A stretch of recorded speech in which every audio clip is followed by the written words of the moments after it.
get over. When you light up my face, would bring a smile to my face. I get caught up in this place. Gotta get over.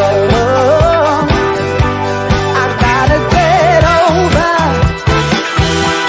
I gotta get over.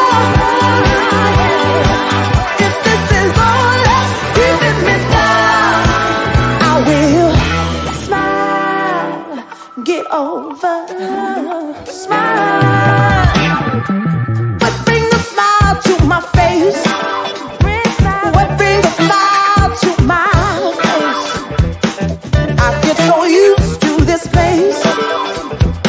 Gotta get over.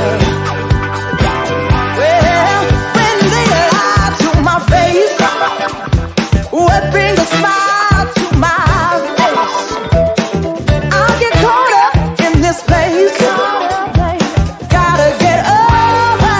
Yeah, yeah, I gotta get over. I gotta get over. Yeah, yeah. If this is all that's keeping me down, I gotta get over. Oh, I gotta get over. I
What is up, everybody? This is me, Giovanni Blanco.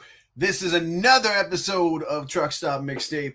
How are we doing? How are you doing? Doing okay? Let me know. Let me know.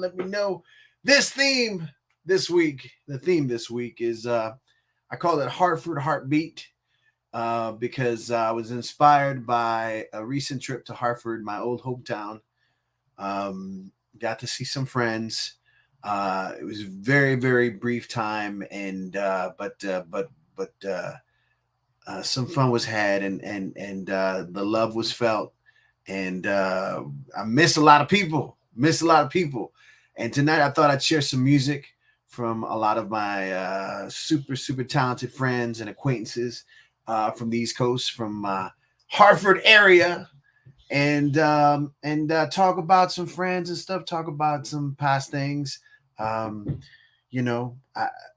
kind of coming up to this very last minute, and but I'm gonna wing it, and I hope you can wing it with me. What can I say? This is how we do it. This is Truck Stop Mixtape. Tonight we're gonna begin with a video from a very special person. Human being who on this date was born 15 years ago.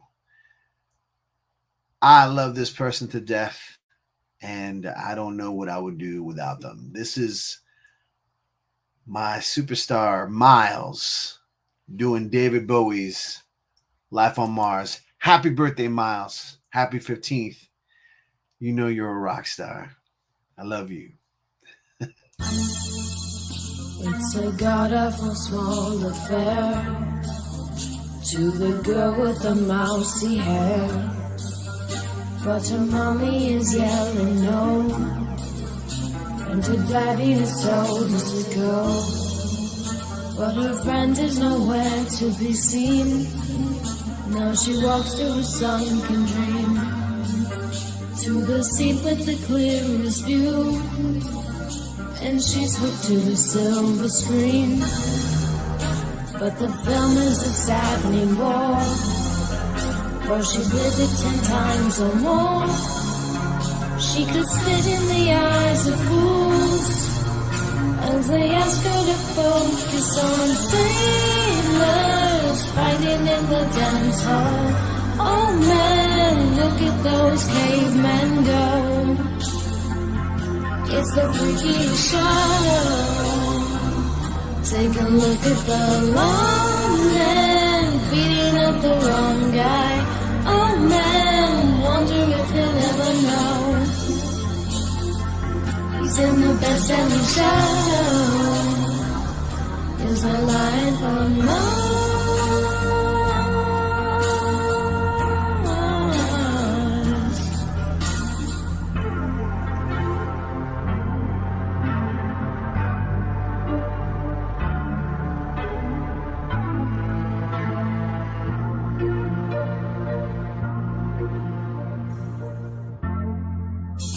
On America's tortured brow, and Mickey Mouse has grown up a cow.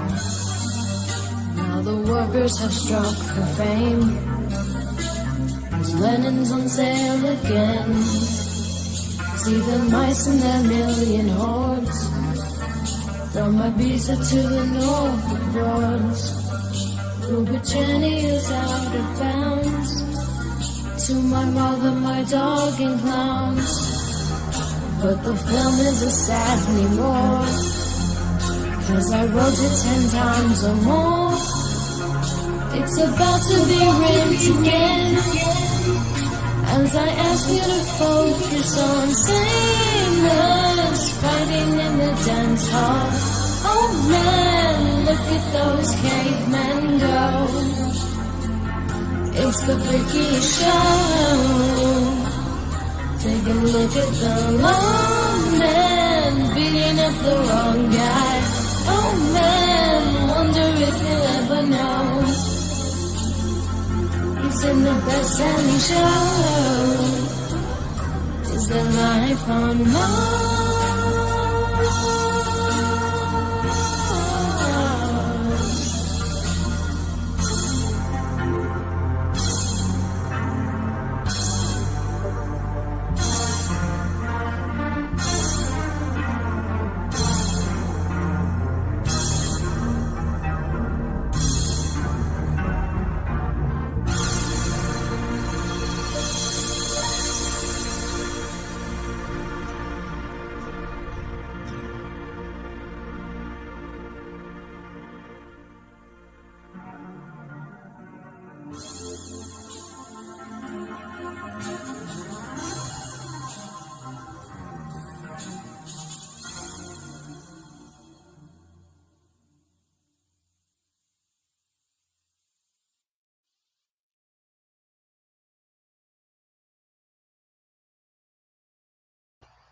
Happy birthday, Miles. Happy birthday. Happy birthday.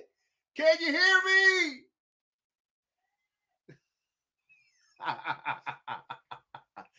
Truck Stop Mixtape, y'all. That was a little David Bowie by Miles, 15 years old today.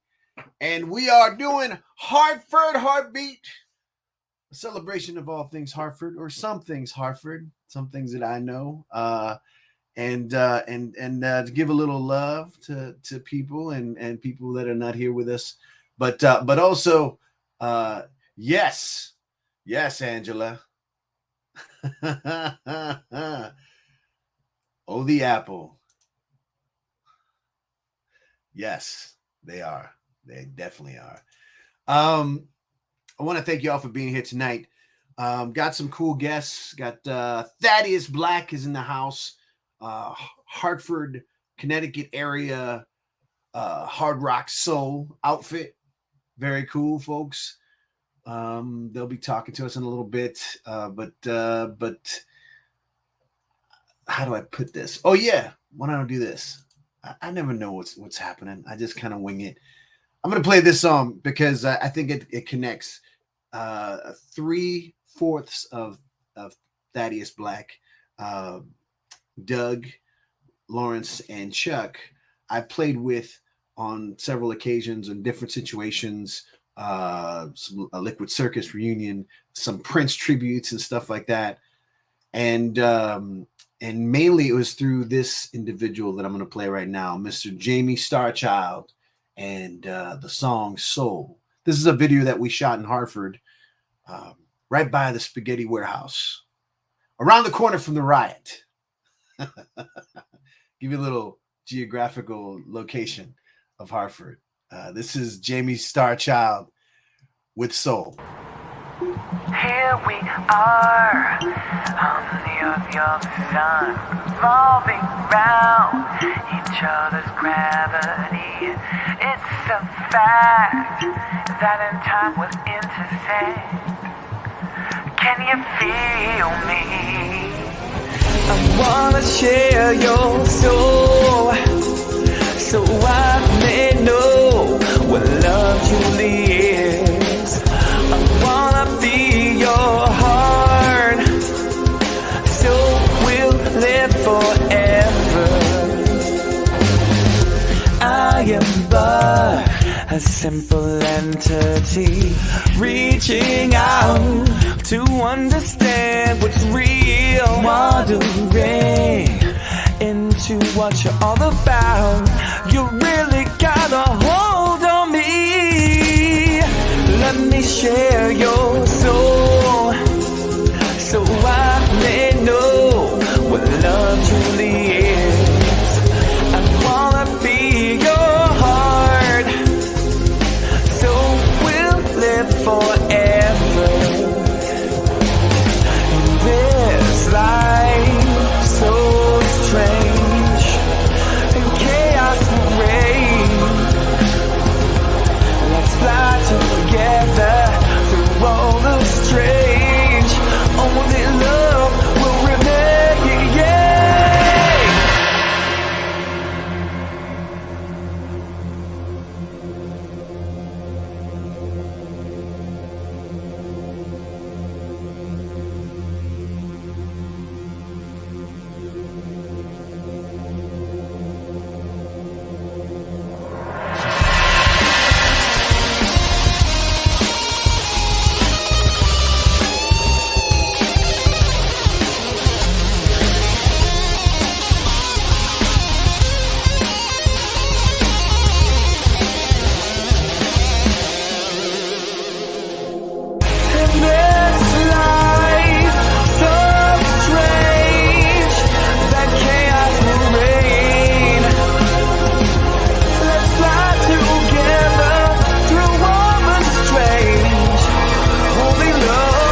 Jme Strchld with Soul there. Jme's going to be releasing, I don't know if I'm allowed to say this, something new very soon, maybe early next year, possibly late this year.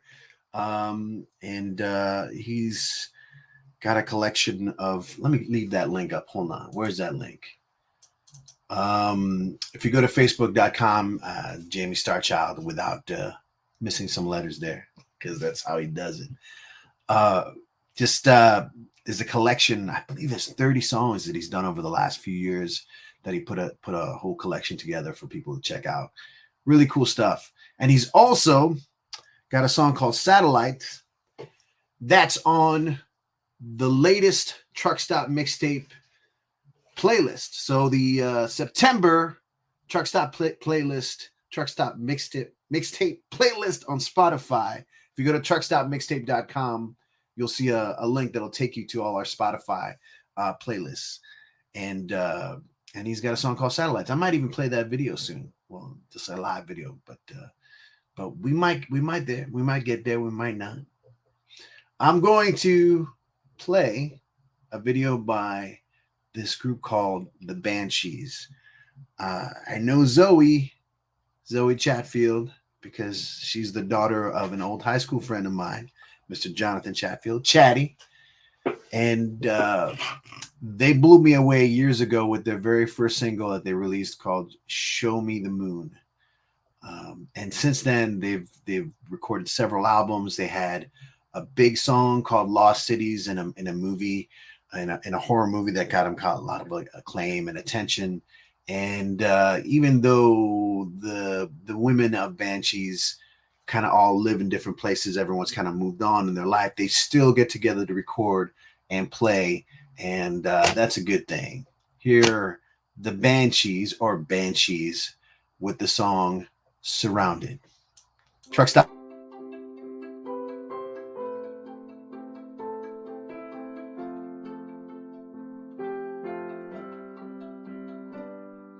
You walk alone, got no one as company, feeling the presence only of gravity. It feels heavy on your body.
Banshees surrounded.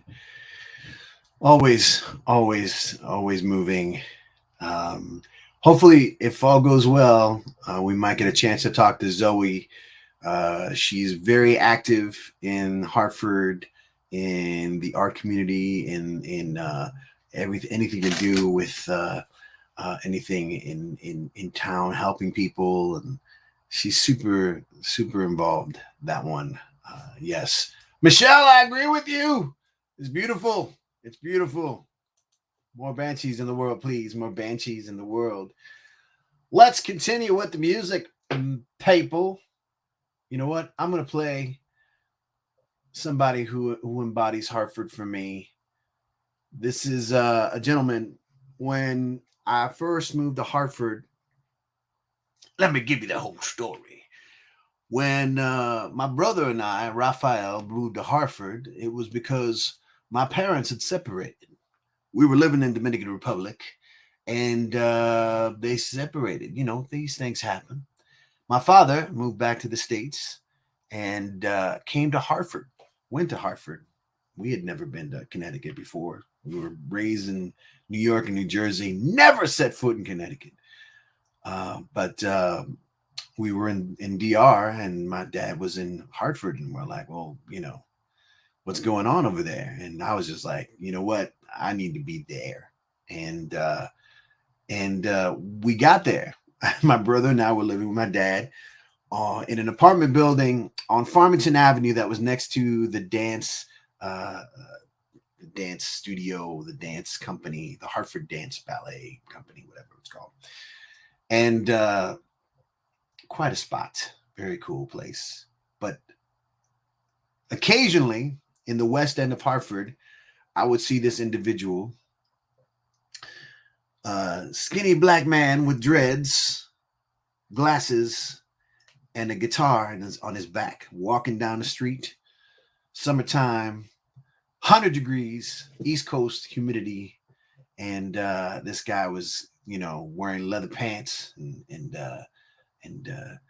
often a flashy jacket with fringes and tassels and all this crazy. I was just like, who is this guy? Who is this rock star that I don't know of? And of course, he's XY Eli, West End legend, and one of my spiritual mentors, because he's still playing, he's still kicking butt, and still doing it, and I love him for it. This is XY Eli on Truck Stop Mixtape.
Yeah. This is the Hartford Heartbeat episode of Truck Stop Mixtape. It's so wonderful to share this next group with you guys. Connecticut-based hard rock soul band, Thaddeus Black. Here is Chuck Peterson, Lawrence White, Purcell, the rock star, and Doug Wilson. Welcome, everybody. What's happening? What is happening? What's Look at up, this, what's man. up? 4 different places. All right, so I think Lawrence is actually at a truck stop right now. He's listening to a mixtape at the moment. Right. Fellas, thank you so much for joining me here. Pretty steady stage driving. You got that Uber pose down, brother.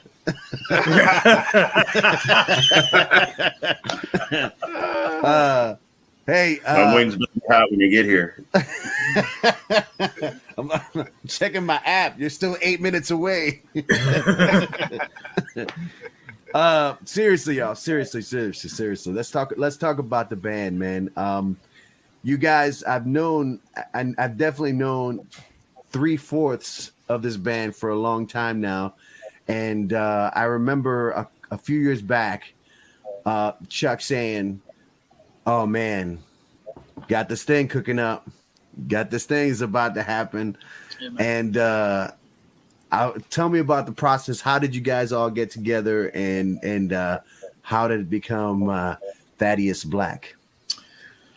Well, the name is actually a reincarnation of a previous band, but as far as this group of fellas, I've been doing shows and recording sessions and tours with Lawrence and Doug, and Purcell has been working with Doug for about 12 years, probably more than that now.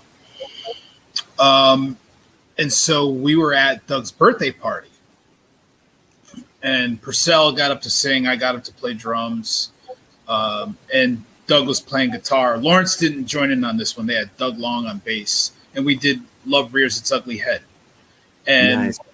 And I was like, oh man, this is a pretty good combination, and if we get Lawrence in the mix, because this is something I wanted to do for a while. I don't know, Lawrence, if you remember me saying this. It's like, yeah, I just want to do all black rock album.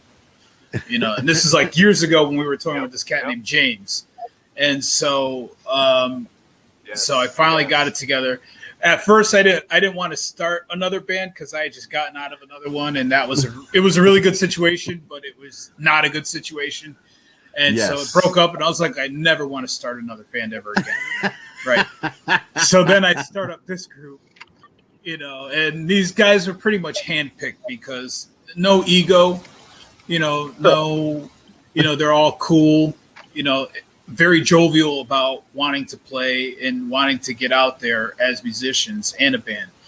And so I kind of did a test run show at the Ken Safety's open mic show. And in my head, they probably don't know about this, but in my head, I was like, okay, if nobody likes this, then I'm out. Is this so? This is a revelation for everyone. A revelation. I'm sorry. This is something that people don't know. No, they do. They do now. No, I knew it because I think.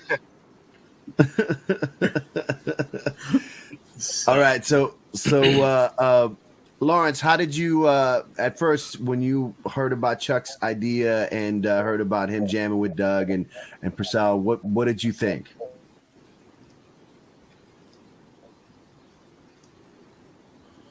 Well, for I me, thought it was I a mean, great idea, man. I mean, I've always had some level of love for rock in general. So, I mean, once he told me about it, I was like, I mean, anything that Chuck is going to do, usually it's going to have, first of all, it's going to be fun. And he knows that it's got to be musical for me. So I said I was definitely down and see where it landed, what we were going to end up doing. And, now we're here. And then Purcell, you and Doug, you said there's a bigger past there, right? You guys have been playing for a long time together. Did you know each other? Were you in bands together? Yeah, we go a ways back. Purcell and I started playing. I'm trying to think. Yeah, I think about 12 years is safe to say. It's been at least over a decade of us playing together, and it first started out with Crystal Blue Project, and that was just essentially, in very simple terms, a rock band, cover band doing, I would say, common songs, popular songs, but not necessarily everything top 40. It was a lot of just stuff that we love to play and love to hear, and we hope everyone else loved it too, and we just go out there and have fun. We did that for a long time, playing in the Hartford area, and then we just evolved from there. How about you, Purcell? I'm sorry, guys. There's a few technical difficulties here on my end. Freezing on me. Some of the conversation. For me, I mean, I was really excited to jump on the project. I mean, I'd been with, like you said, for about a decade or more, and I was looking for another project, and I remember seeing some project, and Chuck was like, "Hey, I want to start a project," and we tabled it for a minute, and then we each other, and back on the scene again. So I'm excited. So I described you guys as kind of like hard rock soul, and having actually had the honor of sharing a stage with Chuck, Lawrence, and Doug on several occasions, knowing the level of skill and sophistication and professionalism involved in all your playing, I knew what to expect. For me, the unknown factor were the lead vocals. I was just like, okay, you tell me about this band. I don't know anything about Purcell. And I think I told you, Chuck, when I saw you guys live, to me it was just like, oh, I got it. See you guys live is like the thing that puts it all together for me, because I feel like there's something that's very you guys are tight as hell. Right, like very, very, very tight, funky, but edgy as hell. But I feel like every good band has like a big mystery, like a question mark.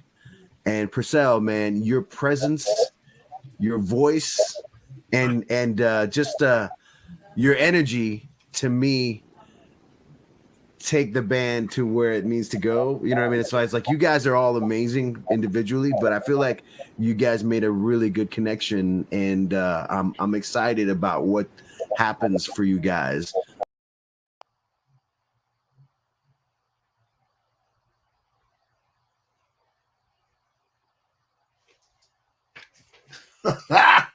What is going on here? That was the first part of our Thaddeus Black interview. You know what? I was gonna go straight to a video, and you caught me. I'm trying to edit as I do the show. Lordy, here is Thaddeus Black live. Am I the prettiest? Am I the meanest low down mofo in this town? Well, who am I?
Everybody listen me. Everybody get on down and dance to the rhythm of the funky. I wanna play the listen to the people of the land. I wanna speak a funky message where the people can understand. I wanna bring out the good boys to hell with the bad. I bring about some new feelings that spread through the motherland. Everybody clap your hands. Everybody stomp your feet. Everybody move around. Everybody swing with me. Everybody take a chance. Join together with who you meet.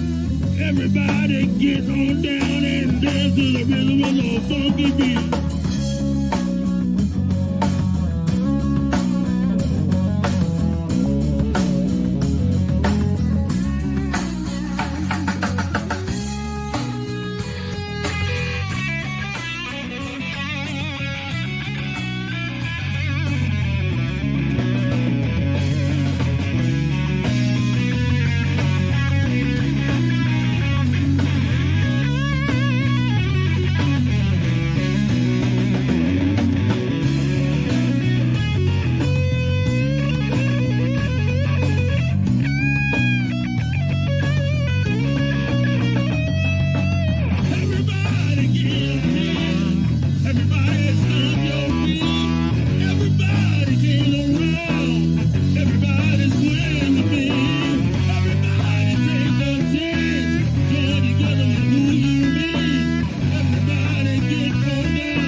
Maybe I just don't know what to keep and what needs to go.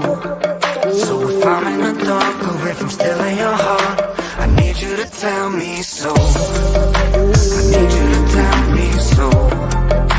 I need you to tell me so. Nobody wanna be told that they're out on their own.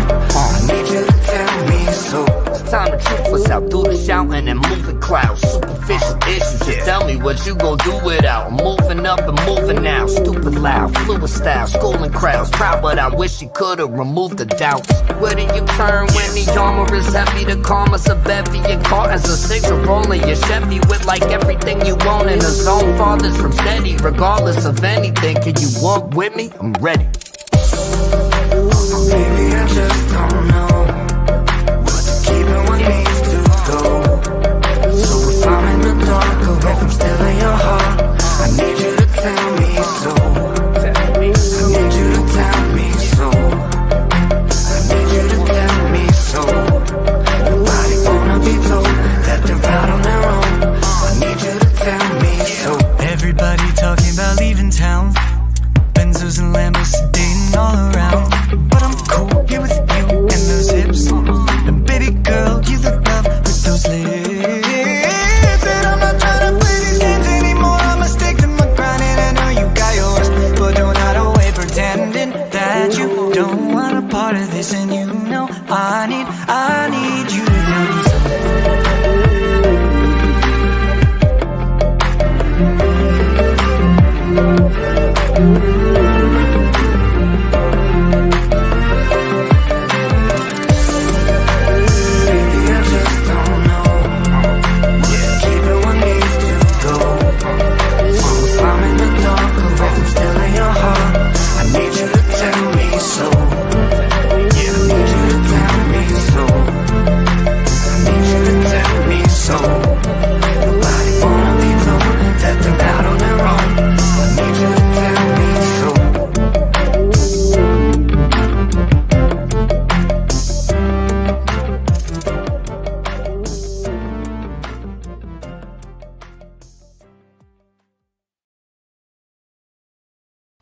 Clockwise, Tell Me So, on the streets of Hartford, in front of Union Station.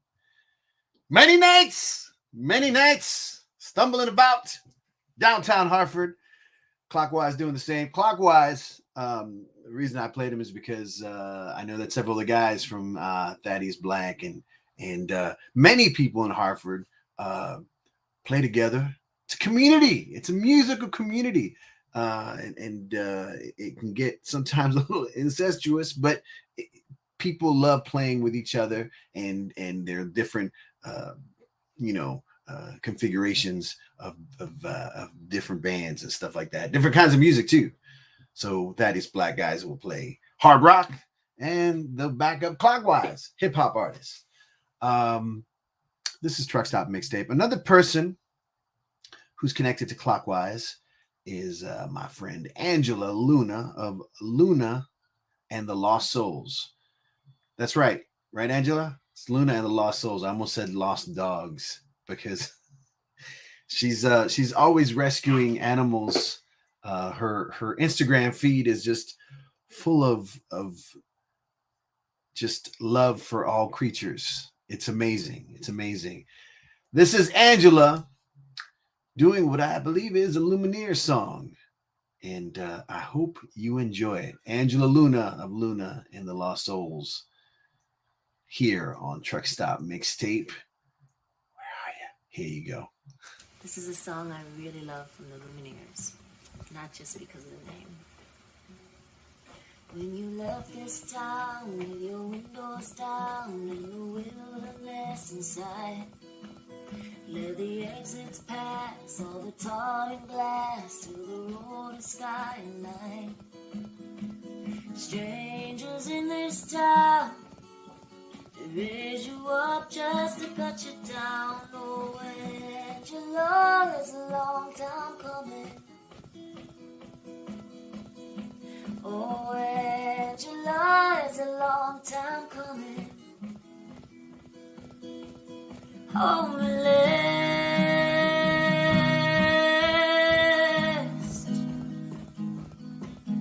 will you safe and warm in your coat of arms with your fingers in a fist? Did you hear the notes or the static codes in the radio abyss? Strangers in this town, raise you up just to cut you down. Oh, Angela, it's a long time coming.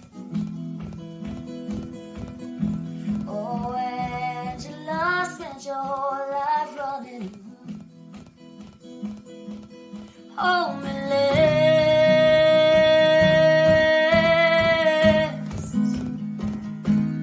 Hold me less.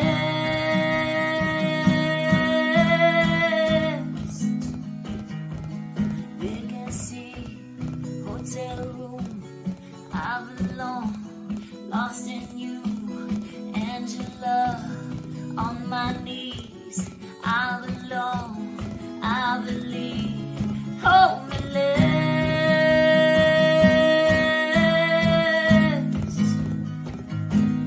Hold me less.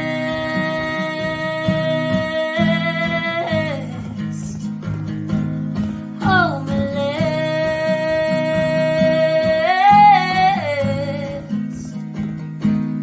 Hold me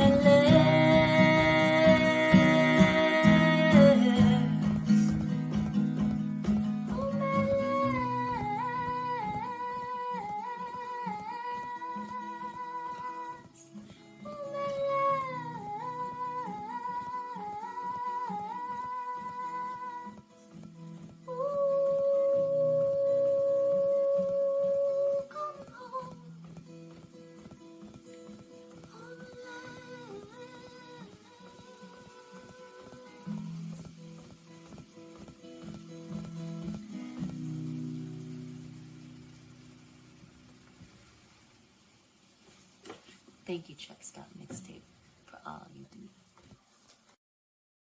Yeah, Angela Luna. Lumineers.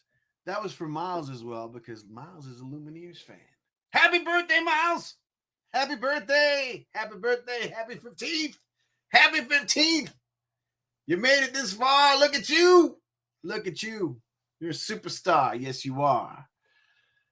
This is Truck Stop Mixtape, everybody. I'm not gonna say I'm feeling jovial, but I'm in a decent mood because I love seeing my friends playing music and doing creative things. A few weeks back, we lost an amazing soul. Her name was Nina Glover, an old friend of mine from my old West End days in Hartford.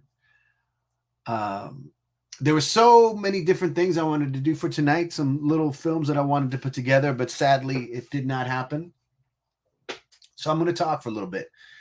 I am going to save some things for a future show because there's a little film that I did with my brother Raph that's very Hartford oriented, and I would love to share that with y'all soon, and hopefully I can get him on the show. Yes, that was a song named after you. I thought it was Brush Your Hair. It looked good. It looked good. It looked wow. It looked crazy. But going back to my friend Nina, who passed away a few weeks ago, she was quite an individual, very strong-willed, and her memory bank was impenetrable. You could not. She would remember every little thing, and luckily I have a few people talking about her tonight, and one of those people is my friend Carla Pereira. Carla Pereira, long time SHU-SHO singer, and also went to school with us we all went together at Hartford High. Can't rock pub. Hartford High, there in the center of Hartford, right around the corner from the Mark Twain House. Yes, I get all, I can probably give you a walking tour of the West End of Hartford. And if you walk this way, you'll see South Marshall, where you'll be able to procure any kind of thing that you might want to get. And next to it, there's a building that was formerly Dunkin' Donuts. Now is something else. I don't know what it is. But next to that is the Comet. I can go on. Oh, the Comet. The Comet. The Comet. Oh, Clockwise. Dude, that was a great song. Thank you. Thank you for being creative. Thank you for always being a part of something. Actually, this is also so intertwined and so connected like this. I first met Patrick Clockwise, on the shoot for Jme Strchld's video of Soul. And he was just there helping. He just showed up and lending a helping hand, and super, super nice guy. And, you know, I feel like that kind of stuff just keeps going forward, and people, you know, you're a good guy, man.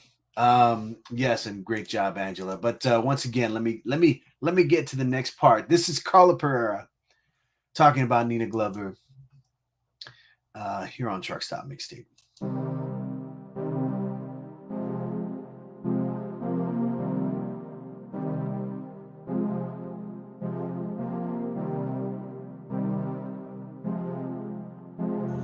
Would you mind telling me something about Nina?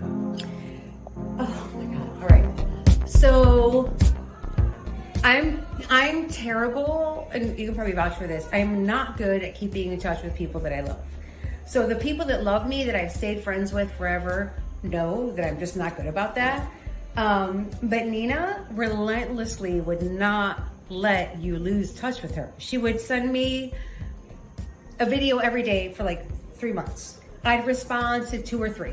She still sent them every day. And I look forward to seeing them. Like maybe couldn't see them or respond to them.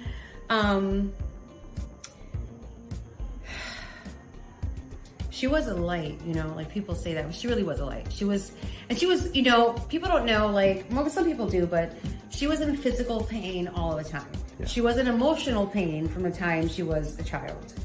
And she just always found the positive, always laughing, you know. I say one of the funniest people I've ever known, but part of that isn't just because she was funny necessarily, but that she was always ready to laugh. She found everything fucking enjoyable and funny and amusing, and it made you laugh. And I don't know, I just felt safe with her, you know? So it still doesn't feel real. Not that it's shocking. It's not shocking to me that Nina passed the way she did. It's not shocking to me that she was young when she passed. But she was so full of life, you know, that it's weird that it's not, that life isn't here. It doesn't feel right. Exactly, yeah. It doesn't feel weird that she passed when or how she did, but it just she was just so full of life. It feels weird that that's just not here anymore. I still pick up my phone every morning expecting some random video that she sent me, you know, that I'm probably not going to comment on, but she'll send one tomorrow just in case. I'm like, thank you, but you know, but knowing just someone's thinking about you, you know, and like, you know, sending it out to like my peeps will want to see this. Maybe not. That's all right. Just keep them coming. So anyway, yeah, it's really weird. And also, someone like that who always sees like the good in you, even when she's seen the bad in you. She's seen everything, yeah. And she still just always sees the good in you, you know? That's special. Yeah. So. Thank you.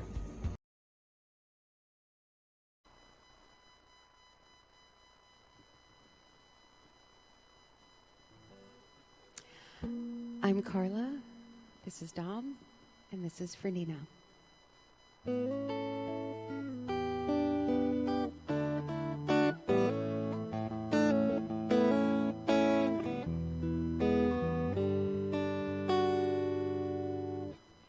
Just yesterday morning, they let me know you were gone. Seems that the plans they made put an end to you. So I woke up this morning and I wrote down this song.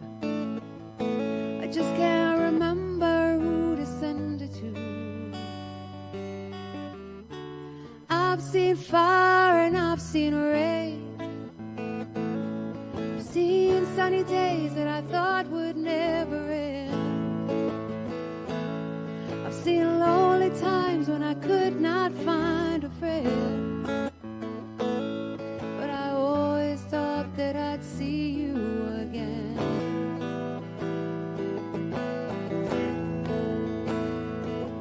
Won't you look down upon me, Jesus? You gotta help me make a stand. Just gonna make it through another day. My body's aching and my time is at hand.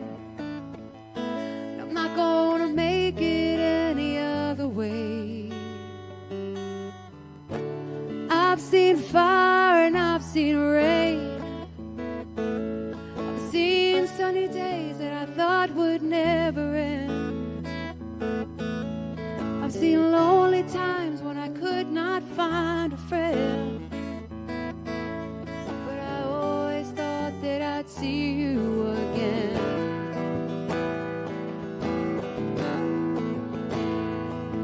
I've been walking my mind to an empty time, my back turned towards the sun. Lord knows when the cold wind blows, it'll turn your head around. But there's plenty of time on the telephone line to talk about things to come. Sweet dreams of flying machines and pieces on the ground. Oh, I've seen fire and I've seen rain. I've seen sunny days that I thought would never end. I've seen lonely times when I could not find a friend. But I always thought that I'd see you, baby, one more time again. Thought I'd see you one more time again. There's just a few things coming round this way this time now. Thought I'd see you. Thought I'd see you.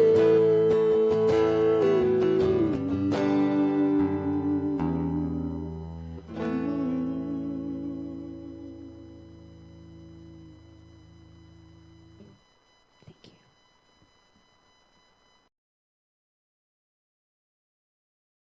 Mid-afternoon, Raph and I decided to head over to Chatty's place.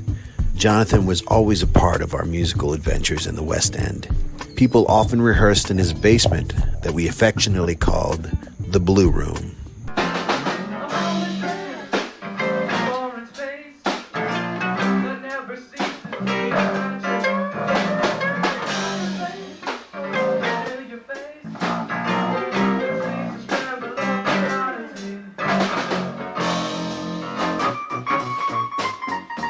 Every time I visit Hartford, we always threaten to play again. But it never actually happens. This time, we decided to give it a try.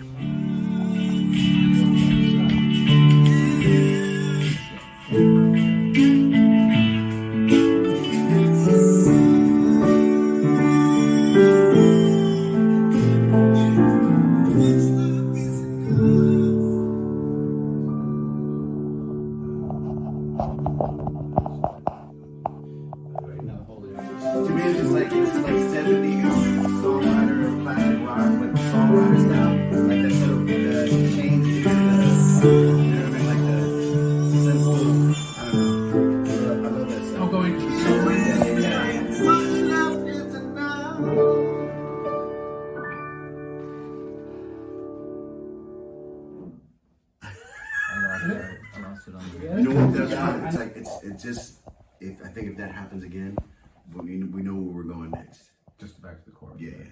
So. All right, cool. I fucked up. I couldn't read my own fucking writing.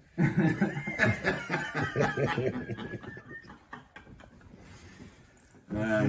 Is it recording now? Yeah. I was like, we're gonna fucking nail this shit in one take. It was. No, man. I was like, gonna fucking nail it. I was like, this is cool. I was like, we're gonna get this in one take. And then I got to the solo. I was like, I got more on the fucking paper. You know what's crazy? You got in right, and that's why I felt like, oh shit, we're gonna get this. It's like I did the same thing with the second verse. So it's just like, damn, we're getting this. And I said that, I forgot the next line. We went over a few things while he told us about his Rod Stewart tribute band. So I'm playing with this, this Rick Larimore and Atlantic Crossing, this Rod Stewart cover band. Oh, nice. I don't know if you guys knew that, actually. No. So so if you play in a Rod Stewart cover band, what's your favorite song to play on piano? Probably. Let's see. I think it's this one. Oh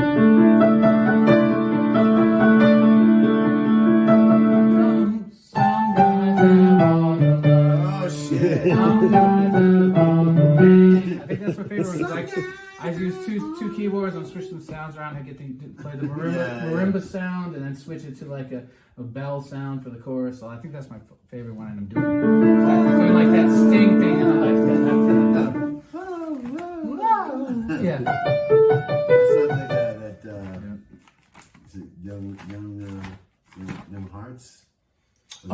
Young Turks is That's another one of my favorites. It's a good keyboard sound. Actually, they all are really good. Yeah. Yeah. It sounds like a Dire Straits song. Make up my own keyboard part too.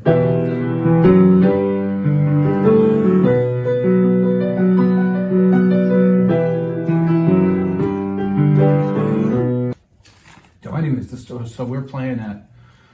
We played. Oh, sorry, your story. Yeah. We played at Daryl's house in Oh yeah, in New York. we played I at wish I could go Daryl's there. house I in wish New I York. could visit. But this is when the pandemic was thought to be over. I watched one of your live streams with the cover band. Yeah, they did. Yeah, The it was good. Daryl's House, the complete show is on YouTube. That's awesome. If you Yeah. want to watch it, and it's so professional. It's fun. You got all these different angles, That- and all these different. You can see. The lead guy that cover band is he's fun. Yeah, he's kind of like a comedian and shit. This is pretty cool. Anyway, so they're really strict about the times there. So we're supposed to start right at 8 and go till 8 to 90 minutes, 9:30. Yeah. 8 to 9:30, and so he's got this like recorded entrance he plays on. He's like, and he gives it to the guys like, play this. He said, play this at the beginning of the show, and it's kind of just like, it's like.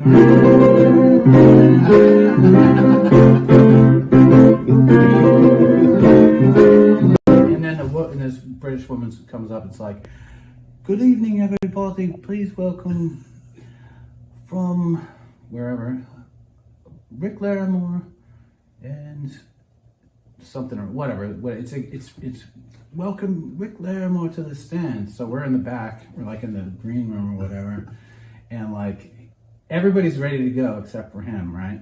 He's not even like he doesn't have his shirt on or anything.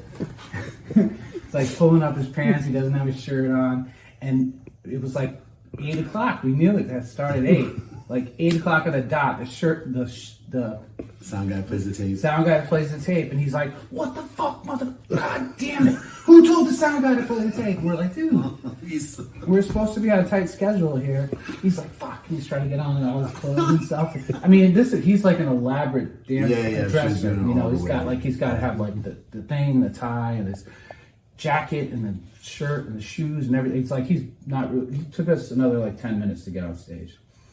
And so they're like, please welcome Rick Larimore and Atlantic Crossing, and everybody's like, and clapping. And then we hear the clapping die down. Nobody's like, that's when we're supposed to go out, right? And Rick's like, everybody fucking stay here. Don't anybody fucking go on that stage until I'm ready. He was really pissed. He's a really nice guy, but he's like, nobody fucking leave this room until I'm fucking ready to go on that stage. And we're like, all right, dude, whatever, okay? He's like, who told him to play that music? And so we hear the clapping die down. My wife was at the show too. I got to ask her about it afterwards. So we hear the clapping die down, and then people are like, you hear them like muttering, and it's like silence because there's nothing going on, and like, and then finally, like 10 minutes. Maybe it wasn't 10, maybe it was like 5 or 7 minutes, but it felt like an eternity, Finally, he's like, all right, you guys go and start playing the beat. And so the drummer started, and then it started, but it was just that, it was so awkward. It was such an awkward situation. And I asked Alyssa afterwards, I was like, what did people think? She was like, I don't know, nobody knew what was going on. Nobody knew where you guys were. Nobody knew why you weren't going up on stage. And I was like, okay. One other thing before I move on. So when we're playing down in Norwalk, he likes to do costume changes. Okay, so one costume change he does when the band has their solos. Like we do this whole just instrumental thing where it's all like band members soloing and stuff like that. But he didn't tell us. So he's up on stage. He's like, do you think I'm sexy? So we started playing the song. So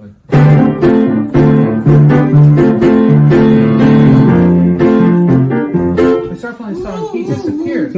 Okay, so he disappears all of a sudden, and literally we're playing that intro for, oh my god, it must have been It felt like an eternity. No, longer than that. I think it was 5 or 8 minutes. We're just playing this intro, and we're like, "Where is Rick? Like, where is he?" Like I was thinking, did he have a heart attack? He's getting up there. He's 66 or something like this. Hope he doesn't watch this. I'm like, damn, did he have a fucking heart attack backstage or something? It's like literally we're all looking around like, what the fuck is going on? We're just doing this intro, and even you could tell with the audience too that they're just kind of like, all right, we love this song, but where is it going? Finally he comes back on stage with a completely different outfit on. So he was taking the time to change his outfit, and we're just like, what the hell? It was just so awkward because we had no idea what was going on. That's insane. And so he like texts us the next day, and he's like, guys, sorry about that whole thing with he said, next time I'm going to give the girl a song to sing when I go change to avoid that little thing with them. Like, oh yeah, it'd be nice to know ahead. Yo, seriously, if you don't have to change twice, without telling anybody. Yeah. I don't know, but it's part of the show. It's the pizzazz. I know it's cool. It's cool pizzazz, but it's not cool to hear the intro to Do You Know I'm Sexy going on for like 8 minutes, without any change whatsoever. Anyways.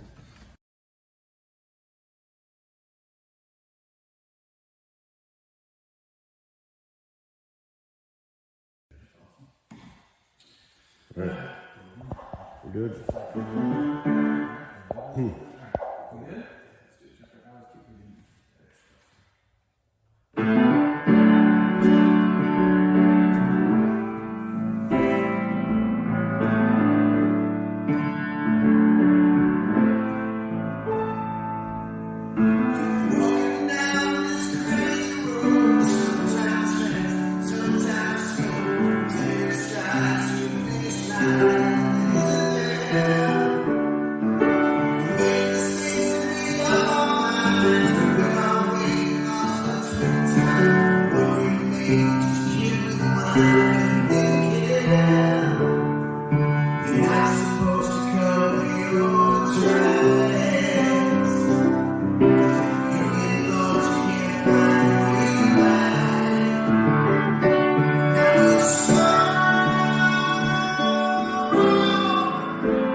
Sun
That was good. Anyway, this automatic to stop recording?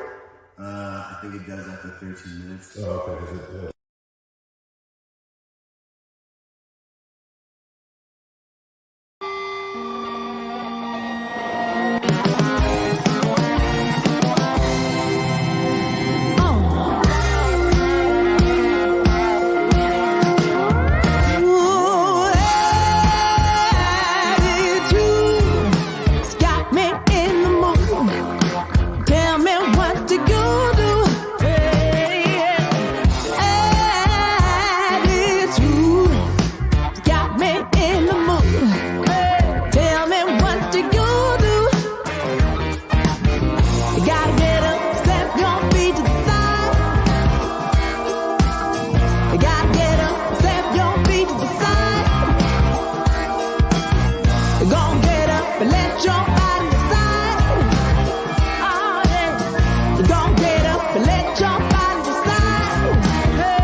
I'ma see how they go.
This one's here is a drinking song.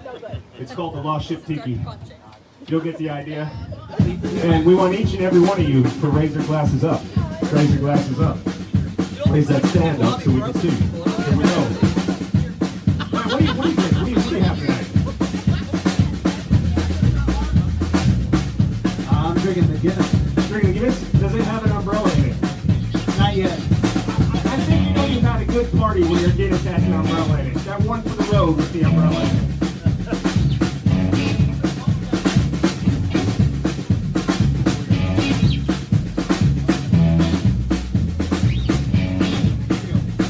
Slice, check two.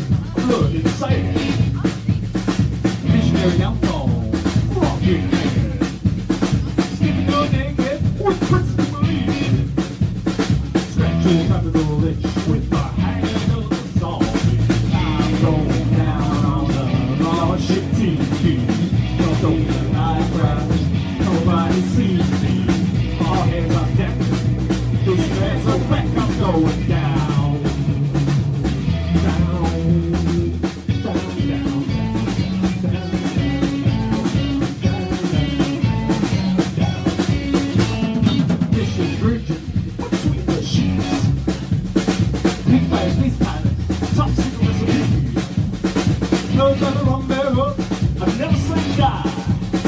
Heavy top, like fucking my tie. I'm going down on the SHU TV. Don't get a live rap, nobody see me. All hands on deck. This record going down.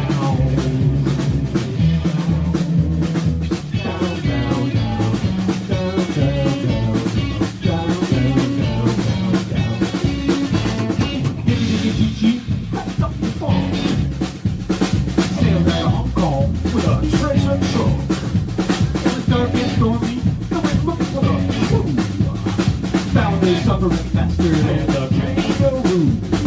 I'm rolling down on the SHU TV. Don't need a live rap, nobody see me. All hands on deck. Here's the record going down.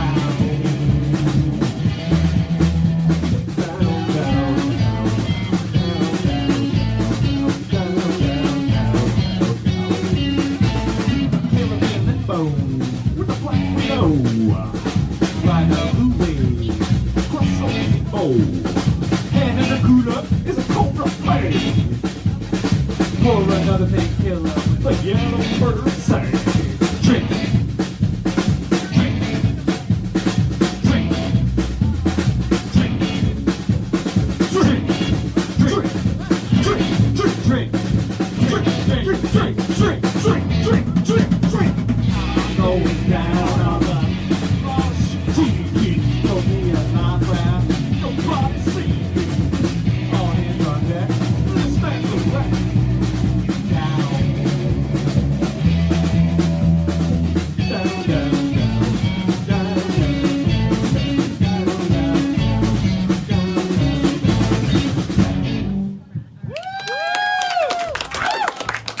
Thank you. Very proud.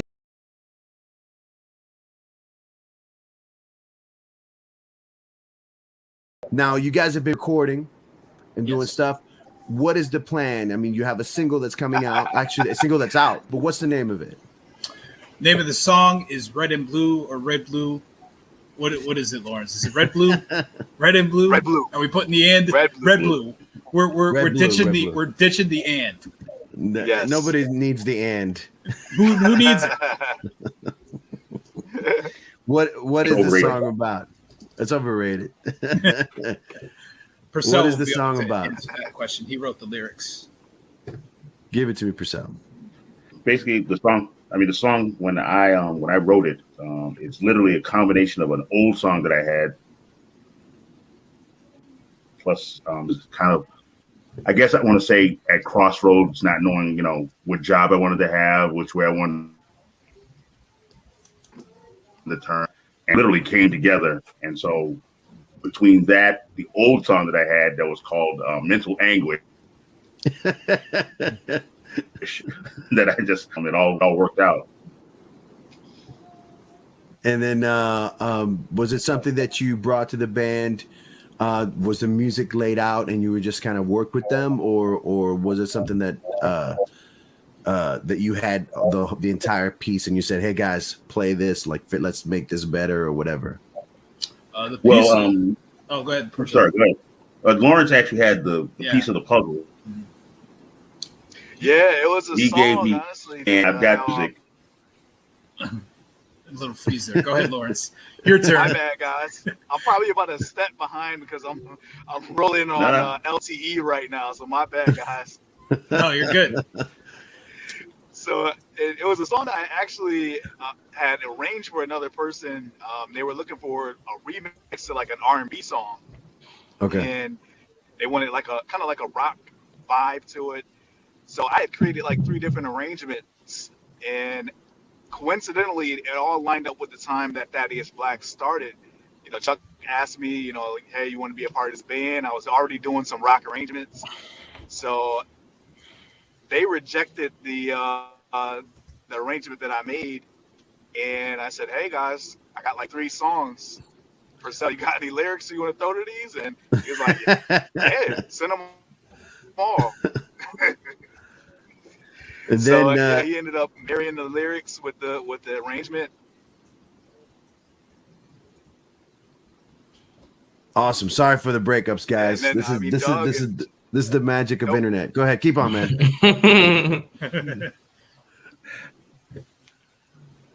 Did you have more to add, Lawrence? Wait, I'm on my end, so I'm getting no problem. every other sentence. Yeah, Doug and Chuck ended up, putting in. I'm like praying that. So I mean, it all came together to be a great song. Yeah, it did. And how did you get? You guys have a very special guest included on this single. Do you want to tell me about it? No, I'm just kidding. I mean, no, I can just see it. I can see it on the wall over there. No, I had this. I had shown this song to Gary Malver, who was Steve Miller's drummer, and he played on Moon Dance by Van Morrison. Great producer. So I showed him the song when in its infancy, and he's like, "Man," he goes, "I can hear this on Saturday Night Live, Jimmy Fallon, whatever. It's pretty much saying this is a hit." So I was like, okay, and I was thinking about it, and I was like, I can hear Corey Glover singing on this. So did I freeze up? No. We're listening. Okay, because in my screen I'm frozen, so I just want to make sure. I stay frozen here. Let it go, Purcell. Let it go. Wow. I'm literally getting every word. So I sent Corey a text. Oh, this is great. I sent Corey a text message, and I asked him how much he charged for to sing on a track, and he gave me his price, and I was like, yeah, okay, I could deal with that, so.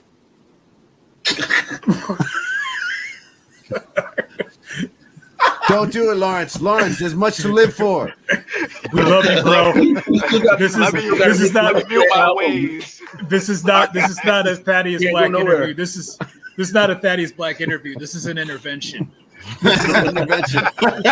Don't do it. Don't do it. There are better ways. You don't want to get hit by a train. So I sent him the song. It took a while for him to actually lay down the tracks because he was busy doing what Corey does, And finally, I'm at the grocery store and I'm walking in with my bags, and I'm about to go in the store. I'm at the door, and he goes, "Send me the lyrics. I'm ready to do this." So I walk back to my car because I get no service in the grocery store. So I walk back to my car. And I unlocked the door, put my bags in, and I said, "Purcell, send me the lyrics. Corey's ready." And so I sent him the lyrics, and I think it took him. I think it was another few days before he actually recorded the tune. Cool. And then lost when Lawrence. Yeah, we did. It's. So I've got bad news, everybody. Lawrence did it. We told him not to. Lawrence was always his own man. He did things his own way. No, but it's cool. It's cool that you guys got Corey involved because it definitely, you guys definitely have that vibe overall, the Living Color vibe. But I mean, I think that what definitely separates you guys is there is more of how can I say this? I mean, I feel like Purcell is like a mix of Corey a little bit, but there's like also a little screaming Jay Hawkins going on. You know what I mean? That's sort of like unpredictability, but also and also his sense of humor. I mean, I think his sense of humor sets the tone for the on the stage. That's like kind of opens up a certain comfort level for the spectator, and I feel like like watching you guys, I felt like I was like hanging out with you guys, and that was like a cool. Besides being rocked by the music, it's a cool feeling. So There's red and blue, or red blue. Sorry. What else is what else is happening for the band? Were you guys working on more material, or? Yeah, we are actually finishing up our album. All the guitars got done. I think, what was it, last Sunday? Yeah, yeah. And then I called Doug on one of the tunes that I came up with. I came up with the groove when I was in junior high school, middle school nowadays, and so I finally got to use it in a song. So there were specific things that I wanted, and there were things that Doug came up with, by accident. So I was like, no, you got to do that because it works well with what Lawrence is doing on the bass and blah blah blah blah blah. So we were on the phone, trying to figure out which part I was talking about, but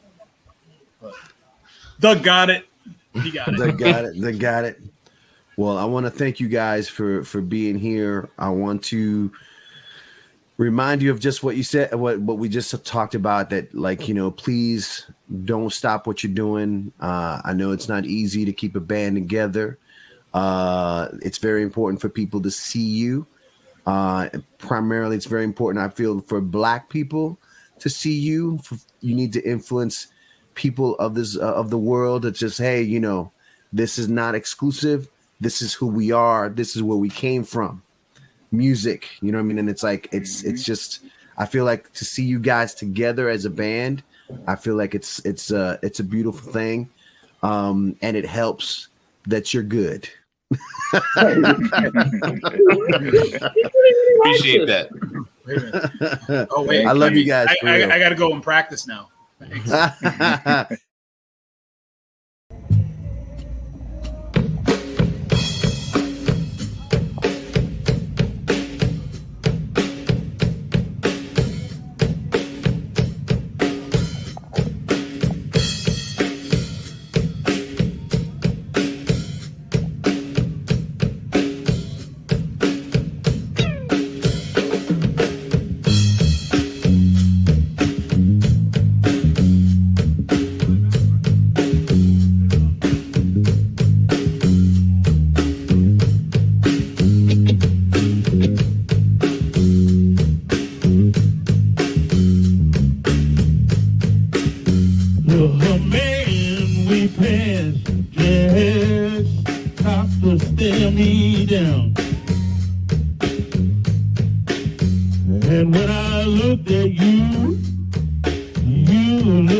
Like I said, before you wreck your own home, need is such enough to do. That coming, who's he? What is a he to you? That coming, who is he? And what is a he to you? That coming, who is he? And what is a he to you?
Thank you, thank you.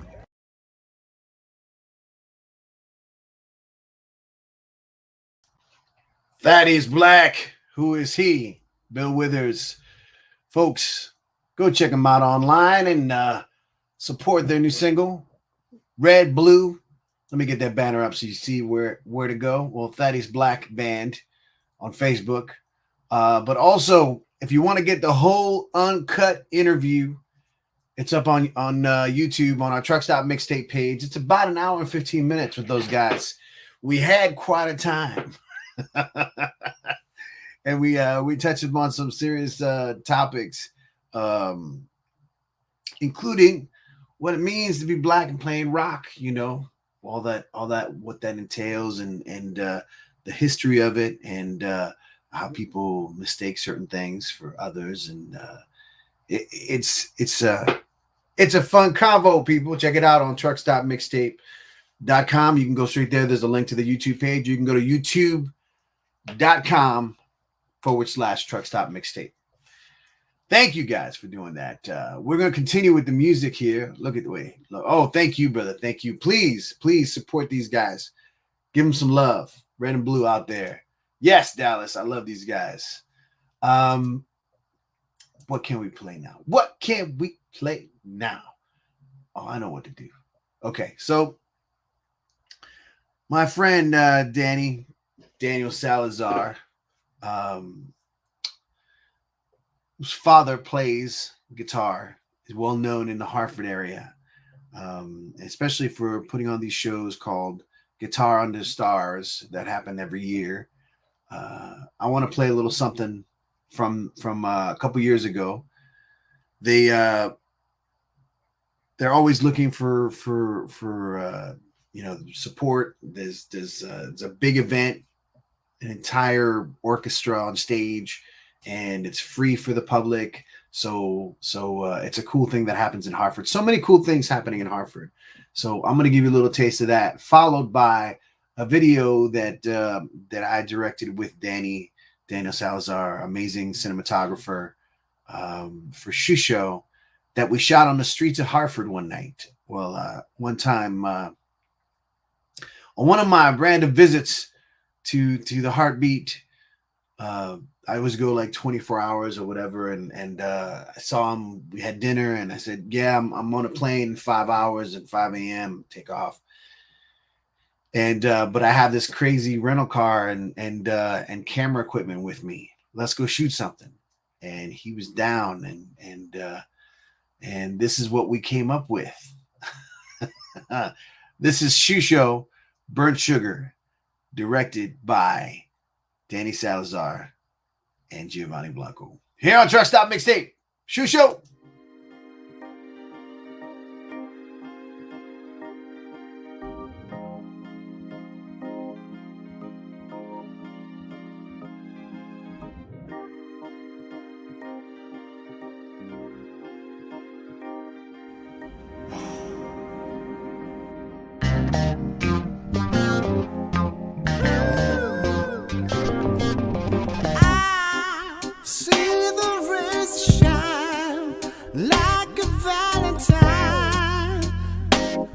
that you made for me. I hear the window call when you hit the hole with your easy key. I feel an ocean road full of undertow where you used to be. I guess that's two of us who are serious about leaving me now. Smoking cheap thrills, bars and motels, just a bad necessity. Night games, no strings, dead angels. You're my perfect enemy. Yes, you are.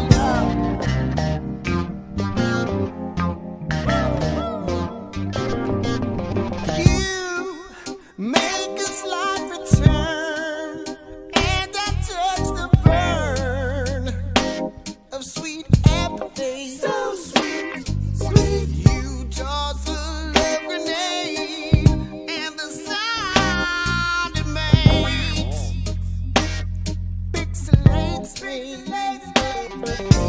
You prepare my alibi as you say goodbye, goodbye, goodbye, and I feel less pain. You walk right out the door, yes you do, and I lose the flow, but it doesn't faze me. No. Smoking cheap thrills, bars and love ain't what it used to be. No. Night games, no strings, dead angel wings. No strings, and you get the best of me. Yes, you do. Let me tell you, it ain't right. It ain't right. No. Smoking cheap thrills, bars and motels are what they used to be. Night games, no strings, dead angel wings. You're my perfect enemy. Why you gotta be smoking cheap thrills, bars and motels?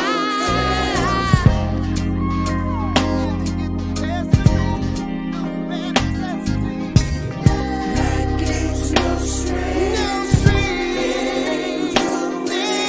angel wings. You're my perfect enemy.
atormentaron.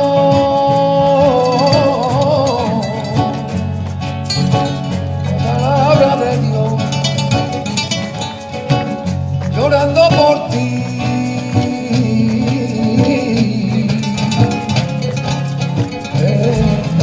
Lo digo como un lamento,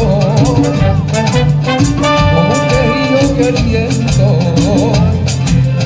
se lleva por donde quiera. Te quiero, qué pena haberte perdido, como quien pierde una estrella. Mi amigo Blanco Herrera le pagaron su salario y sin pensarlo dos veces se fue para gastarlo. Una semana de huelga y perdió el conocimiento. Y como volvió a su casa, no lo dieron por muerto. Y no estaba muerto, no, y no estaba muerto. Baila, baila, baila, baila, baila, baila, baila, baila. Esa rumba gitana que yo siempre cantaré. Yo lo siempre cantaré, yo lo siempre cantaré. Esa rumba gitana que yo siempre cantaré. Yo lo siempre cantaré, yo lo siempre cantaré. Esa rumba gitana que yo siempre cantaré. Que yo lo siempre cantaré, que yo lo siempre cantaré. Esa rumba gitana que yo siempre cantaré. Que yo siempre cantaré, que yo siempre cantaré. Esa rumba gitana que yo siempre cantaré.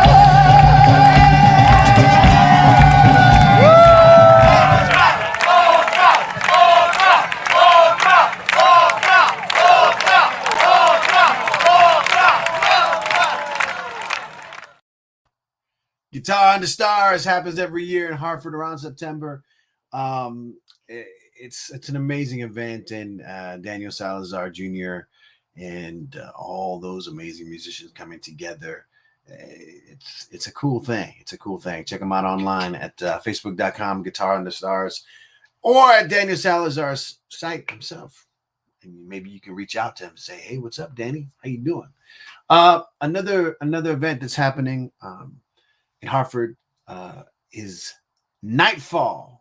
This really, really cool mix of art, music, dance, and food and art that's happening October 9th. Next Saturday night. I got a little fancy flyer for you. Buenas noches. A mimir te vas. Let me show you this flyer right here. Hold on a second. Check it out. Nightfall, October 9th.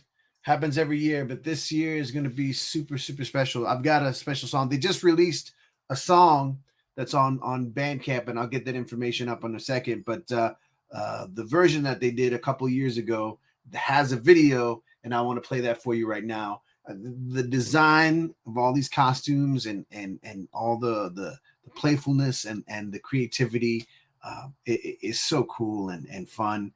Go check them out and have fun. It's an outdoor event, October 9th at Keeney Park in Hartford. Here's the video. Enjoy. I almost started singing in Spanish.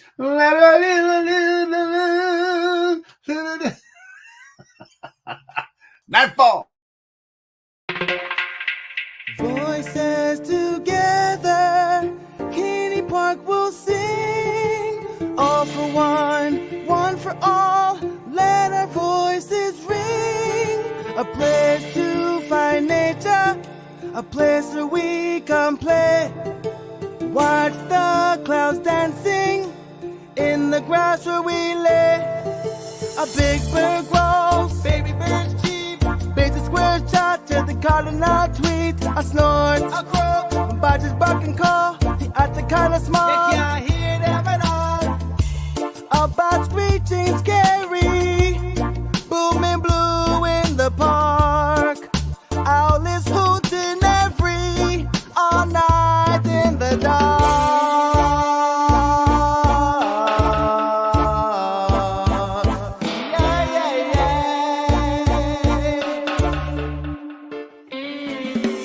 Voices together,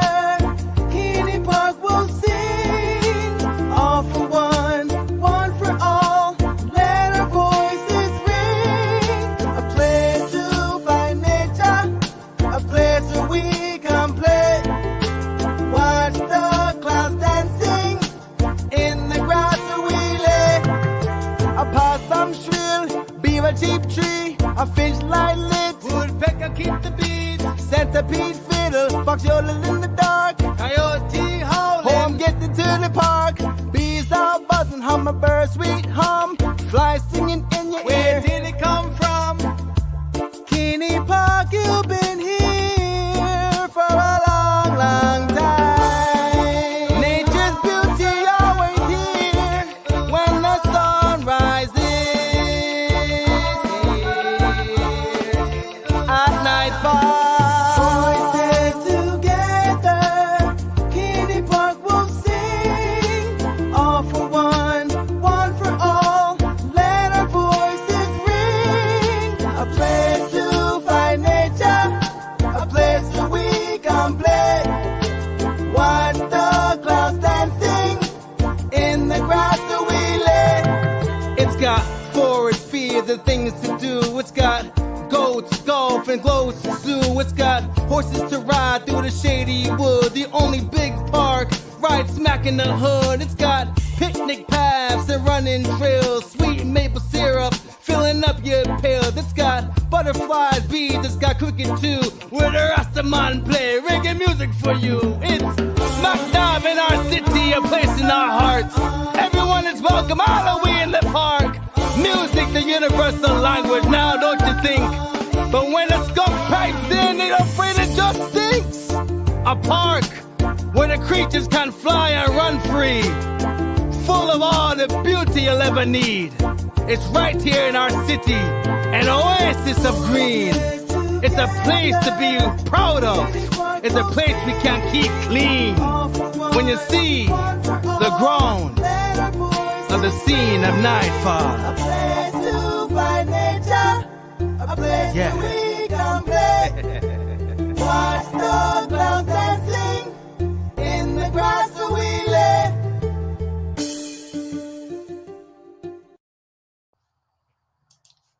Nightfall, everybody. Nightfall, October 9th. This year, happening. Kinney Park in Hartford, free event.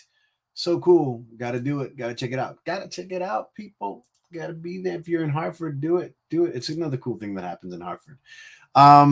Before people go to bed on this side of the world, I want to dedicate another song to Miles. Miles!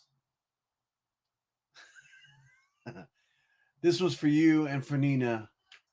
This is the Rainbow Connection, done by Frank Watkinson, my buddy, killing this tune. Aquí va.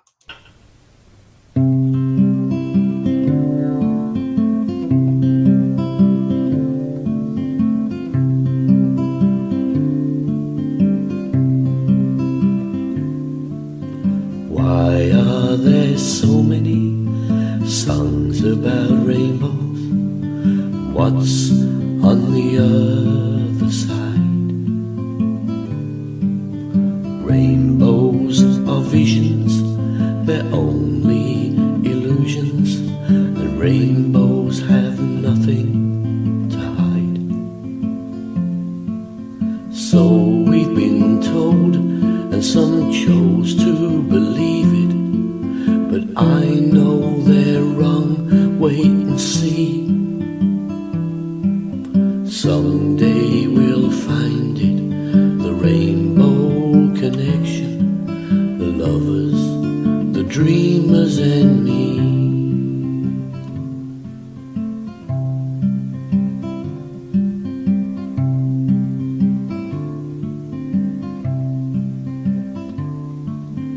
Who said that every wish would be heard and answered when wished on the morning star? Somebody thought of that, and someone believed it, and look what it's done so far. What's so amazing that keeps us stargazing? What do we think we might see? Someday we'll find it, the rainbow connection, the lovers, the dreamers, and me.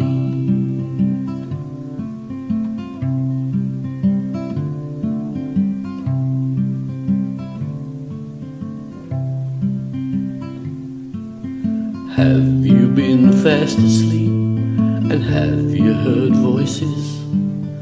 I've heard them calling my name. Is this the sweet sound that calls the young sailors? The voice might be one and the same. I've heard it too many times to ignore it. It's something that I'm supposed to be. Someday we'll find it, the rainbow connection, the lovers, the dreamers and me.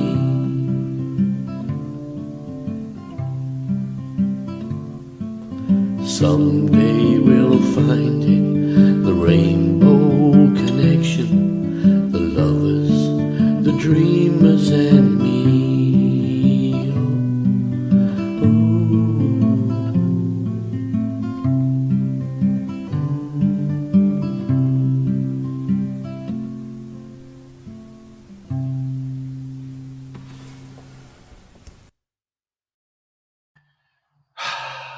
Frank Watkinson, The Rainbow Connection, dedicated to Miles and the memory of Nina Glover. Yes. Here's another friend of mine with a little something that he's going to say about Nina. This is Justin Lamry, West End legend. Here he is. So, tell me anything you can about Nina.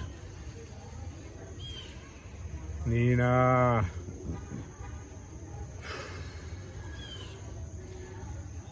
Nina Glover was a lover of life, a lover of people, a lover of fun, a lover of being in the moment and expanding that moment throughout time in this encapsulated piece of time that made anybody that she was with feel like they were the only one. Nina was one of the people who expanded my consciousness of how it was to love, of what it meant to love your friends, and what it meant to be open and love and experience in like a just super real way. This person had like the memory banks of like, I wish I had those memory banks. My memory banks are all in here. She was the keeper of the record, and would tell you shit that you're like, holy shit, I forgot about that. Yeah, Nina, one of my, there's so many memories, but like one is like, we used to hang out at the Hartford Ballet after hours. That's right. And there was one night where like everybody else was going home and Nina and I didn't have anywhere to go. And so we stayed there all night. And I mean, there's just so many times. And so many floods of memories that are happening right now that I can't even put my finger on one, because it's like this ethereal chord that they're all lapsed into one that's wrapped around me right now in this place of, you got this. Because I'm not okay with this, Nina. What the fuck? I love you, Nina. Thank you for being part of my soul, and thank you for being part of my crew. I miss you.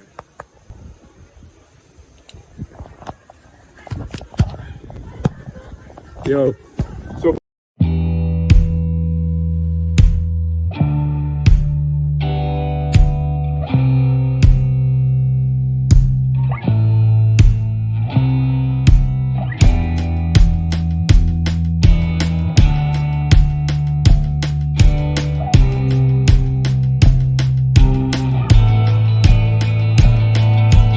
I didn't think I would make it all the way here.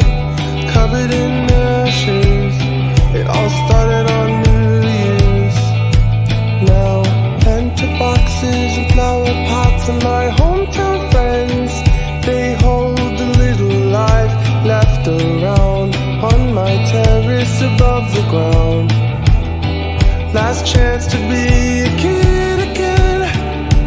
But I wanna know what you did before I came. They wanna know my real name. Who was I before? Goodbye to our old lives. We're young, innocent with bloody eyes, high strung. We were happier on helium. Brought together, I'm in the company of boredom. We still talk, but it's not the same, it's not as fun. Half the whole family's home, but I feel like I'm the only one. I'm in the company of boredom. It's not that fun. In the company of boredom. It's not that fun.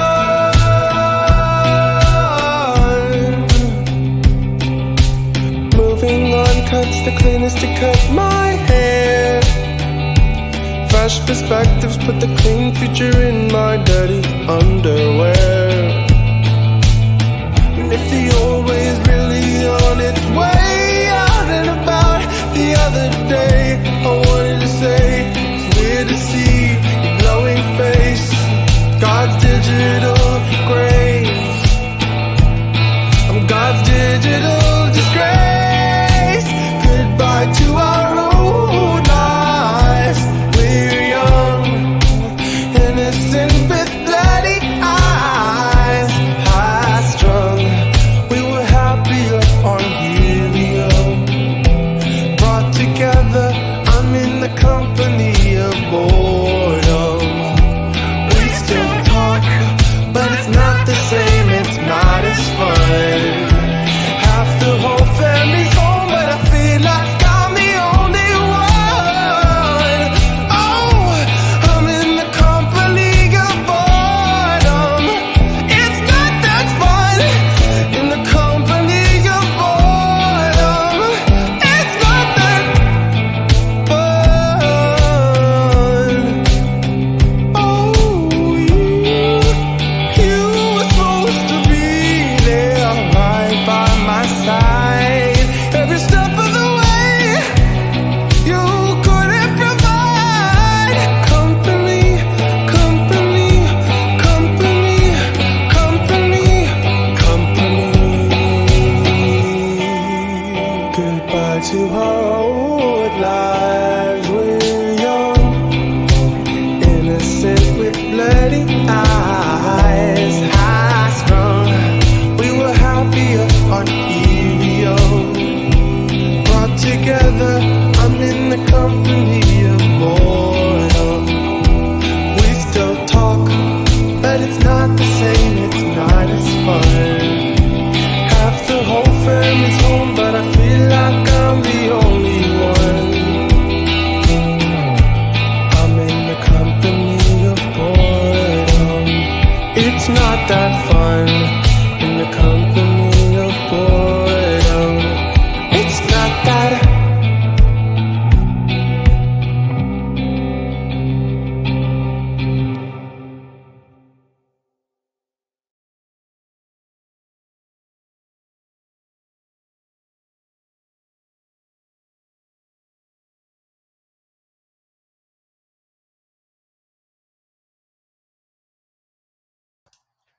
Zan Williams, son of Hartford legend Jay Williams, West End troubadour, West End troublemaker. Love that song, Company of Boredom. Zen is definitely got the goods. Can't wait to hear more music by him. This is Truck Stop Mixtape. Everybody, I got a couple things to say real quick. Tomorrow night, mañana en la noche, Park Your Ass at Home on Instagram. That's at Park Your Ass at Home. It's going to be a really cool lineup. Rob with them. Blanco and Junk, myself. That's me. Hip Shake. And performer and host Jeff Randall Snyder. And hosted by the Supreme Kendra, always super cool. That's Park Your Ass at Home, September 30th, tomorrow night, 8 p.m. Pacific, on Instagram. Everyone gets to play 15 minutes. I have no idea what I'm doing yet, but you know, that's how we fly sometimes. I'll figure it out tomorrow at 7:45.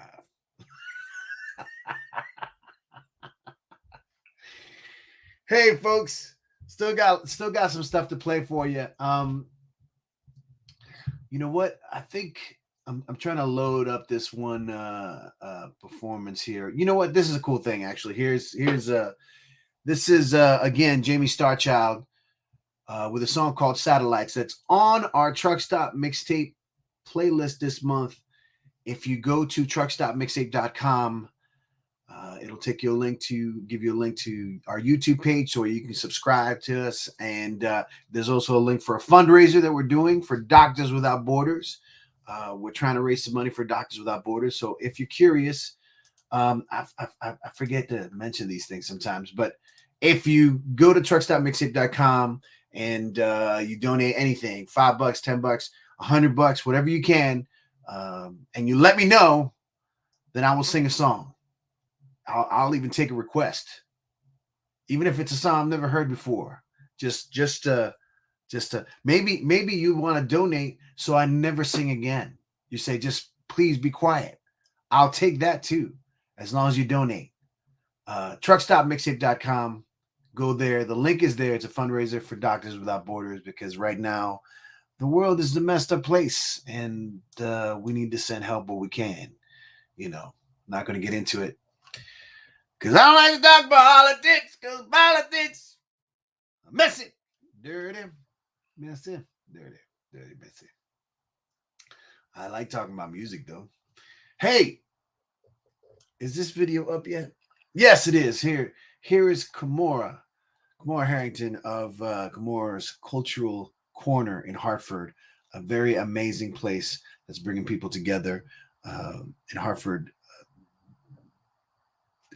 Apropos to this passing of Nina Glover, Kamora through the center has a weekly Zoom chat, varying topics, but this one particular week after the topic was grief and how to deal with it. And I saw some of it tonight earlier.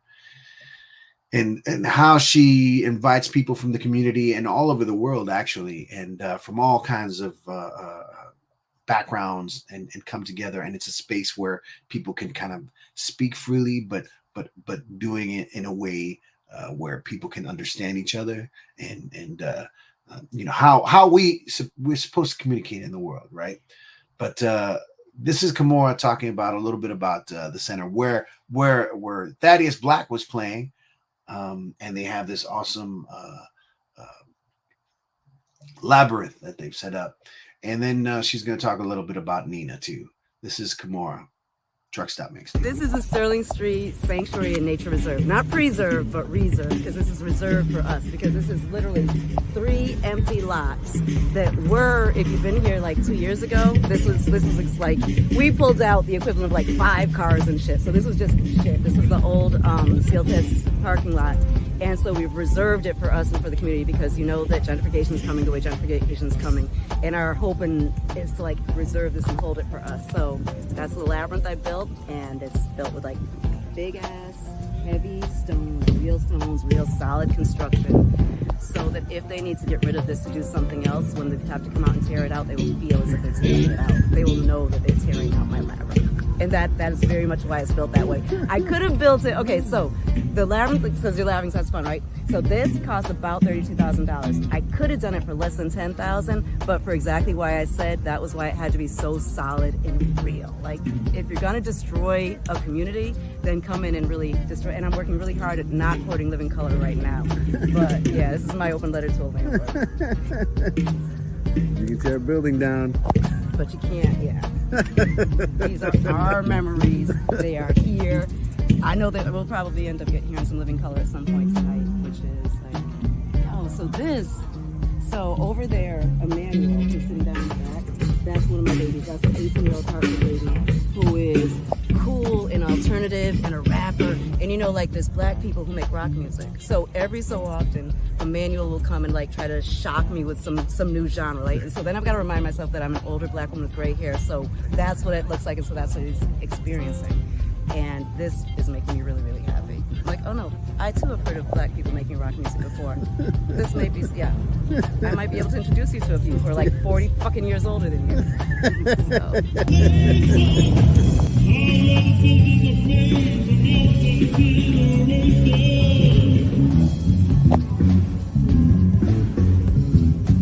Now, you know you're gonna have to ask some question to prompt, and then I'll just go from whatever you say there. I wanted to get any sort of impression of Nina from you, as far as like who she was as a person. And you can be as candid, as brief, as thorough as, you know.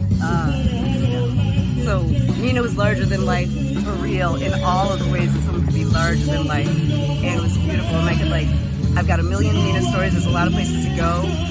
But I'm going to go to about a week and a half ago when we were at Melissa's house. And Melissa's youngest child, Cake, is 5 years old and is little bitty and small and petite and beautiful and wants to be seen. And there's this Nina moment that, like, as it was happening, I was just hit with, that's who the fuck this woman is. So Nina was telling me a story about Cake, and she's doing it in the Nina way, where it involved, you know, so some hijinks and whatever, but Nina was talking about Cake and this kid, and so this kid shows up, and she's telling this beautiful story about Cake that is completely seeing Cake, and seeing Cake as the beautiful human being that Cake is. And while Nina's telling the story, I'm watching a small child next to her look at her and kind of smile, and I'm watching Cake get bigger and bigger, and this happens, and that's when, pow! That is who Nina is, and that's when it hit me, because Nina sees you, and Nina sees you and loves you, and then celebrates you, and that's Nina. We are all blessed for having Nina, because Nina saw all of us for who we are. Flawed. When I talk, like, I call myself, you know, I'm a fucked up flawed mess. That's some direct Nina shit. That's directly like, yo, if you know me and you've heard me say, like, I'm a flawed, fucked up mess, and that's the Nina thing. She sees me, she loves me, there's beauty in it, it is what it is, and Nina's the person who saw and loved and held. That's Nina.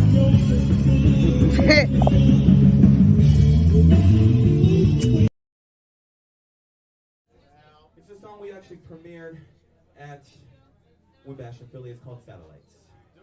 Brand new tune.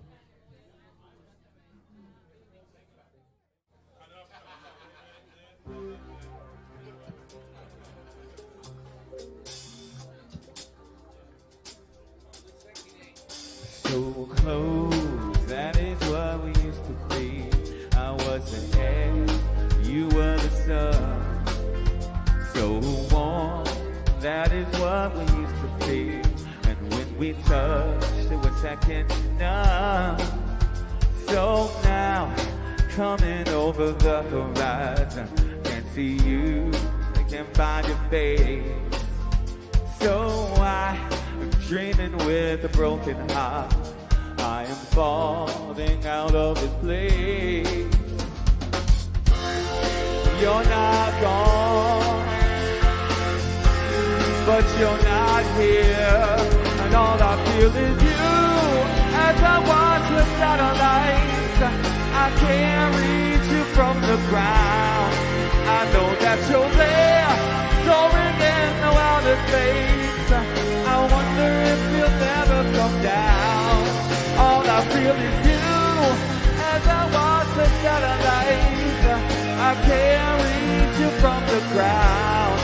I know that you're there, soaring in the outer space.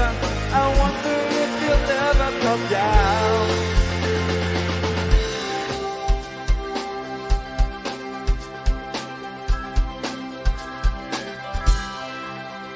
So far, I fear there's no reaching you.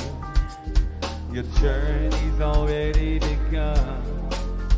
So cold, and the light's not coming through. You're fading move away from the sun. So then, coming over the horizon, should I look for your face? So you show me where you're gonna be. Leave me something to trace. You're not gone, but you're not here, and all I feel is you. As I watch the satellites, I can't reach you from the ground. I know that you're there, soaring in the outer space. I wonder if you'll never come down.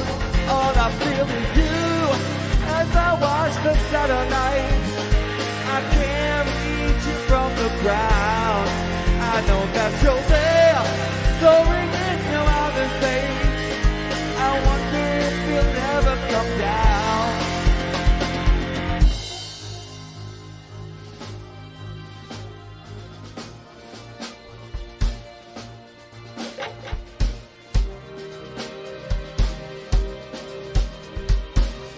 Ray Clark on the guitar.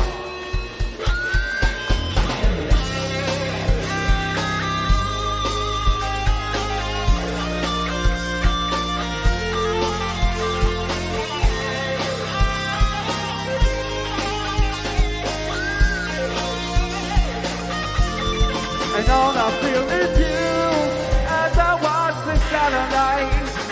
I can't reach you from the ground. I know that you're there, soaring in the outer space.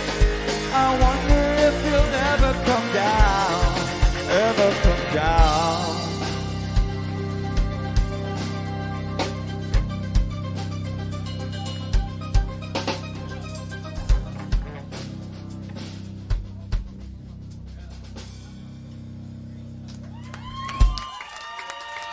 Thank you. That song will be available on Reverb Nation and other sites for free tomorrow. So please download it.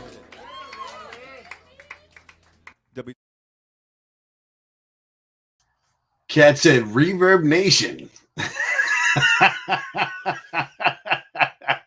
Jme Strchld, man. Spivey, Dexter. Who else was in that?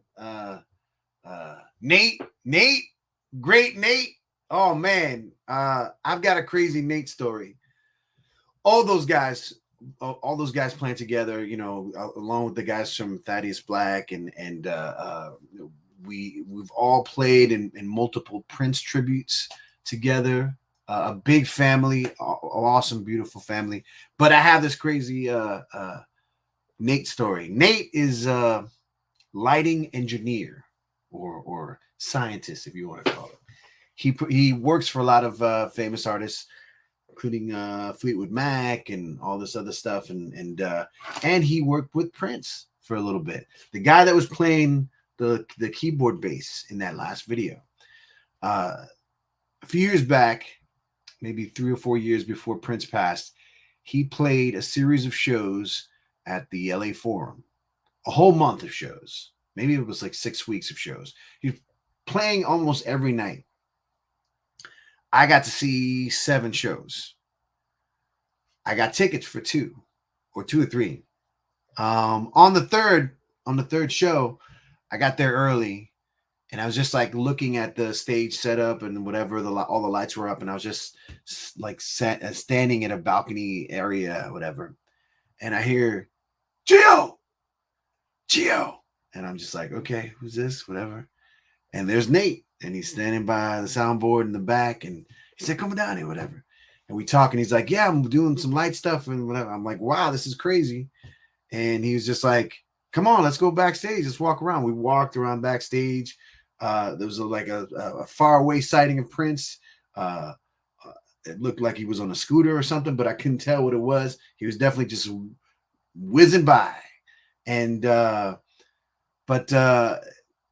Nate was just like, "Well, we're in town for another week. Come out every night." And I was just like, yes, I was there every night. Thank you, Nate. What a kind human being and an amazing musician. Speaking of kind human beings and amazing musicians, I wanna play a little something. Earlier tonight, I played a video by Carla with my friend Dominic Boucher. And Dominic and I used to play in a band called Liquid Circus back in Hartford. And we were kind of we were a rock band, but people would throw around the label industrial or even electronic. But we were basically a rock band. The sight of us kind of gave those airs, those industrial kind of vibes, because we were, outside of our bass player and our guitarist, we were a completely digital band, digital drums, lots of keyboards. We always had TVs on stage. This is before U2, and all this stuff. But I was talking to Dominic, and I was telling him that I had a dream where I remembered a song that we had written together. One afternoon, it was like a cold, rainy afternoon in Connecticut, and he was house sitting for his brother Kenny. Kenny, my brother, miss you, man. And he's house sitting his dogs, his crazy dogs. And I came over, hung out, and we did this one song. It was just like we did it like in it felt like 15 minutes. And I guess we recorded it on a 4-track or something, but we never released it. We never showed it to anyone or whatever. And I just had a dream where I remembered that one song, whatever, hundreds of songs come and go, and there many collaborators. And for some reason, I just recently thought of that song. And he's like, "Oh yeah, I remember that song." And he found it for me. And I would like to perform this for you live, if that's okay. Is that cool? Is that cool? Is that okay? I'm gonna try to. I've got the lyrics up, and I've got a little video by Dominic here of him playing guitar. Let me see if this is possible. Because technology and all. I'll pull this up. Okay, so there he is. I'm gonna pause this real quick because there's Dominic. And you'll see me in the bottom. Maybe I don't know. I don't want to. How can we do the little? Can we do it differently? Can we switch this around? I don't know. We can't do it even. Okay, it'll be. Let's do it like this. Nope, not like this. I'll be really small. I got a big head. You can see me. You can see me in my big head. So this is a song called, I think it's called Shine. It didn't have a title, but I want to dedicate it to Nina, and it's just basically about missed connections and not being able to hook up or link up or communicate in a way that you used to communicate. I feel like with time and experience and all these sort of the different roads that we travel, and we go so far away from where we came from, that sometimes it's not easy to reach back and communicate. Sometimes it doesn't make sense. Sometimes it's just difficult. And I think that we all definitely need to make an effort to try harder, especially in these times. But I just with Nina and some other people as well, this is one of the pluses of social media, is that we do connect with people from our past, and that's a con in some cases, I guess. But I was taken aback by this situation with Nina, because we were supposed to meet up. I was coming to Hartford, and we're gonna see each other. Say, Nina, hey, what's up? It's been a while. And a week before I showed up, she passed. And Just like that. So it's like, you know, that's how it goes. So this song, it's, you know, my probably won't really fit the situation, but I would like to dedicate it to her regardless. Who's in the comment board? I want to see if anyone can tell me how this sounds. Can you hear a little reverb, a little echo? Does it sound a little reverby? Because I need a little juice. I think Lawrence, you're out there. Are you out there, Lawrence? Theo, people in the house. Michelle, who else is out here right now? Michelle, Alberta, I think is gone. But anybody who's out there, let me know if I'm getting a little juice. Do you hear a little reverb? Do you hear a little sweetness? I don't do autotune, but I don't mind a little sugar. Is that okay? All right, I'm just gonna wing it. Okay, so hopefully I hear the guitar. Let's see how this works, how this goes. Okay, this is Dominic Boucher, myself, Giovanni Blanco. We used to be in a band called Liquid Circus. This is a song called Shine.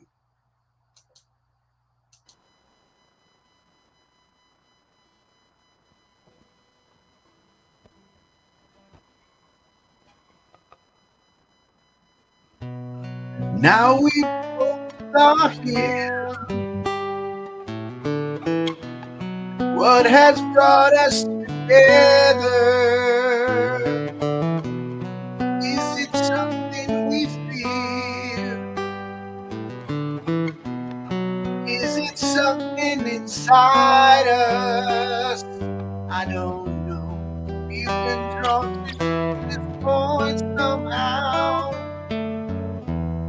There's no chance to turn away. No use in saying what will be stronger tomorrow. If I give in, you give in to endless mystery. I catch you smiling as you slowly look away. Now inside I'm crying. I can't wait another day. Should I let my feelings lead the way?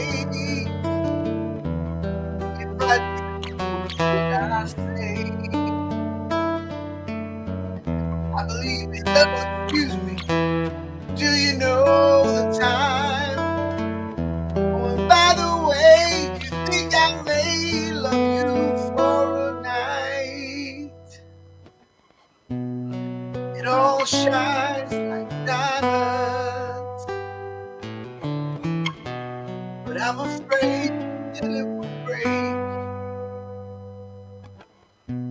I'd rather let this instant shine forever. Everything will stay the same.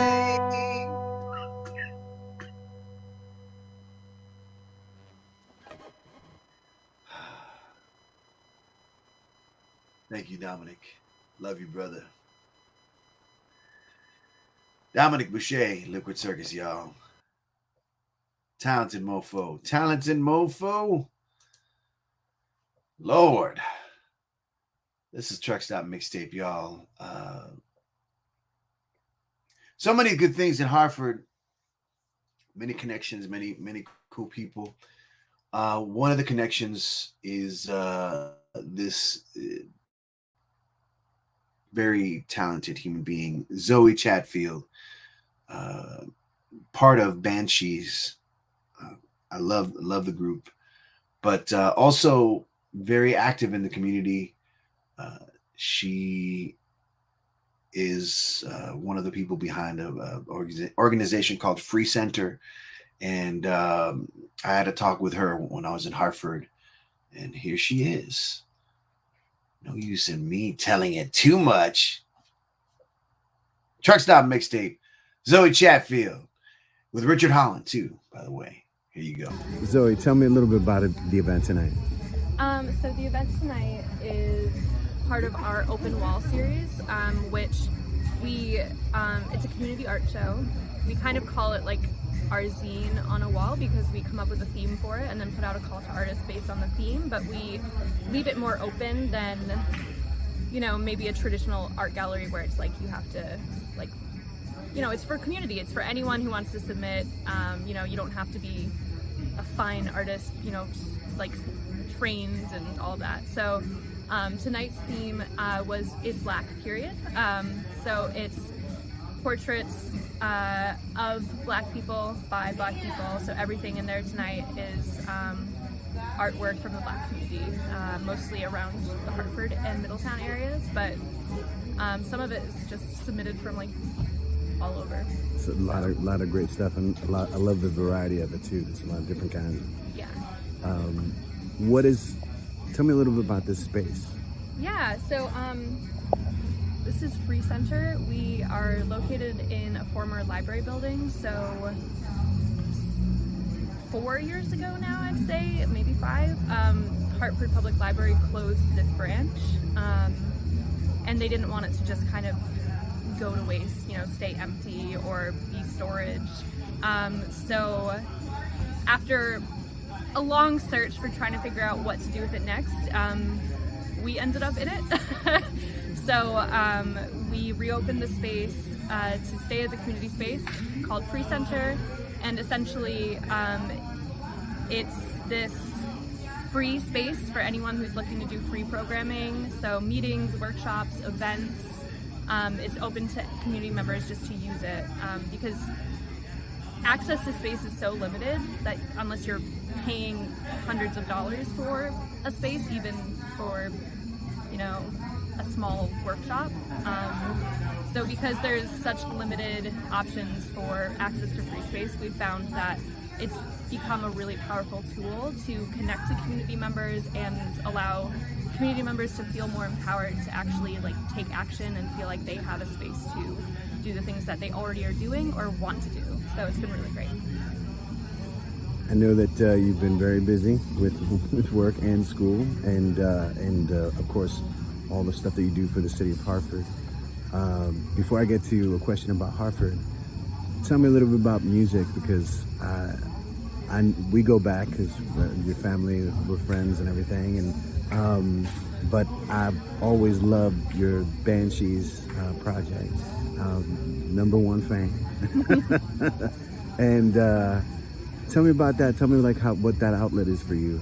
Yeah, I think one of the, you know, it's weird to say, not benefits of COVID, but, you know, one of the things that came out of COVID that was a positive thing for me was that my 2 bandmates were both in Connecticut. We kind of became our own little bubble. So throughout the past year and a half, we got into like a weekly rehearsal and songwriting schedule, which we haven't been able to do in a really long time. So we were able to start a lot of songs. We did start some recording. So we're hoping to put out another project. Unfortunately, in the past month and a half or so, I went back to grad school. Emily started grad school, and then Athena got a really awesome job at a law firm in Brooklyn. So she moved to Brooklyn. So we are no longer all in Connecticut and close to each other, but we still, we were able to make a lot of progress during the time that we were able to spend together while we were all in Connecticut, all our little quarantine. So we're still gonna continue working when we can and slowly piece together a full album. We have enough songs. We literally, our like master plan was to do a 3-part release. So it would be a total of 21 songs, so 777. And we got to like 18, you know, not all completed, you know, but at least ideas. 18 started like, this can be a song. But we're gonna have to reel it back in a little bit if we want to actually put anything out. But you know, it's been really great, and it continues to just be such a wonderful part of my life too. When we when we can manage to fit it into our like crazy puzzles that are our lives. But Final question, so you can get back to work. What is it about Hartford that is so special for you? definitely the community. It's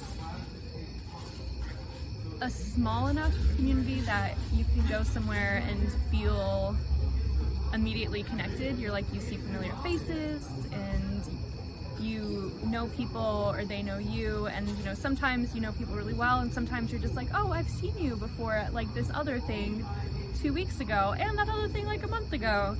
And it just allows for more easy connection and establishment of that feeling of a community that I think sometimes gets lost. You know, I think the most important thing to say about Free Center is that it's, you know, I just 2 seconds ago said welcome to my space, to our space, and it's a lie. It's not our space. It's the community space, you know? It's what we all choose to make of it. And I'm constantly like inspired and blown away by how folks show up here, you know? And it's at this point in my career, it's like the biggest gift I could have given myself, to just sort of step out of the way and see what happens, you know?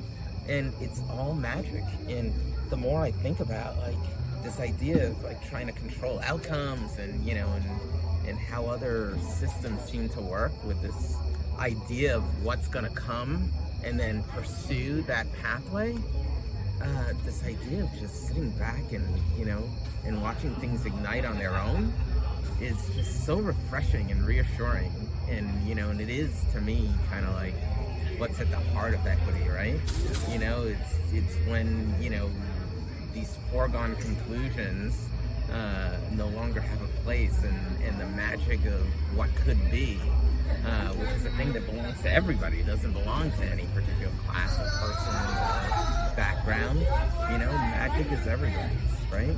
And I'm delighted to be seeing that happen on a daily.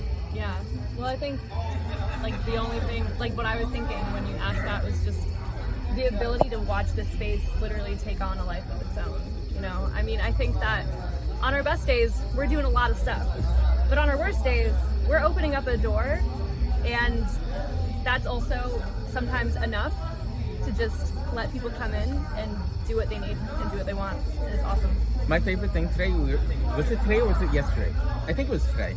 A guy walked in, he needed to pee, he went, did his business, and left. Like it was his house. It's true. You know? We were like, didn't oh, say hello. Didn't say anything. He walked in, like, I gotta use the bathroom, and just kept going. I was like, dude, yes! Yes! There was a day here, and so, you know, early on I was an idiot and I didn't understand, right? You know, I thought that, you know, that there was a thing to protect, you know what I mean? I'm protecting this for the community like a knucklehead. And there was a guy that was, you know, using the side of the building the way guys sometimes use sides of buildings, right? And I, yes. And I went out to, and I was like, who does that? Who pees on a building, in a brick building? You know, that goes into the pores of the thing. It's not right. So I went out and I was like, dude, what are you doing? You know, it's like, well, I just needed to go. I was like, well, dude, you're peeing on my building. And you know, his statement back to me was simply, when am I gonna have a building? Now, okay, so that's a cop-out. A little bit, but at the same time, that kind of got me thinking, you know? How do we make more room for this to be everybody's?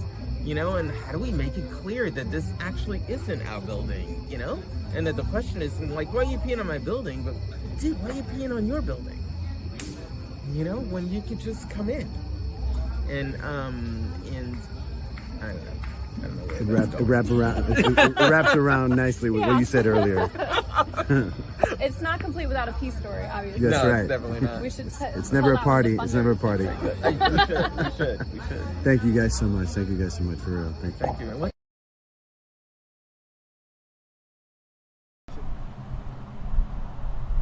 Action.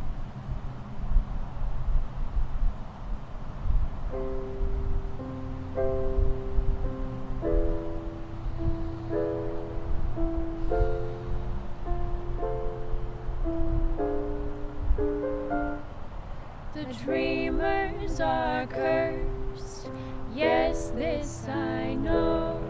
We'll wander the earth till the earth lets us go.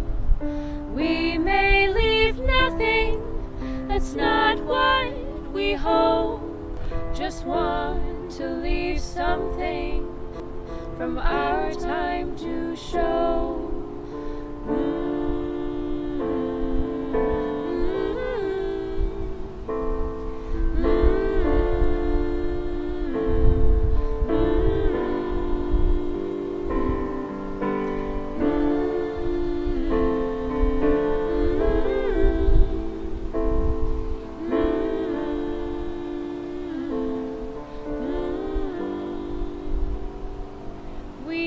Pretend we're rehearsed as we live our lives, but the chaos is a blessing, it's one in disguise.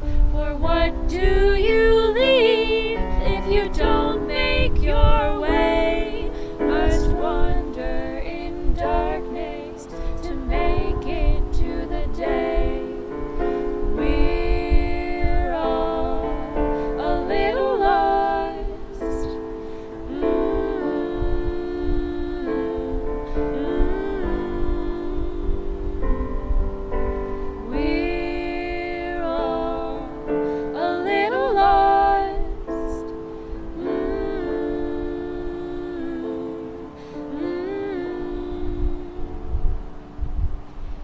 Dreamers are cursed, but there's more you must know. For even in darkness you have the stars glow. And while you wander, you'll get to see the light of the dawn and all that can be.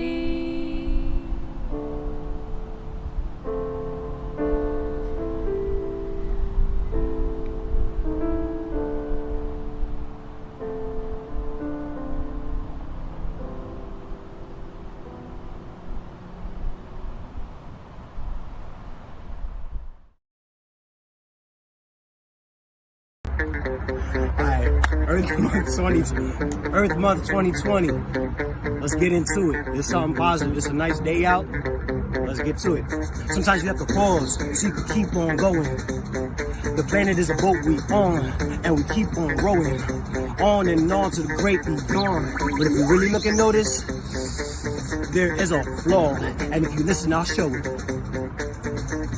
We doing pollution and doing it dirty. We sophisticated but not acting worthy. Standing so still while our fate is turning, suffocating the planet and calling it earthy. How many lanes does the interstate leave? How many days will that take to conceive? How many plays have we tried to perceive? Maybe your rail's the way to perceive. Hands up for the green jobs. Post-COVID, we gon' need jobs. Not old jobs, need clean jobs. 100 million workers like Steve Jobs. That's clean right there. That's green right there, I said. That's clean right there. That's green right there, I said. That's clean right there. That's green right there, I said.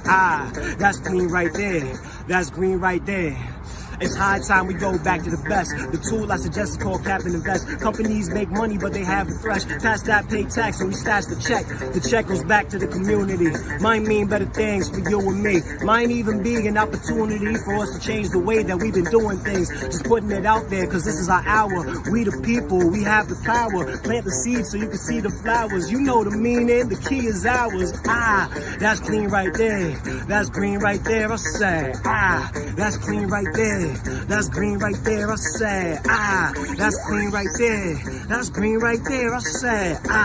That's clean right there. That's green right there.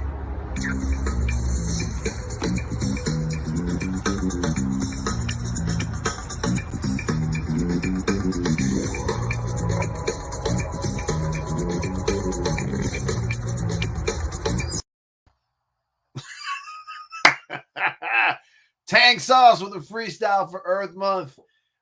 Tang Sauce recommended by Lawrence of Thaddeus Black. I'd asked if anyone had any suggestions for other Hartford area artists, and he knows Tang on a personal level, and he said, "This is hot, play it," and he was not wrong. Thank you, sir, and thank you everyone for tuning in. This is Truck Stop Mixtape. The next few weeks, we got some crazy things lined up. The 6th, Wednesday the 6th, we have a tribute to soft rock. Oh, Lord. A tribute to soft rock. Expect some Air Supply. Expect some bread for sure. And expect maybe some Barry Manilow. Who knows? Who knows? Soft rock. Just for the first time in my whole entire life, my 50 years of life, that sounds so funny to say, soft rock. It's not a soft, it's mud. It's just clay. What is it? It's not a rock. It's not a rock. If it's soft, it ain't rock. Come on, man. Come on. Still, we will pay tribute to that. We will pay tribute to clay next week with some syrupy sounds and some heart attack inducing sweetness here on Truck Stop Mixtape. And the following week is going to be October 13th. It'll be our new music week. Plenty of things to celebrate. Some new music, some crazy artists out there. And I have a new single out next week, so I'll be celebrating that. On the 20th, Wednesday, the 20th of October, it is going to be a Tom Petty tribute. It's his birthday, I think, on the 17th. So we're going to do a little Tom Petty party. After that, on the 27th, we have This Week in 1984. So that week, October 27th in 1984, we're going to do some covers of songs that were popular in that week. Soft rock. It's mud. It's mud. That's what it is. Don't give me that stuff. Whatever, man.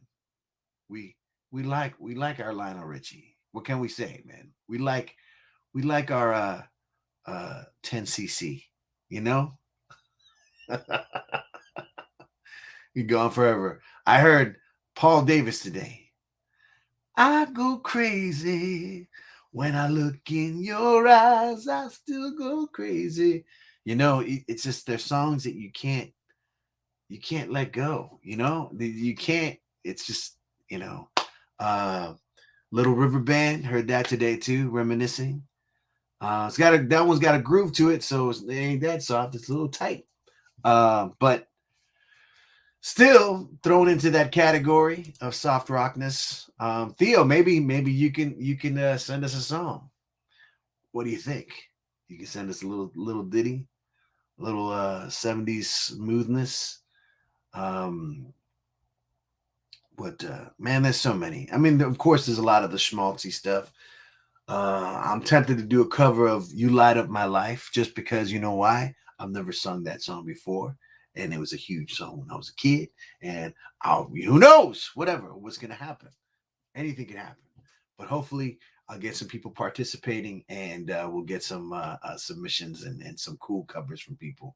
But that's next week, the 6th, October 6th. And then the 13th, New Music Week, the 20th, Tom Petty tribute, and the 27th, it's going to be that week in 1984. Yes, Theo is in, and you know how it goes. You don't have to be fancy. It's just you and a piano, you and a guitar, and you're singing.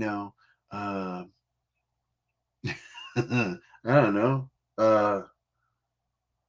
Turn on your heart light. That's not. I don't consider Neil Diamond soft rock. He's just Neil Diamond. But Air Supply is definitely soft rock, man. They got some jams. I don't care. Shoot me.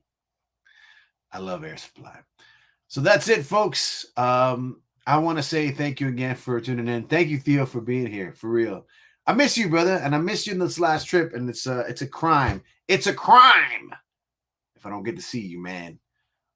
This is the last song I'm going to play tonight. It's another song with myself and Mr. Jonathan Chatfield, and dedicated to Nina. We heard it already tonight, but we didn't know people were doing the same song, so I don't care. I'll play both versions. This is Jonathan Chatfield and myself, Giovanni Blanco, playing James Taylor Fire and Rain. I've never sung that song before, which is kind of crazy. And I was telling Jonathan as before we did it, I'm not even sure if I've ever heard that song all the way through. It's just one of those things that just like, it's always been a radio song for me. So I've always heard it in parts. I've heard all the parts. I'm not sure if I've heard it ever from beginning to end. And it's not that I don't own any James Taylor, but it's just, you know, that's got to be his most famous song, right? I just like his other stuff.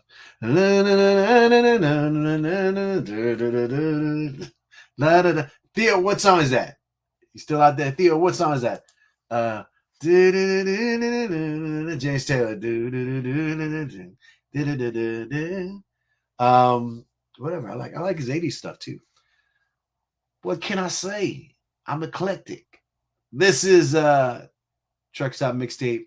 I said it already, Jonathan Chatfield, myself. Fire and Rain. Be good, everybody. Remember, lead with love. I always say lead with love. Try to. Just shake it off. Whatever it is you're feeling. All the work you've been doing, it's going to pay off. I promise you. It's going to pay off. And if it feels like it doesn't, then just go move on. Do the next thing, man. Do the next thing. Hold on. Your smiling face. Yes. I love that. I love the James that has like a little groove to it. I love James. Was another song that he does.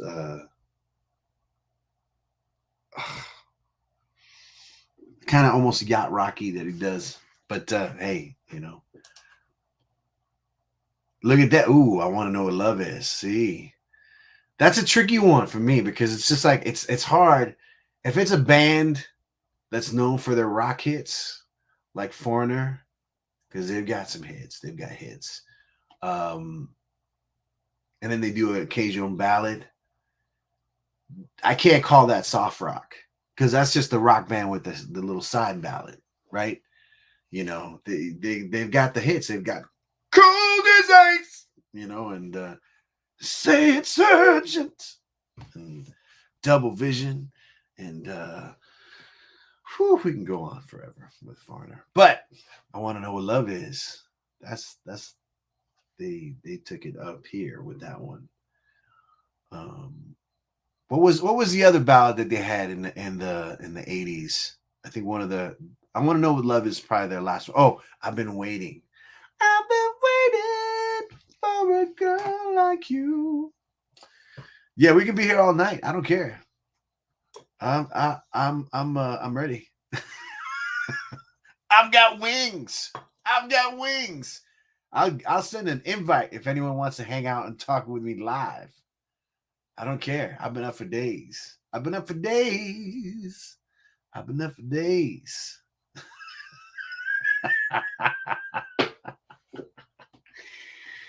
The point is, life is short, so do it all with love. Even your freaking laundry, do it with love. Take a pause, take a moment, and go, hey, look at this. I own some nice clothes. I got some decent t-shirts. I've got this. You know, and if it's your job, if it's your situation that you need to break it down for other people and sometimes hurt some people's feelings because you have to let them know the truth and for everyone's safety, then that's what you need to do. But any other time, go with a smile. I'm not saying that it works every time. It's for every occasion. I'm just saying that when in doubt, if you don't know what else going on, if you don't know how you're feeling, try looking for, gratefulness. Just try looking for reach to the farthest point of your soul and your brain and your mind and your experience and go, okay, well, I have lived. I've done things. Oh, Michelle, pillow talk. This is pillow talk. This sucks.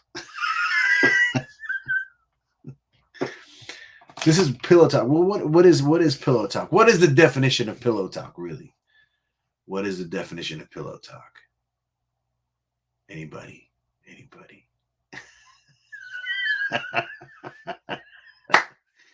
Come on.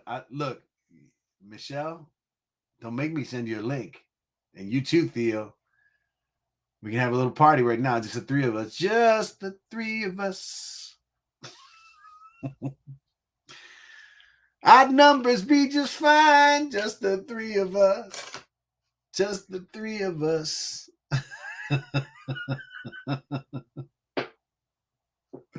Just the three. I can't. If I go any further, then it's gonna be territory. That's when you roll over and you talk that talk. Like, I'm not sleeping in that spot.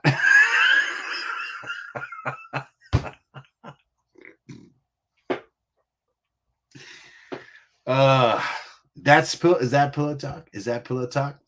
Sing it. For real, y'all. I feel like hanging, and it's just one of those things that it's just a lot of work, a lot of stuff that's going on and life, and it's this is a chance for me to hang out with y'all. Can I send you a link? Theo, can I send you a link? Michelle, can I send you a link? I'm just gonna send you a link. I'm just gonna send you both a link, and just you don't have to respond.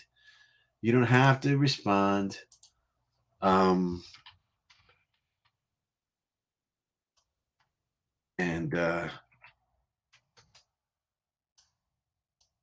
Let's see.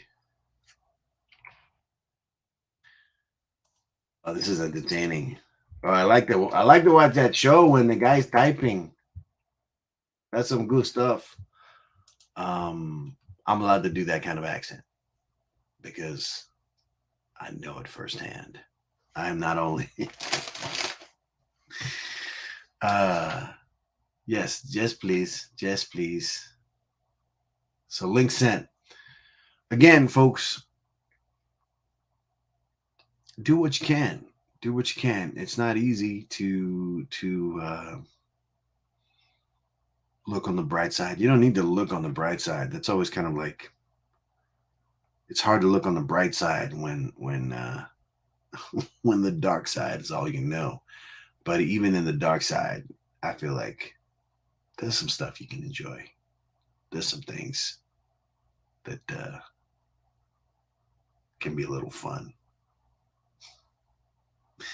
All right, that's my cue. Do you like my glasses? I'm gonna put on my glasses for a second. Do I look scholarly?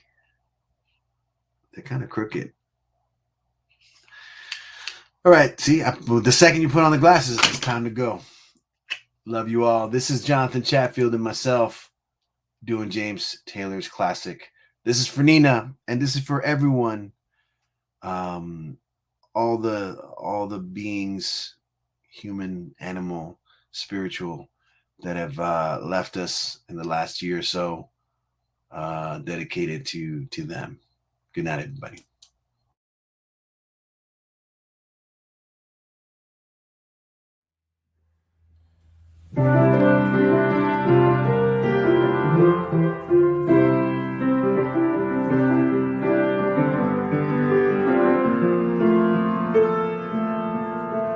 Just yesterday morning, they let me know we were alone. Susanna played for me, put it down to you. I walked out this morning, and I wrote down this song.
Yes. Look at Nice. Theo, my brother. Let's do this. Little late 1 night. o'clock, 1 a.m. How are you, sir? I'm all right, man. I was about to go to bed, but why? Exactly. I feel the same way. It's like, it's all right. It's all right. How are you? Seriously, how are you, babe? Man, I'm doing all right. I'm focusing a lot on the EP that's I've been writing forever. Love It War. Love It War. Oh. Can't wait, man. Yeah, it's sounding good. I'm knuckling down, bro. It's got to come out before the end of the year. So, what was this? The singles, something glasses or Sunny Sunglasses. Sunny Sunglasses. Yeah, this is for real. No movie scene. Don't go twisting all I mean. Yes. Can't wait, man. Can't wait. Yeah, man. It's so awesome. I'm gonna look. I got on late, so I missed a lot of the show, but I'm gonna check it out back on, on YouTube. Definitely. Please do. Dude, we did this. Yeah. Were you anywhere near? But you're up in Boston there. Yeah. Yeah. You weren't in CT that weekend. Nah, brother, but you definitely worth. You're worth a day trip, my man. Plus, it was one of those things. It was really weird because I feel like every trip that I do to Hartford, I always try to assemble some people and make some noise, right? Just like, right. Even if it's not a show, it's still, I still get together with people in somebody's house and we make some noise for hours. Yeah. But it's because it's just, that kind of zaniness that happens and it doesn't take much. You don't even need, all you need is one instrument. Right? It's just like one instrument will do. Even if it's like a drum, it's like you'll figure something out and make some noise. That was good to see Chatty there, Jonathan. I haven't seen him in years, man. Yeah, man. It's there's a clip that Jay had sent me from the early days in the Blue Room and his house in the basement. And it was interesting to see him and see Jay and see John Cornelius. Mm-hmm. And Rodney was playing drums. Oh, it's kind of crazy. But it's funny because it's just like, you remember how that was it. It's like you would, whatever, after school or you did your thing, you did whatever your mom said to go do this thing, and you did it, and you go hang out with your friends. And a lot of times we were just making noise, Oh, yeah. Yeah, sometimes good noise too. And sometimes not so good noise. I mean, well, that's how we learn. Absolutely, man. Did you get your fix though? Did you feel? Barely. It was a painful trip for me because I was just busy with work and I couldn't. I had to do the work. So I saw people in pockets of time and it was interesting, but I'm glad because I got to see my parents and I hadn't seen them in a long time. Of course, bro. Dude, I want to say I really enjoyed the Jaws tribute. And oh my God, that was so much. Good time. I realized I think that the next songwriter challenge should be a holiday challenge. You know what I mean? Like for the first or second week in December, do like come up with a holiday song. Oh, I like that. I like that. I don't know. Maybe there should be like a rule of some kind, like a holiday song where you can't mention the holiday. So no Christmas songs. No. You can't say the word Christmas. You Can't can't say the word Christmas. Yeah. I don't know. You can mention snow and chestnuts, but be like, yeah. You can roast them chestnuts all you want, but you can't say Christmas. I could do that. Yeah. Then let's see. Next week, soft rock or our mud. It's so weird, man. It's like you're like weird. I'm like bread. soft rock. What does Bread. that really mean? America. Bread. America.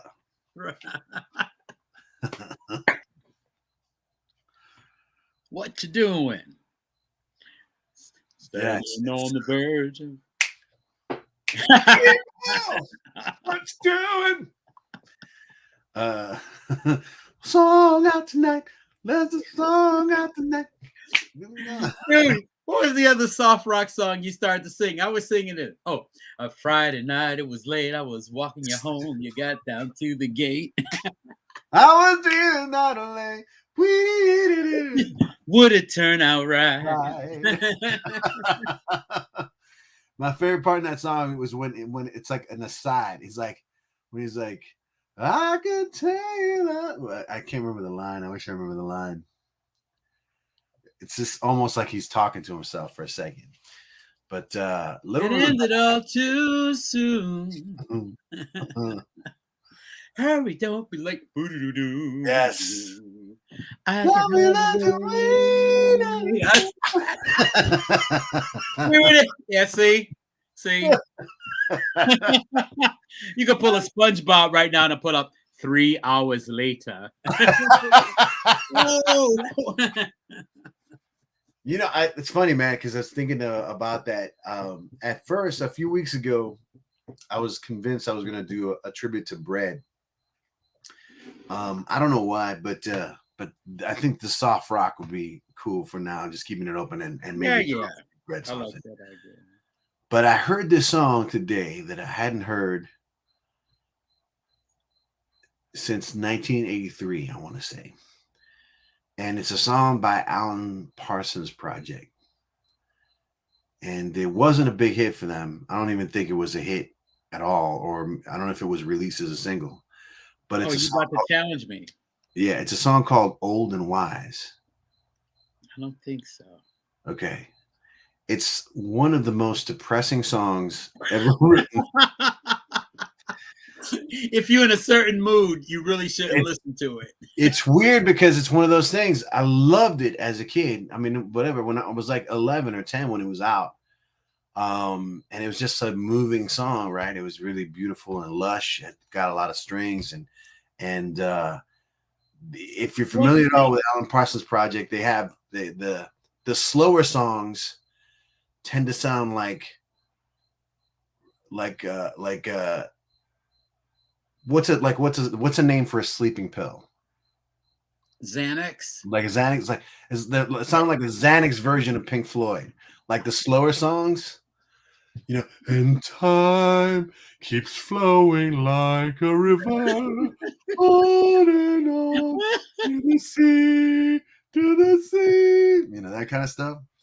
But this song is called Old and Wise. It's just basically, and again, I heard it a million times. It played on the radio in Dominican Republic. That's what it was. And it's a song of a guy singing from his deathbed. Oh no. Yeah. And it's just kind of it's really morbid, actually. It's, you know, I mean, the first line is like, as far as I can see, there are shadows approaching me. Wait a minute, I know that song.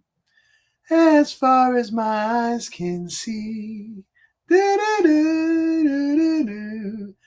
are shadows approaching me. There it is.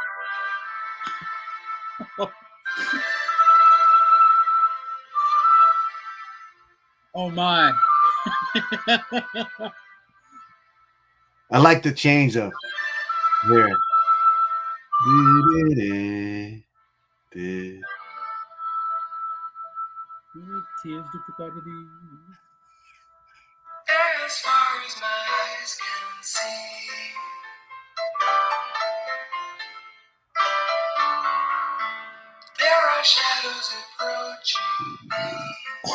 Oh no.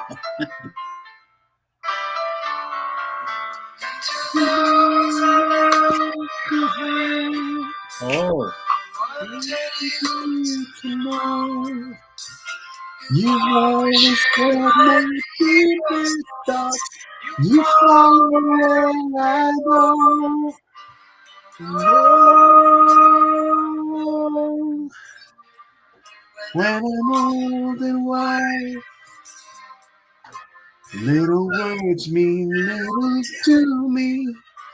All the winds will go right through me. Someday, in the midst of time, when they ask you, I knew you, I'll smile and say you were a friend of mine. From my eyes, oh, when I'm old and wise,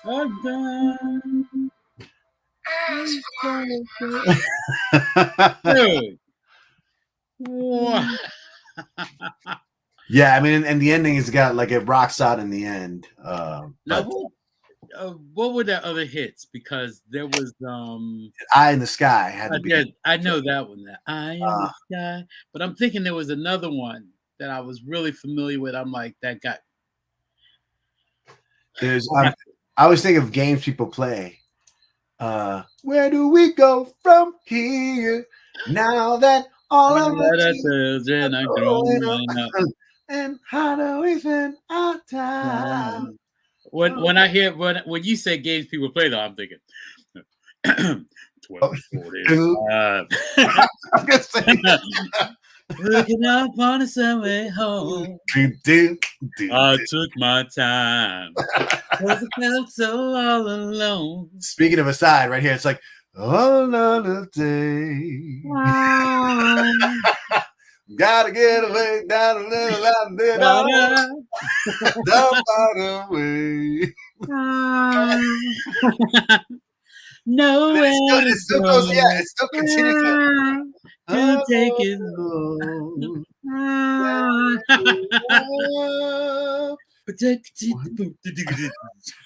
Games people play. That's can't hang it. Know what they do to keep me feeling blue. Who is that? Is it Spinners? Hold on. 12:45. See, I got my on the ready. On the ready. See, I've been at it. On the ready. Gotta get away. Gotta be the Who's that? Yes. No. I love that song, man. Oh yeah, dude, you just reminded me. I'm gonna re-record my shark vocal so I can post that. Just so you can throw it up. You got it, man. It's such a great song, man. It's it's like one of those things that I was so proud of what you did, because it's like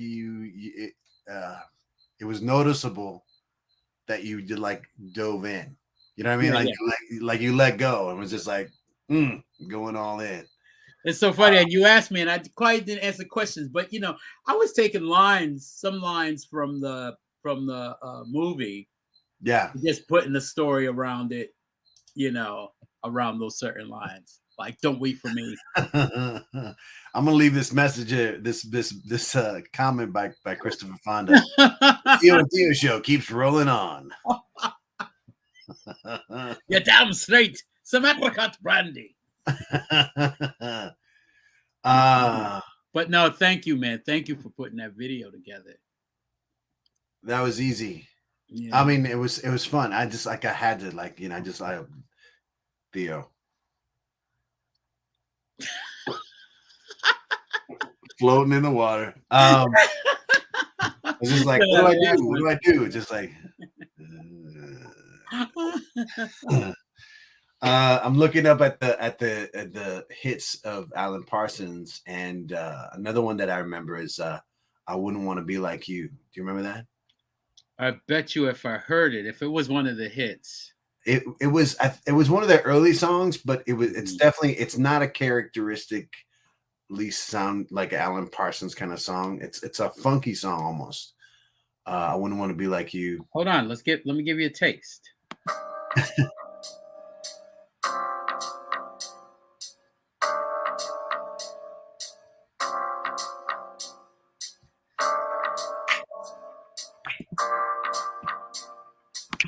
Wait a minute, man. That's got a little Lalo Schifrin in it, you know? Like, it's like somebody sneaking around the corner with a gun. It's like Quincy Jones. Yeah. Hold on. Sorry. Let me get back to it. We were singing like the Titanic.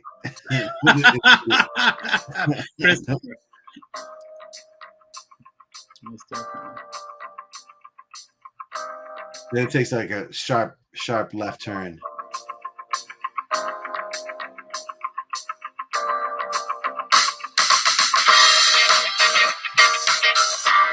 Oh!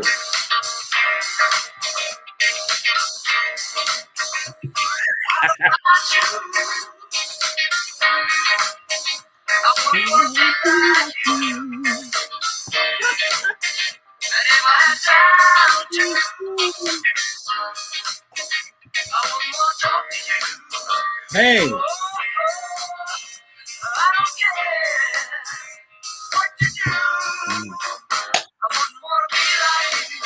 Oh! Definitely not the same people who did I Am the Eye in the Sky looking at you. I can read your mind, or whatever they say. Da da da da da da da. Yes. Hold on. Yeah, they're definitely getting their disco on there, man. Yeah, I mean, Eye in the Sky was huge, but the funny thing is how that song has lived on in like sporting events because of the intro that never got played on the radio initially. Like that big, what? Really? That if you listen to the song, the album cut, it's got this huge intro that kicks in, and it's basically used by like every major sports team as they like introduce the players, because it's like ding ding ding ding ding ding ding, kind of like you've heard it a million times, and you would never know that there were.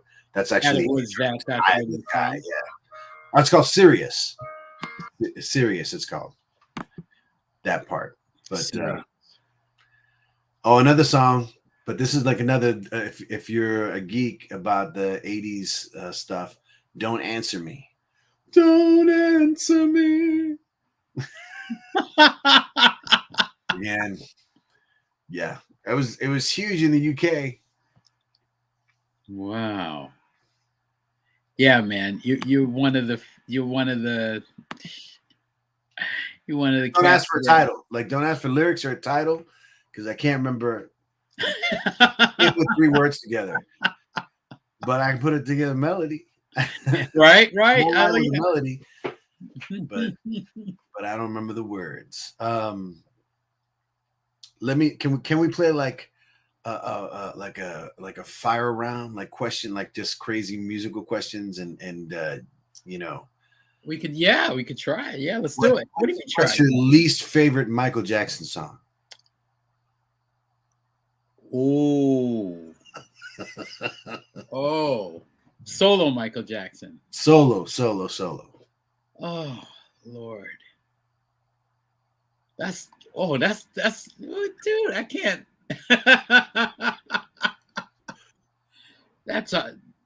I have to get back to you on that one. That's wow. It's guaranteed not on Thriller or Off the Wall. That's for sure. No. This would be that obscurity somewhere between, Ben and whatever that album was that Ben. Yeah, I like Ben though. You know what? No, I like Ben. Ben's a great song. from that era. You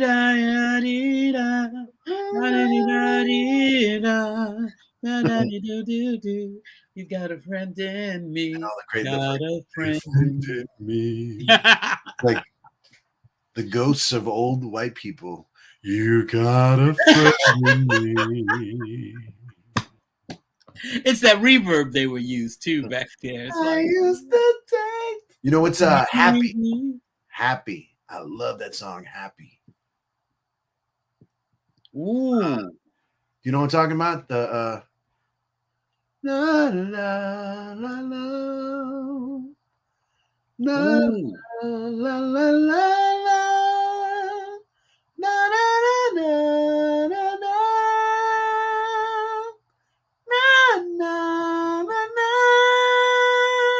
I can't, is that I don't know if it's Happy is the title.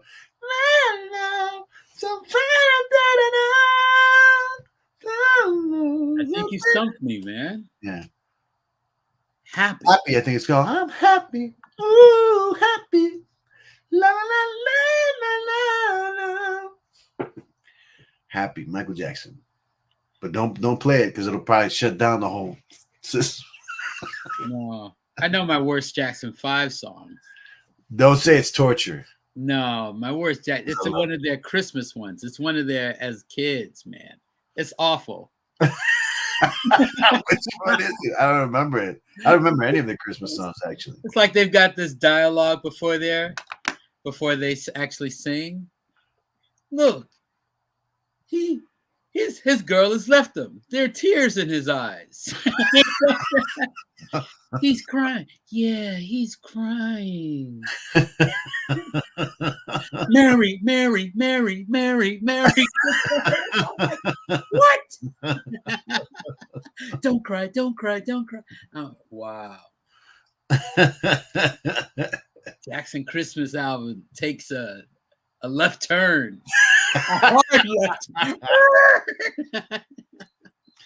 How about least favorite Queen song? Oh. That's hard to pick, man. But I'm sure that No. I've got a couple. There are a couple of real bad ones. There's one called "Man on the Prowl" from the Works album. Man on the prowl. What? What are you doing? Oh my god! And that's actually not a bad record. I just want like how where the Works. Yes, Man on the Prowl. I'm like, oh, awful. Track listing.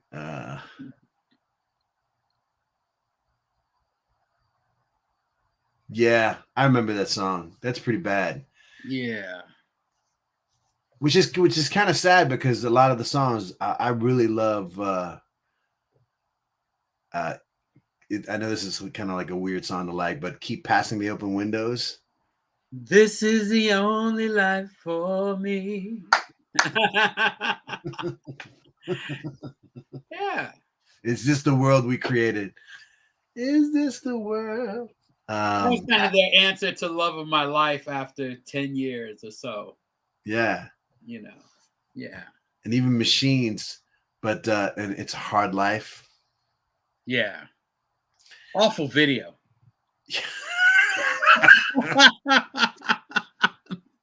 It's a hard life.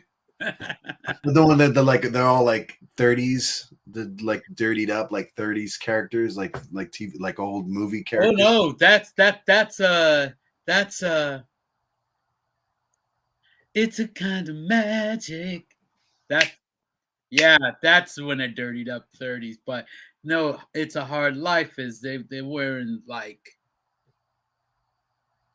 some like 16th century. It's like in Freddie Harlequin garb and shit.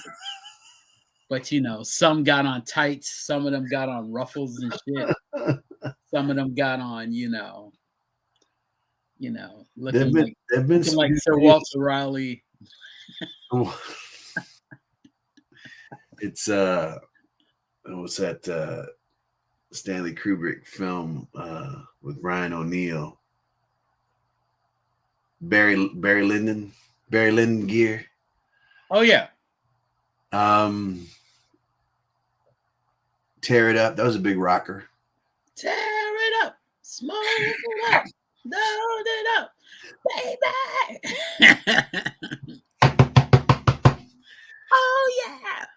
That one made the cut for Live Aid. That's right. That's right. Yeah. I think that album was out around that time. This is a song called Hammer to Fall. Oh, maybe that's what I'm thinking of. Hammer to Fall. But yeah, you know, Queen's got a couple. They got, yeah, like after actually I didn't mind Hot Space. I was gonna say after the game. I think Hot Space was really more production wise. That was just like too thin for me. Yeah. But you know. Yeah. But like the game. Like after you heard something like Dragon Attack, and you know, it's just like, come on now. Yeah. But yeah, it's kind of crazy. But they were all, I mean, the second that they stopped, I mean, after like the second or third album, when they just kind of went like all directions on every album, you know what I mean? Which is why like News of the World is my favorite Queen album. And I feel like that's the first one where every song is completely freaking different. And then after that, it was just, that was the agenda, you know? Yeah. You get a taste of that with jazz, right? Yeah. They continued that with jazz. Is Who Needs You on jazz? I love that song, man. Wait a minute.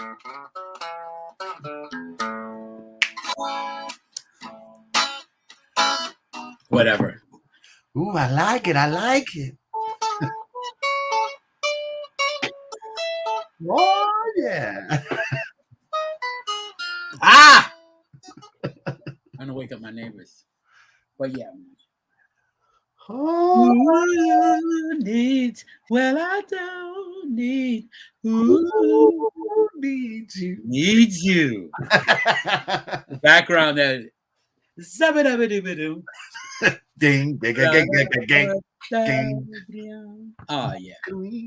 Yeah. Dude. And then like and they open up with that song, that crazy Mustafa Ibrahim. Mustafa Ibrahim.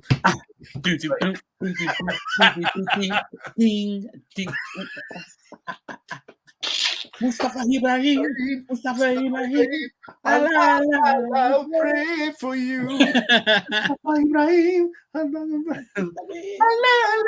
will pray for you. Mustafa.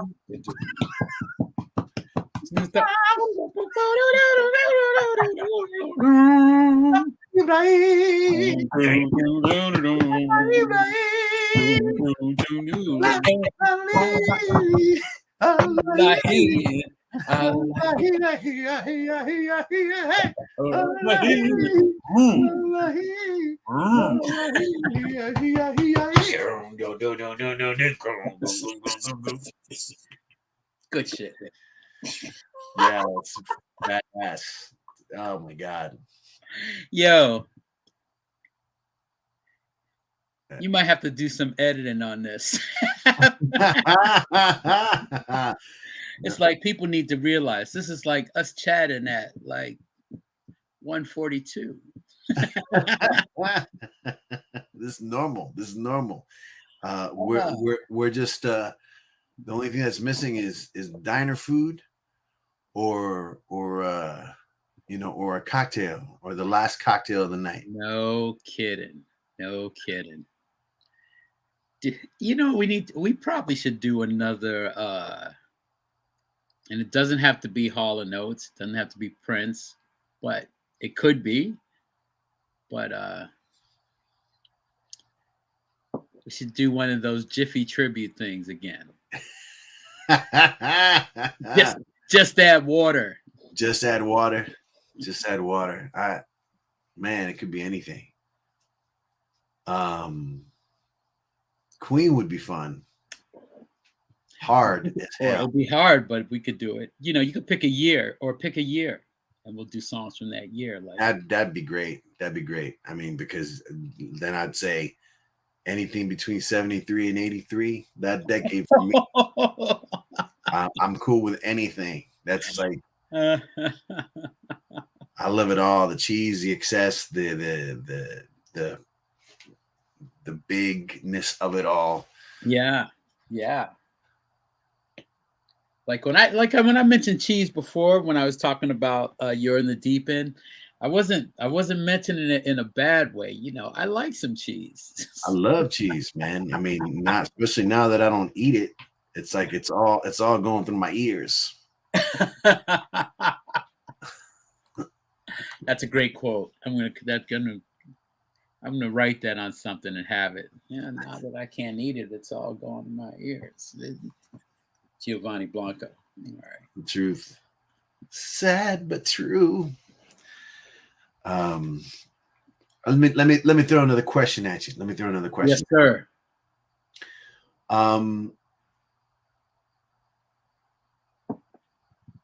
What is your favorite Barry Manilow tune? Ooh.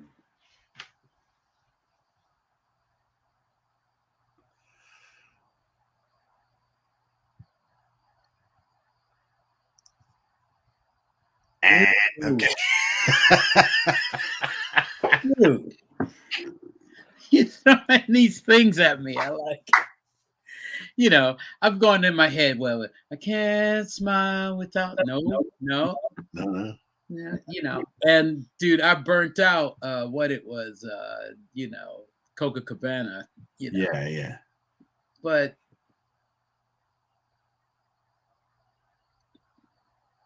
yeah, it's I write the songs, I guess. For me, it's Could It Be Magic? Could it be magic? How does that one go? Could it be magic? Oh. Yeah. So fast. Let this be the magic and last. Baby, I love magic. You. Yeah, wait a minute. No. Yeah. Come into my arms. Yeah, no, that's a better one. Yeah, that's definitely a better one.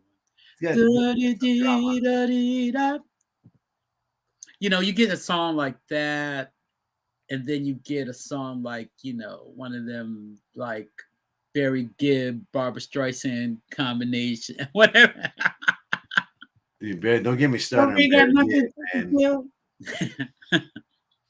Our love will climb any mountain near or far we are, and we never have a chance. Oh, never. We are devotion. That's why they say that. They get the name right. Yeah. I just the song that keeps popping up every once in a while by them that kills me. It's I can't remember the title, but what is it? By who? Bee Gees? Bee Gees. Like it's all about no pain enough tomorrow. To silent to you to fall apart. Da da da da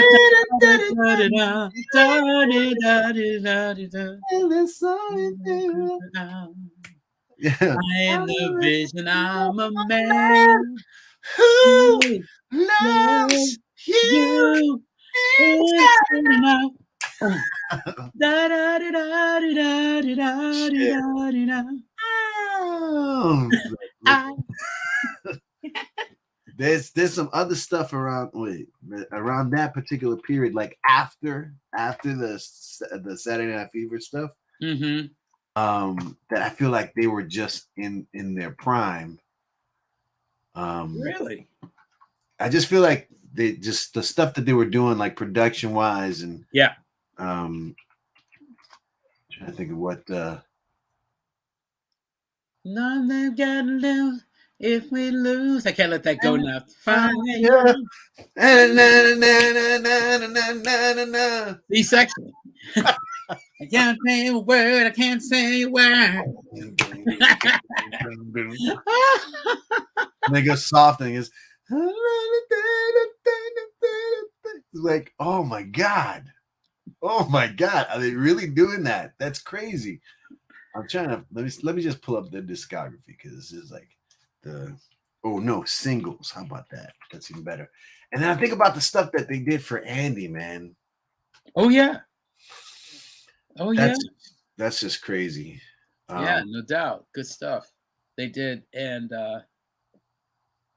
if you do that, you gotta bust out a couple of those Olivia Newton Xanadu's. Oh, that was homeboy Jeff Lynne who did that stuff, right? Now we are here. That's totally ELO in Xanadu, but the Love You Inside Out. That's the name of the song. Yeah, love you inside now. Let's see that album because I think it's Spirits Haven't Flown.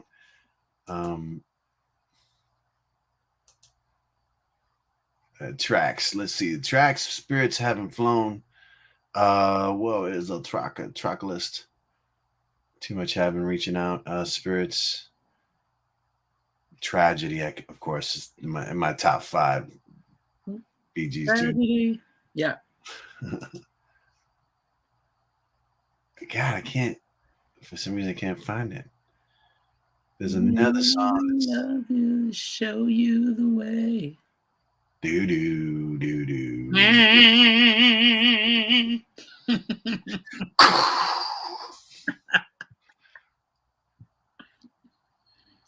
Yeah, you know what song I really oh Lord, I can't talk about soft rock guilty pleasures on a forum that goes out all over the world, man. You can do it. I can't do that. We're grown men. That's right. There was a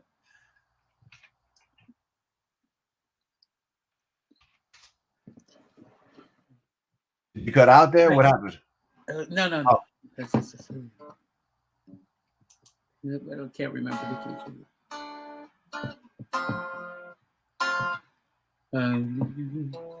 Maybe F. Da do do da dee da da do da dee da. My eyes are not the first. Da da da da da da. Mostly devoted to you. Yeah. For you. Yeah, that's a big one. I'm not the first to know. There's just no getting over you. Yeah. And then I'm like, oh, what? That's from Greece? Yeah. You like what you like, bro. Yeah, you do. I love. I was gonna say another song that I like that he did. They didn't record was "Heartbreaker," the Dionne Warwick song. That's a Barry Gibb composition. Oh, really? Why do you have to be a heartbreaker?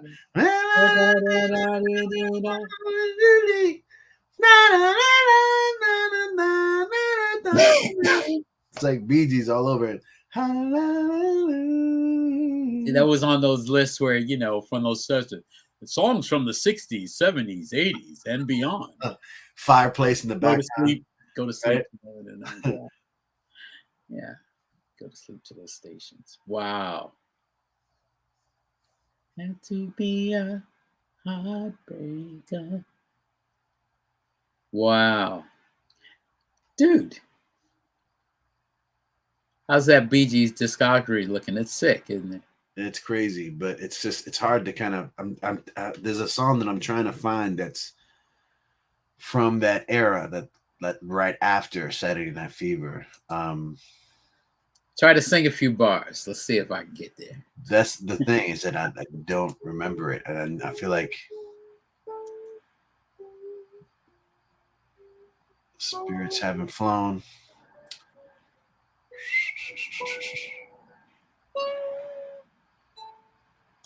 Oh, maybe it's reaching out. Hold on.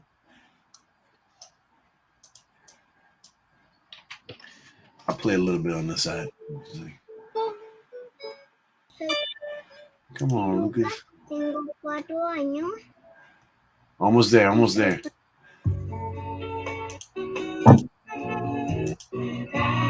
No, that's not it. So off.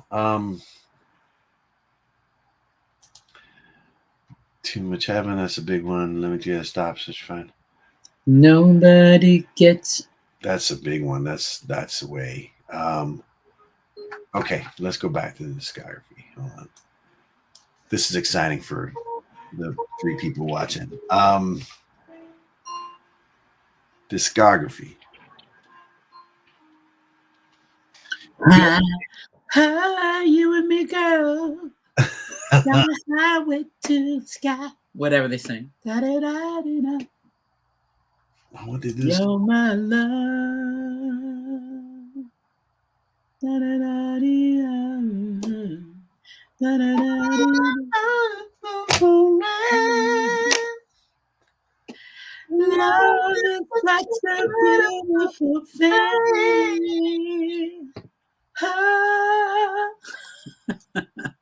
Heavy Eyes. Okay, what's on this record? Track listing. All love, still love you. Yeah, forget it. I'm not gonna find it. But, dude, I just realized it's like, dude, it's only 11 o'clock for you. It's 2. yes, except that I've been up for 2 days. Oh, okay, yeah, that's different. So yeah. this is I'm having that 2 o'clock, 3 o'clock in the morning kind of weird energy that I'm like, I don't want to go to bed. Dude, I recognized it when I was hesitant. I'm like, should I really push this button? I think my man should get some Z's. He should be copping some Z's right now. Yes. Like comic book style. Like out. I mean, I'm like, should I answer this? Should I answer this? And Trump started me saying, fuck it. Yeah, come on back. Come on. I'm like, no. It's probably a bad idea. Let's find some soft rock classics. Let's find some soft rock. Right. Let's dig. Soft rock classics. Let's see what the interwebs say.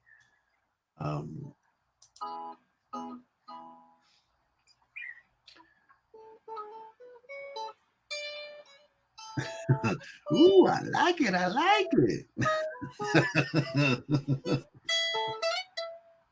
I'm for 70s because these. I like it.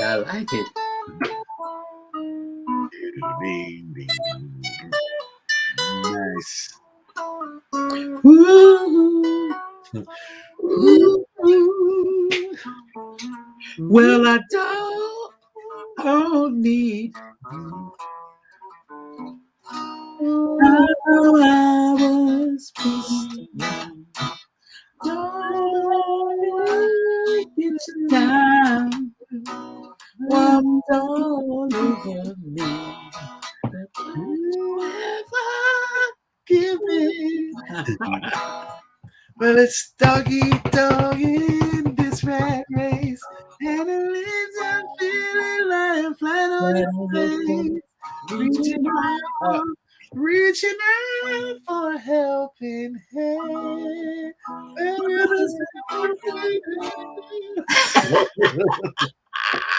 Oh, God damn it. What were they thinking? Crazy. That's a John Deacon, too. Really? Yeah, that's a John Deacon. He wrote more better songs for those cats than people know. Yeah, well, I think he was the one who was just like, guys, let's let's pull back. Reel it in. We don't need to bust out the orchestra again. Reel it in. Because the orchestra is all Brian May. Crazy. But sometimes when we touch, the honesty too much. I have to close my eyes and plum, plum, plum, plum. I wanna hold you till I die, Till we both break down and cry. I wanna hold you till the fear in me subsides. It's like, wait a minute. The lyrics to that. Dude, you're I like, want to hold you to you're the first fear guy in to me. ever say that shit out loud. Dude. Yeah, he getting We applaud you. He getting the pink slip Do you tomorrow. remember The those next commercials? morning. I can't remember what the beer brand was, but it was just like men of true greatness or whatever. They were like radio commercials, and it would be like bogus kind of feats. Oh yeah, men of true genius or sheer genius. I can't remember what it was. Howdy. Oh Lord, I know who that is. What's up? Go to bed. Go to bed. Fear in me subsides. Dude, what? She gonna be like, he gonna try calling her the next morning. It's like, how's that fear going? Has it subsided yet? Has it subsided?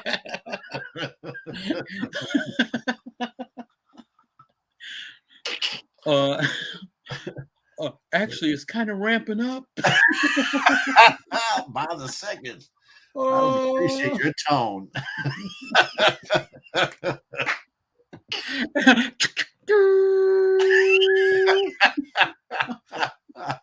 Then all of a sudden you hear a subside. Glasses breaking everywhere. Which other ones they got there, bro? They're just super obvious ones, like Dreamweaver, Dust in the Wind. Yeah. You are the woman that I've always dreamed of. I knew it from.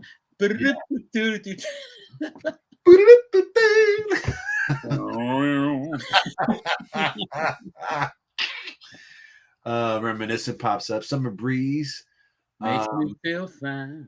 Yeah, that's a good song though. I mean, it's a song that I love hearing songs when when other people cover them, and it's completely just good in a different way. I love the Isley Brothers, Summer Breeze. It's yeah. But it still doesn't take away anything from the original. How Much I Feel, Ambrosia. That's how much I feel for you, baby. Yeah, good stuff. I need your touch. How much I did live for your loving. That's how much. That's how much. So you try to stay in the middle. Yes. Yeah, you try. Both realize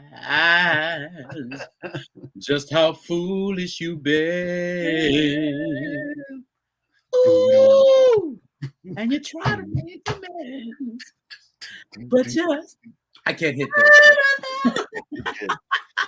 that. Yeah, that's some craft work, man. That's like some serious. Yeah, that ain't your run of the mill.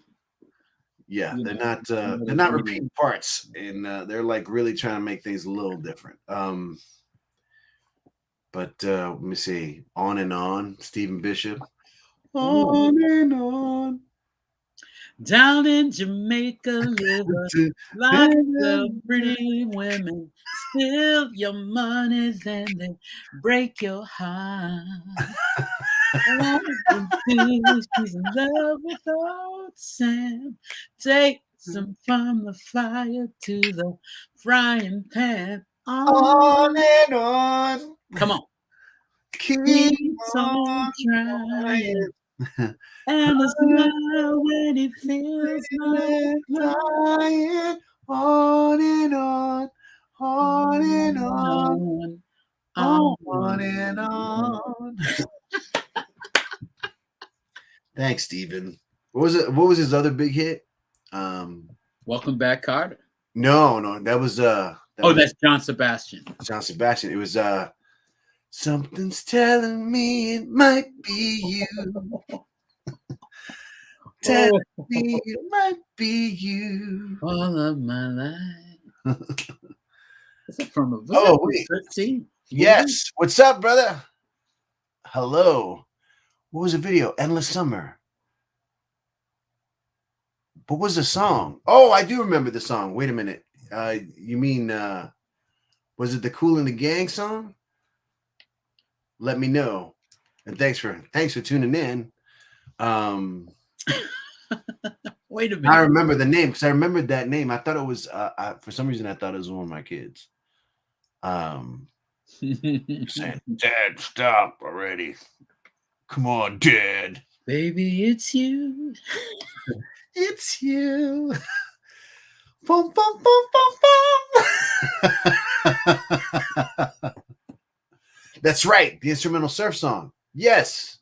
Yeah, the classic from the movie. Now I remember. Yeah, what, man. Some Dick Dale type thing. Yeah. But it was a nice version that was like it was like a combo. You guys, it was like several people, right? It wasn't just you by yourself. But I remember that. Yeah. The classic. The theme song for the classic surf movie. Let's see.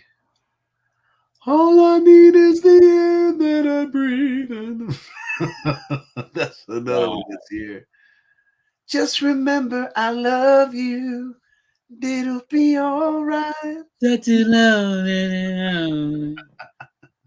Wait, it was you playing everything? Man.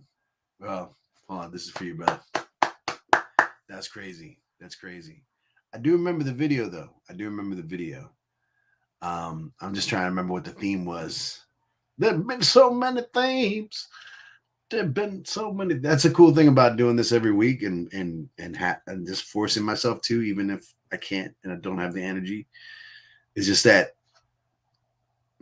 next week I'll find it. Next week it'll just be like, I'm back. You know? So wait a minute, dude. Yo, who are you talking to? I'm sorry. There's somebody in the comment section. Oh, I see. That I had reached out because I can't remember what the theme was. But they'd done this beautiful version of Endless Summer, which is the like a surf song, but it's instantly recognizable. That's the one. Is that the slow one? Mm-hmm. Well, no. Down, well, down, Is that the one? I'm not sure if that's the one, but that one's huge. That was not the one. Yeah.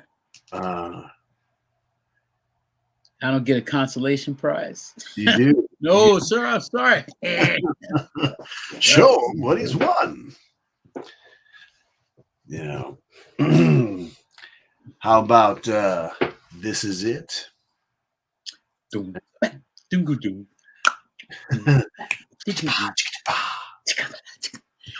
There have been times. Oh, summer songs. Thank you. Sorry, I'm just reading it. It's just like I was saying before. Each week is like a different theme, so it's kind of hard to remember. But yeah, summer songs. Of course, that makes sense now. Thank you. How are you? Are you still putting out music? Are you still doing things on YouTube? Let me know and send me a link. And would love to share your music again.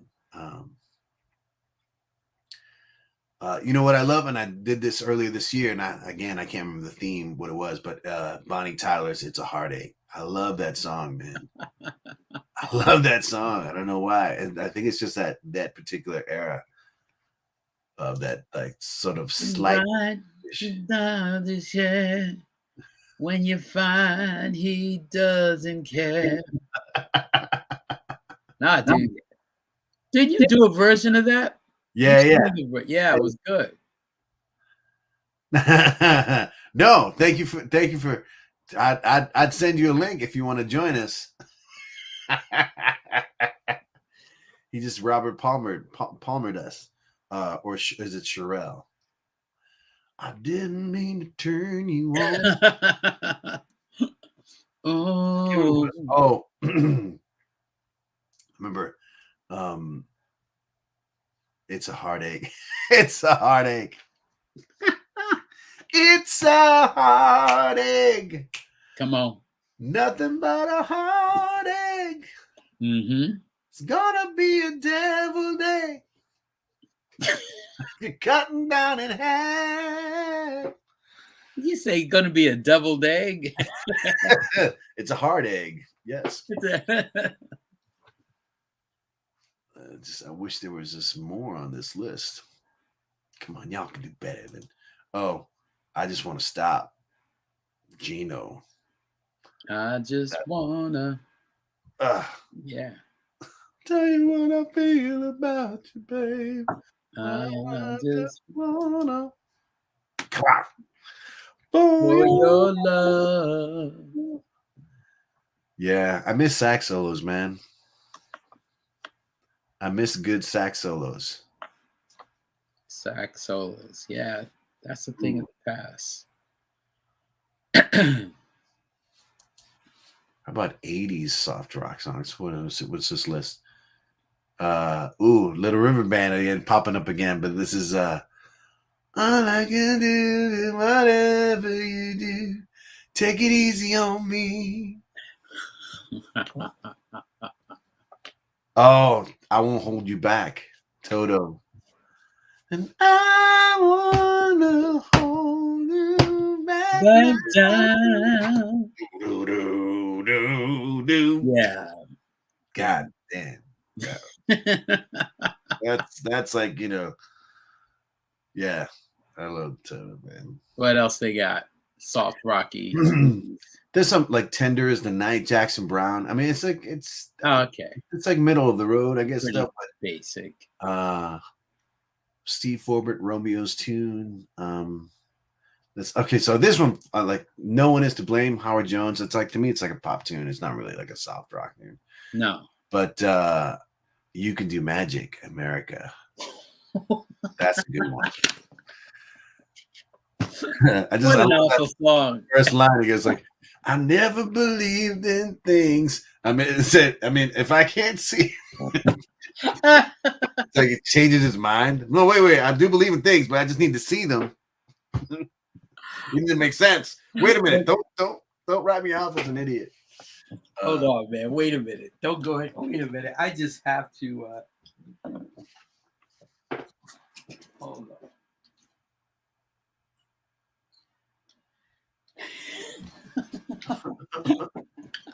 I gotta get out, dude.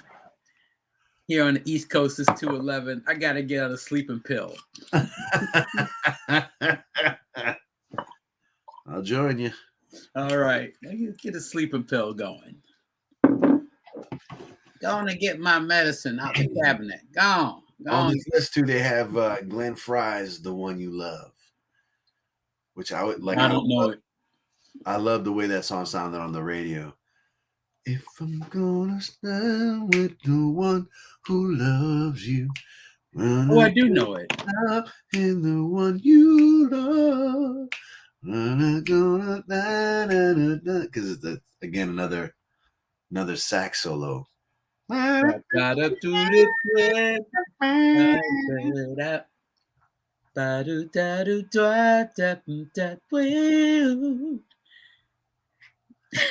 Yeah. Okay. Now you're talking. Now 200 greatest soft rock songs. Oh, there it is. Time is in there. Oh, All Out of Love, Air Supply. Yes. Lost in Love, Air Supply. Another Ambrosia song, Biggest Part of Me. Sunshine, da-da-dee-dee, da-da, rising. How Much I Feel. Make a wish, baby. Make a wish, baby. That time song that I was kind of making fun of, but I do love Alan Parsons. Alan Parsons. Time keep flowing like a river. I know there's a song that they do that I really know that I really liked. It's not coming to me. But that's okay. I Go Crazy by Paul Davis. I go crazy. Ba-do-do-do-do, when I look in your eyes. I still go crazy. Yeah. Ding.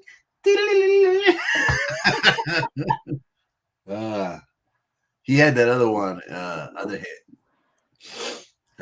It's gonna be a cool night. Just let me hold you by the firelight. If it don't feel right, you can't go.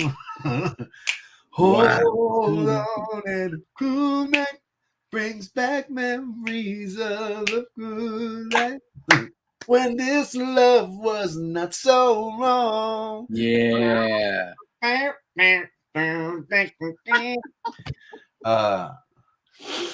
me see. I'm Not in Love, of course. That one's just stands alone as like a crazy one.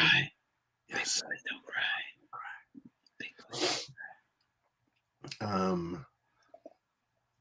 Here I Am. The one that you love? Yes. Asking for another date? Like that other Motley motherfucker. Yeah, asking for another day. Just that one that's like, another time I don't let it to see. I don't know what to say. I don't know what to say. Here I am. And then his last note, he goes, subside.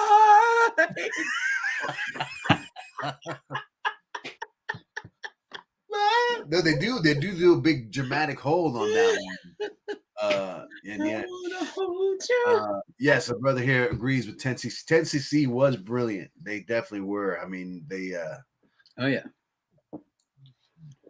they were brilliant, or they had a stroke of brilliance, with how they approached on Not in Love.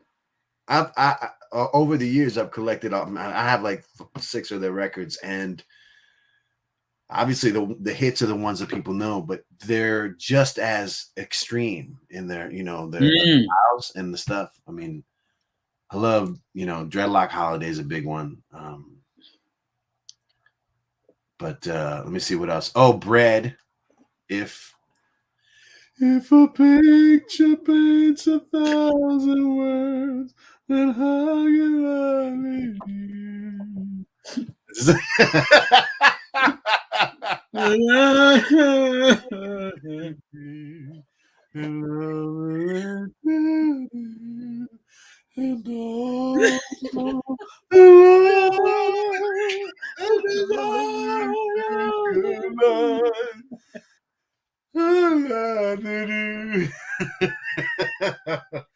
But that was we making fun of this shit right now, right? But hold on, we make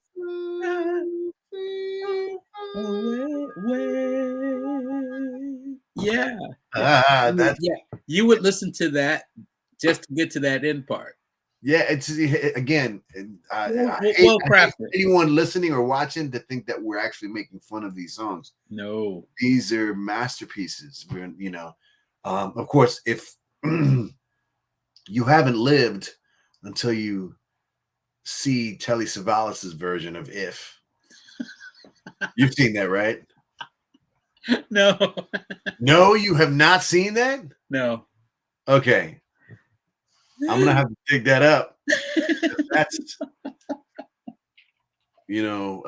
copyright police be crazy. I don't care, but dude, this is.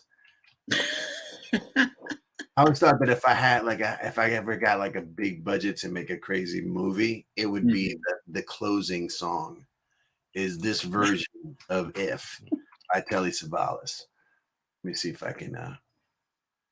Let me just get it real quick so I can just play it. Hold on. It's just obviously. I mean, have you ever heard him perform as a singer? I mean, like, dude, I had no idea. This is like William Shatner. Kojak stick. Or it's like William Shatner style, but yeah, like Leonard Nimoy, the Bilbo Baggins. Bilbo Baggins, yeah. Only 6 feet tall, Bilbo Baggins, greatest little hobbit of them all. This is just. I mean, obviously came out to kind of cash in on his popularity during the 70s with the, Kojak era. Mm-hmm. But damn, man, I don't know if anyone before or after ever brought like that sort of like sexiness to being bald. Right. To like, hey. Well, no, yeah, dude. There was one dude before that, and the only reason I know this, Yul Brynner, the 10 Commandments every day. Yes. Yul Brynner, but the thing is, Yul Brynner wasn't necessarily exuding like that sort of like Billy D. Williams kind of thing that Telly Savalas had in the 70s. That's right. Yul Brynner was like swashbuckling at best. So shall it be written? So shall it be done. I do love. I mean, my favorite movie of his is the one that they made the TV show of the Westworld. Westworld. That movie really freaked me out as a kid. I never quite recovered, but let me share this now. Hold on. Yes, you're gonna die, and I'm gonna resuscitate you.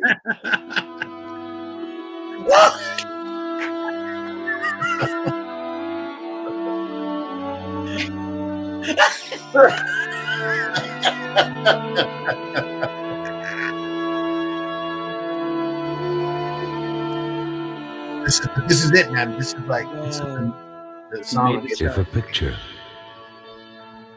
paints 1,000 words, then why can't I paint you?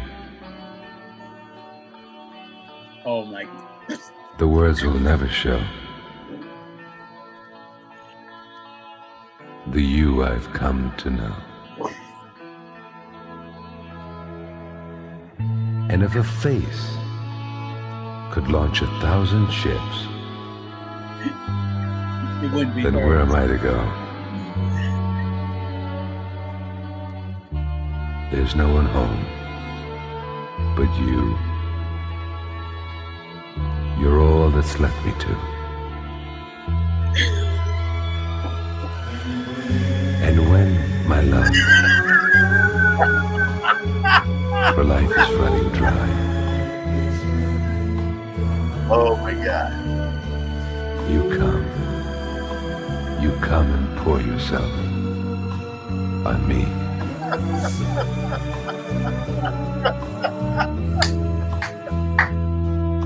If a man could be 2 places at one time, well, I'd be with you tomorrow and today, beside you, all the way. If the world should stop revolving, spinning slowly down to die, I'd spend the end with you. And when the world was through,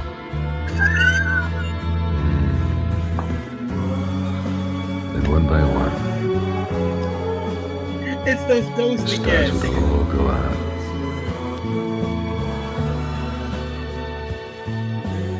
then you and I would simply fly away.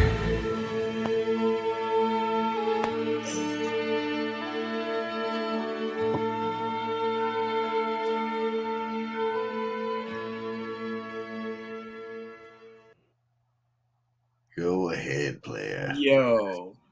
Yes. Yes. That's, oh my God, man. Return of the Mac. Oh my God.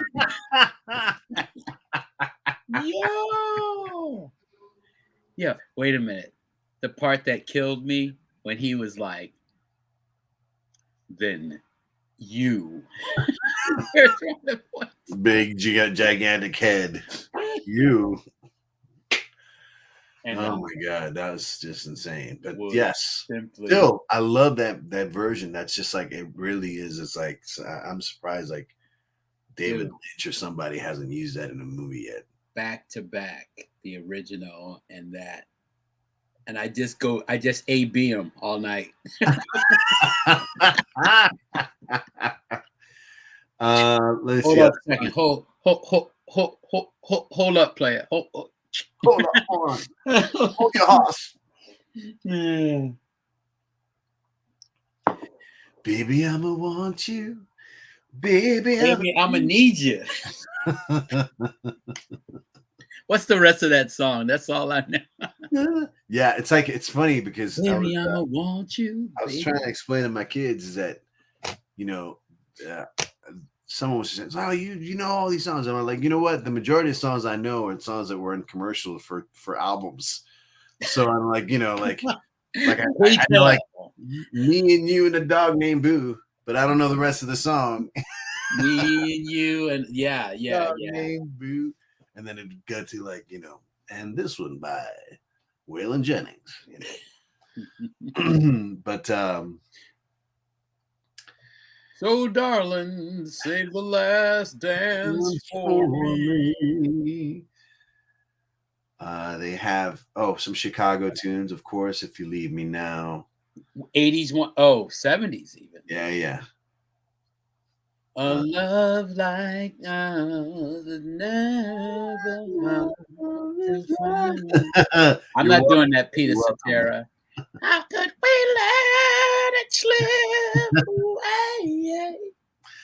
Well, tomorrow comes and we both prepare the things we like to say.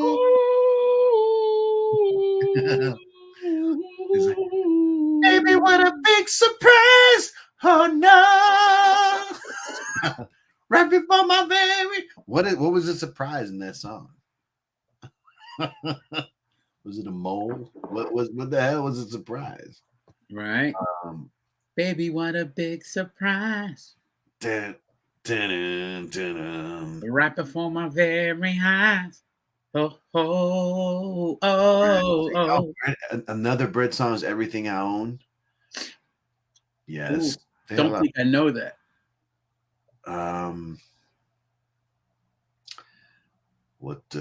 Man, this list has got things from all over the place. It's like Fields of Gold Sting. That just does not vibe, my friend. That's not a soft. Well, I mean, it is, but it's just like, it's not a soft ride. Oh, you know what? Dr. Hook. Sharing the night together. Ooh. Whoa. Yeah. All right. God, I love Share Dr. the night together. Woo. I'm sure I've told you that, like, as a kid, the first album that I ever got that was mine was an album that my dad gave me that he bought. And it was a compilation, a K-Tel compilation called I Believe in Music. And it had that song that I can't remember who did it, maybe Gallery, I think it was. It was like, I believe in music. I believe in love. I believe in love. Yeah. I know that one.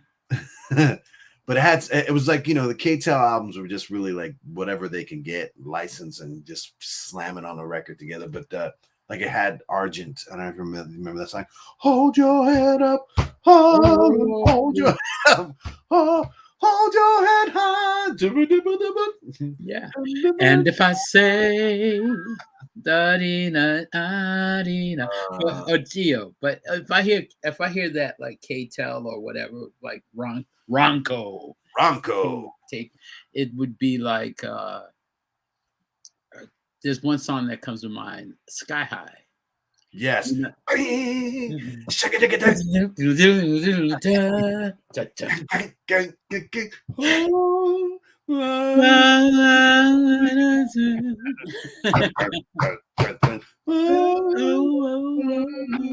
that's groove. I gave you love. I thought that I gave you all I had to give. Why did we have to stop? You blown in all sky high by telling me a lie without a reason why. You've blown it all sky high. French horn.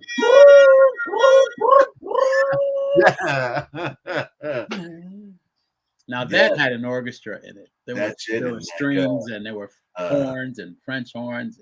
Was it oh, oh, oh, it's magic. Ding, ding, ding, ding, you know. Ding, ding, ding, ding, ding, and I believe it's not so. Boom, doom, doom. Never seen a day break. Never seen a day break. Waking on my pillow in the morning. Wow. Light. Whoa, ho, ho. It's magic. Blah, blah, blah, blah, blah, blah, blah, blah, blah. But this album had other songs. The Dude, I feel like I'm dreaming right now. Like this isn't even real. Like we're doing this, but it's like in a I like dreaming. I'm dreaming. Dreaming can make you mine. That's some weird shit. I like dreaming. I like dreaming. Holding in your hands and feeling fine. I'm stalking you in my dreams. Where the lights go. But that's like that. You know what? I'm crazy. I'm messed up, and I'm probably a little rapey. But I like dreaming. Yeah, that's no good. Dreaming can make you mine. Like what? Wow, Your Honor, did you hear him? Dreaming can make you mine. Hey man, look, no harm, no foul, bro. Let my man go ahead. No harm, no foul. No, what's that crazy Wait a minute. song? There's Gio, he ain't hurting nobody. Clint Holmes. He ain't hurting nobody. He ain't hurting nobody. He want to dream about the one. What was that? There's a really creepy song from the set. I mean, so many creepy songs from the 70s, but there's a really weird one. I think the artist's name is Clint Holmes. Clint Holmes. And it's something about playgrounds in my mind. Playgrounds in my mind. Or something. Well, I'm going to look this up because now I can't remember. I just remember hearing this song again recently and going, what the hell was going on here? When the lights go down.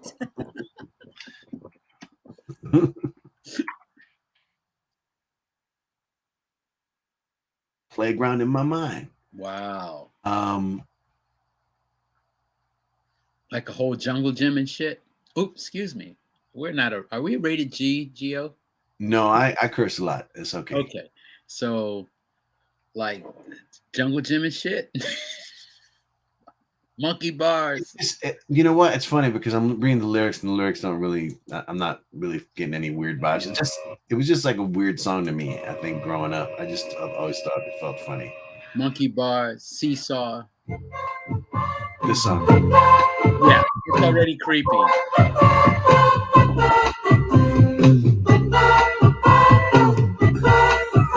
In my mind, dude. Yeah. This whole world gets me down. I can't even play it. It's go to the playground for me. Yeah, sometime I go swing on the monkey bars, and I get a little tired, my arms get a little sore. I might go over to the swings. We'll swing for a little bit, then my ass gets a little sore. Then I get off the swings. I might go to the seesaws. That's when now the problem with the I like a seesaws little is if you variety. I get like a little variety. right. If the problem with the seesaw is, if you get somebody a little too heavy on the other side, you're gonna have a little trouble coming back down when they come up, because if they're a little heavier than you, then you're gonna stay down up most of the time. You're not gonna be able to come back down to get them back up. That's the way it works. Then maybe find my way back to the playground in my mind. Play, yes. I like dreaming. Because dreaming can make you mine. Here's another one of those songs that was just a commercial song for me, so I knew the chorus. Precious and few are the. Oh. I'm not sure if I've ever heard that whole entire song. Dude. And if I can't find my way back home, it just wouldn't be fair. Because precious and few are the only Yeah, I know the melody. I'm just like. But wait a minute. Yeah, because you said the lyrics were like were potentially kind of creepy and rapey. You know who dude was that? This cat that sang "Young Girl, Get Out of My Life." Dude, have you ever actually listened to that cat's lyric? My love for you is way out of line. Better run, girl. Whoa, you run, girl. At least then he goes into this they go into the verse, and so tempting. So wait, something like she's like very womanly yet not a woman. I'm like, what? But then he's got another hit that does like almost the same. On the same thing. Really? I'm like, this cat's got a problem. Look him up. Gary, was it Gary Union Gary Bond? Gary U.S. Bond sing this Gary, song? I think that's the cat. I don't know. I'm just as bad as you, I know the little melodies. I don't know who sang them. Keep a record. The quarter to three. What is it? Hold on. Discography singles. Let's see. But there's another like hit that's it's almost the same. It's like a blueprint. Well, out of his first 5 singles, 2 mentioned the word school. The first one is called "School Is Out." And the single after that is called "School Is In."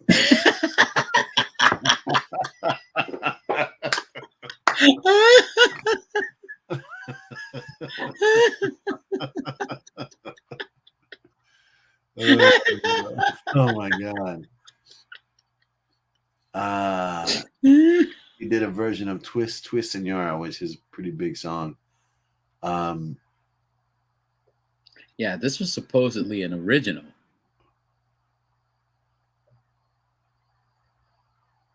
Yeah, I can't find it, but I don't know what So maybe I have the wrong thing, right? Because do you see the young girl one? No, not in a title. No. You're much too young, girl. I'm gonna just put in the young lyric? Girl on the YouTube, and you're gonna get a knock on the door. Oh, okay, I got it's Gary Puckett and the Union Gap. And the Union Gap. Gary Puckett and the Union Gap. Yes. Gary Puckett. I actually had an opportunity to open up for Gary Puckett and the Union Gap. And That sounds Wait a all minute. In the kinds wrong. 21st century, mother. In the 3 years ago. That's crazy. They're like, hey, we have a show with Gary Puckett and Union Gap. I'm like, wow, that's awesome. See, dude, cats be hanging tough in LA, man. I'm kidding. Oh, okay. I was busy. No, but that's true though. It did come my way. It's just like, really? Okay. I'm not. You know who we almost opened for? Who? Let me guess. Gary Puckett. No.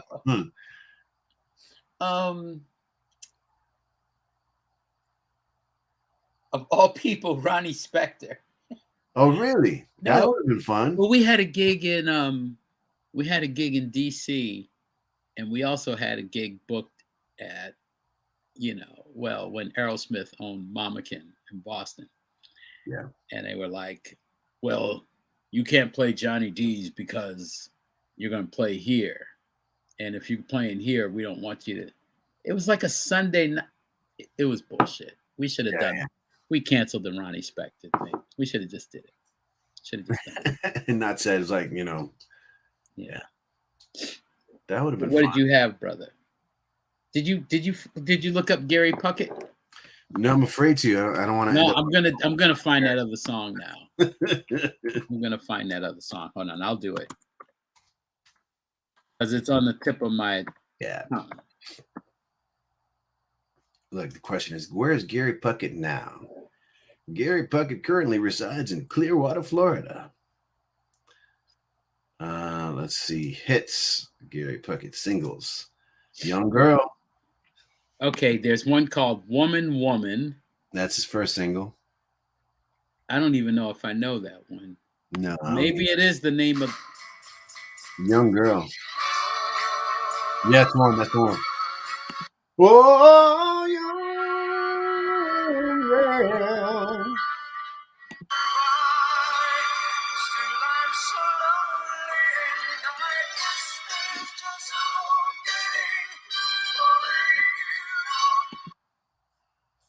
Huh.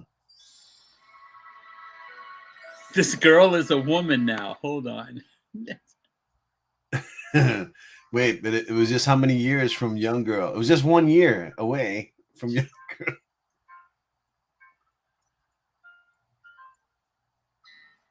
How about this?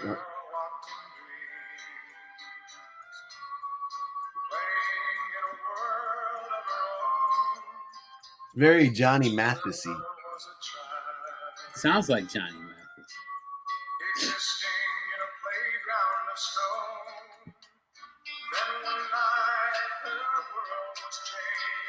Dude, I can't believe I don't see this song. I don't recognize it because I don't really know it.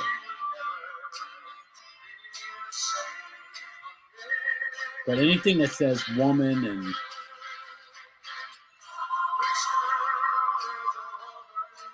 well, Jerry Fuller was the writer. Jerry Fuller's written the song.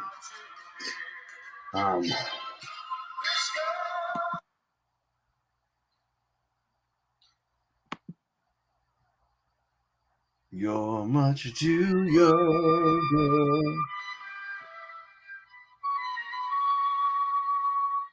Sometimes at the beginning of every Bugs Bunny cartoon. young girl. Wow. My love for you is way out of line. Better run, girl. Yeah. Sad. Give me. Let's jump into a different. Getting out of this. Gary Puckett, Tuckett. Yes. Now I'm starting to understand what the Union Gap is. Let's just get out of there. Yeah. Straight up. Brother man. What's just so you know my thing is real, here's my hierarchy of songs on my thing. Sunny Sun, My Thoughts Come Back to You, Love Junkie, Blue Planet, Red, Black, and Blue. I'm so glad you're bringing back Blue Planet. Yeah, dude, I'm going to make it right. I'm definitely going to make it better than the version you sent me. I should just send you these to be like, what do you hear on this? but like I'm all just gonna color say coded. all Gary Puckett songs. If they were Gary Puckett songs, they'd all end with women. Sunny sunglasses Girl. woman. Yeah. Oh, girl. No, sunny sunglasses girl. My thoughts come back to you, woman. Yeah. Love junkie girl. Blue planet woman. I think I've heard Red, that black, and blue girl. one.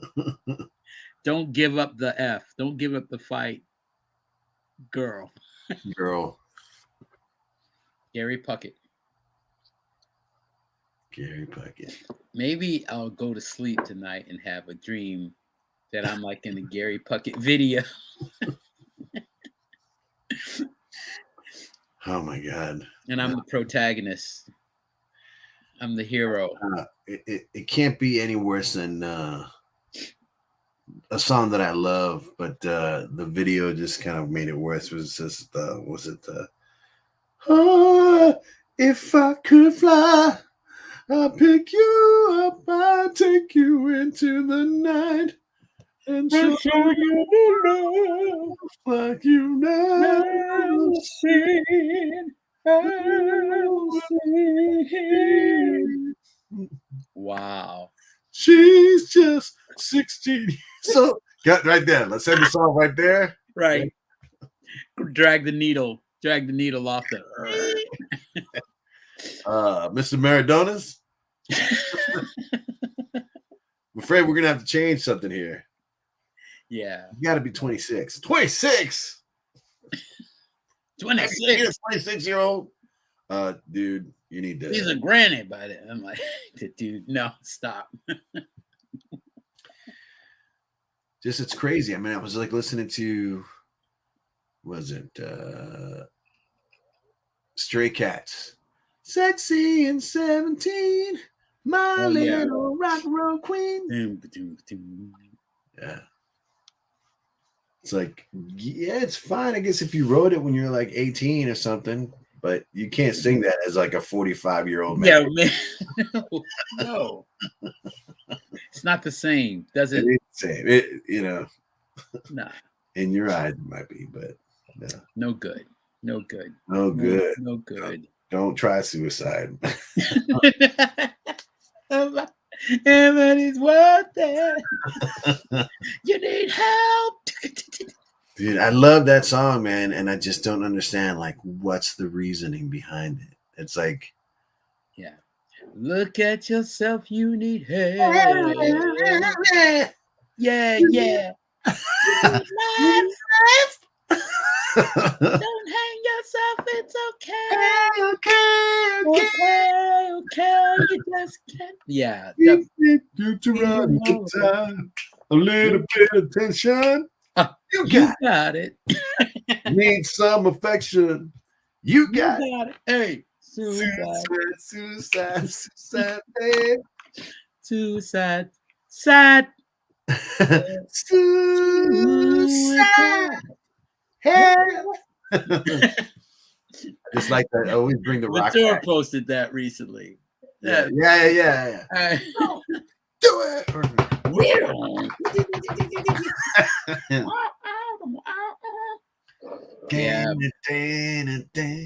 Yeah, it's funny because that was the reason I know that song so well is because it was the flip side to another one by Dust on the single. And A Little Stars on 45. Turning in your mind and we can work it out.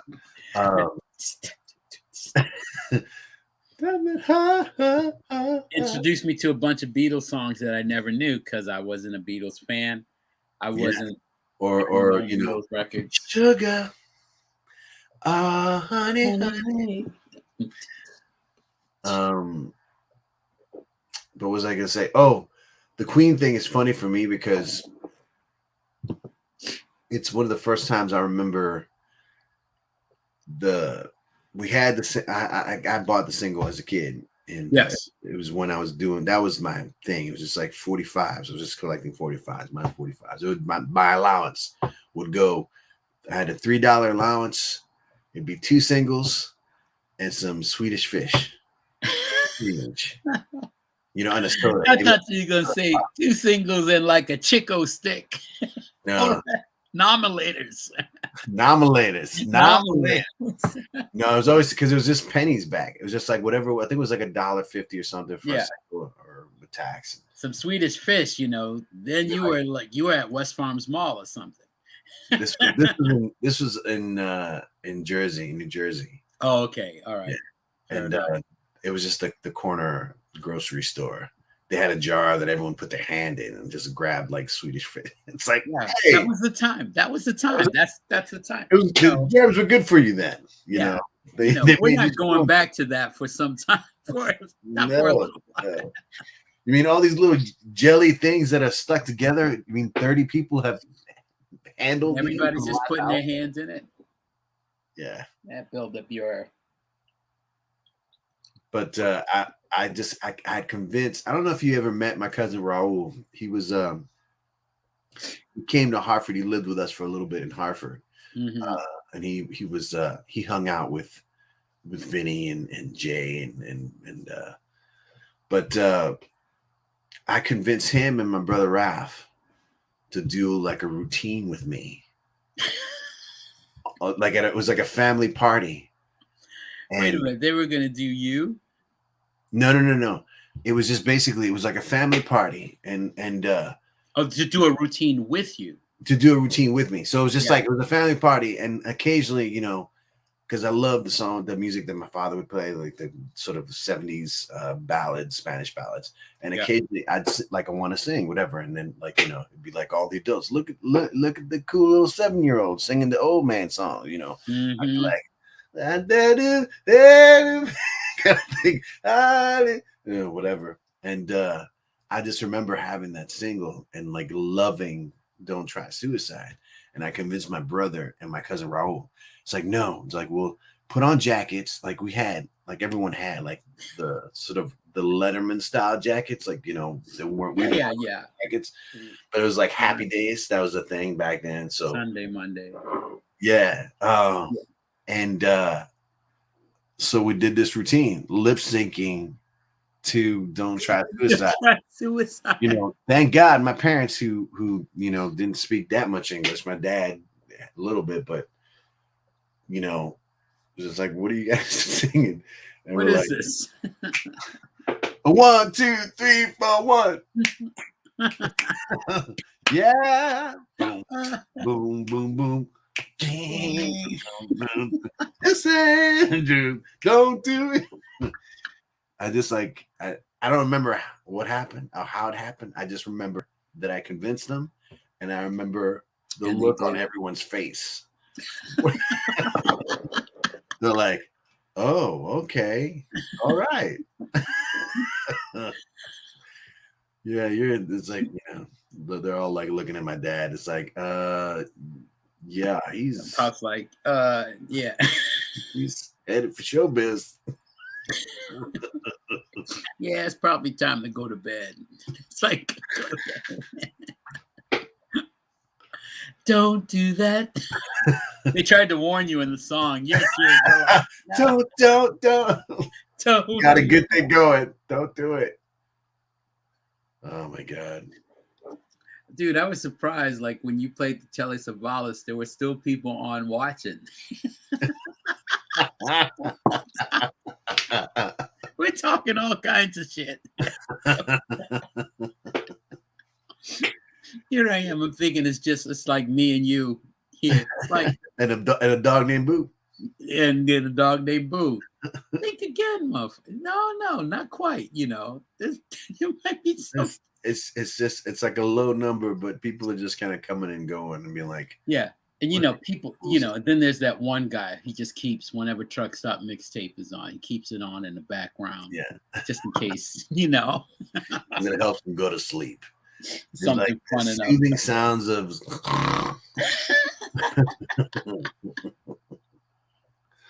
yeah. But dude, when you were mentioning TCC, sleeping pill is working. Yeah.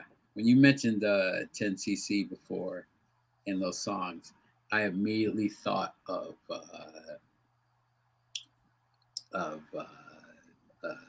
from that kind of era of songwriting and music, Supertramp. Oh yeah. Yeah, but What do you call, psychological song. what do you call the castanets? Is it castanet? Castanets? Yeah. Boom, boom. When I was young, seemed that life was so wonderful. A miracle. Yeah, That was logical a song. album, man. That Breakfast in America. Like I just there are things that are kind of glued into the memory of my childhood. As far as like that go beyond the music, is more like walking into a Woolworths or like like whatever your local department store was, and in the little record store section, there would be like they make out the whole entire store around one product. Yeah. And I remember that. I remember walking into a place and seeing the waitress, and it was like a cutout of the waitress. Yeah. But they had all the sort of they had made the city around her like a real city. I just thought that was like very larger than life at the time. Yeah. Well, to a little kid, it probably would be, right? Yeah, no, I mean, it was just like, that. I remember that album. I remember. There's a time when the questions run deep for such a simple. Won't you please? Won't you please? I know it sounds absurd. Just tell me who I am.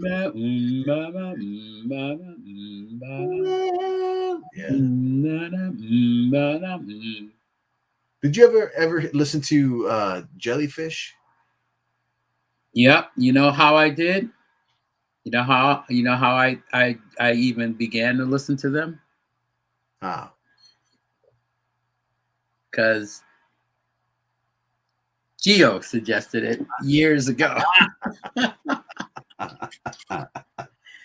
Oh, I think about that, like the Supertramp. There's a song that they do that's like so like.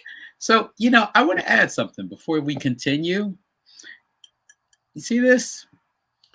That was a gift. You know what I hadn't done for most of the pandemic, Gio? Drink. No Really? drinking, bro. I'm by myself. I got to give myself a fighting chance. Yeah. I mean, this was a time like nobody know what caused it, right? Like if you bumped your knee, you didn't know if you were gonna get COVID.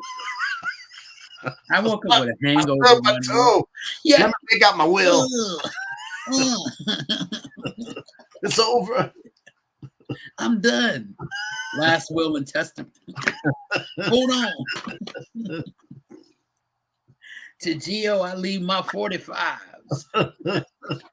I don't have any 45s, bro. Oh God. I have a handful of 45s that a friend gave me. Wow. Because they were just cleaning out their garage, and it was just like a specific like year. It was like 1987 or 88.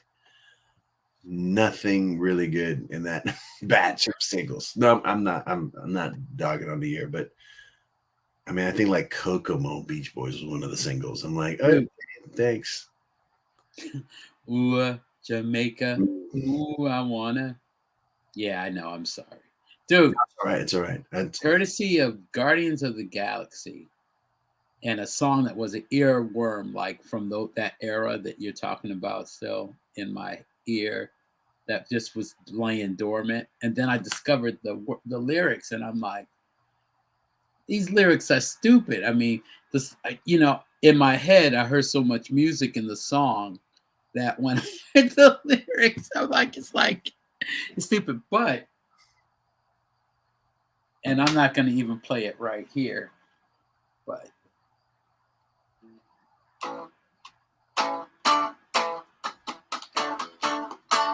Yeah. Ooh, yeah. Wait a minute. Then it goes to G. Doom, doom, doom, doom.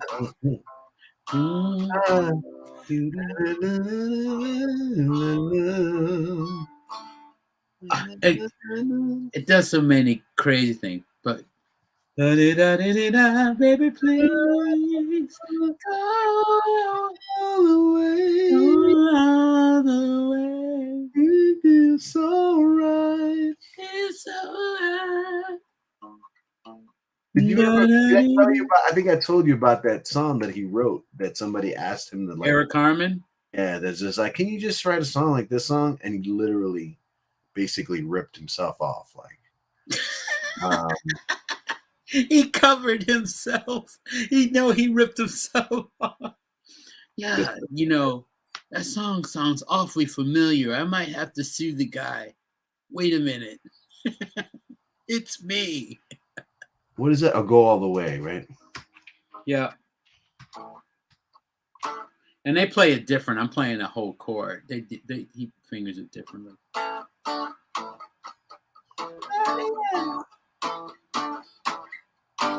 Do. Now see, that's nice because then he goes on the G to set him up for C.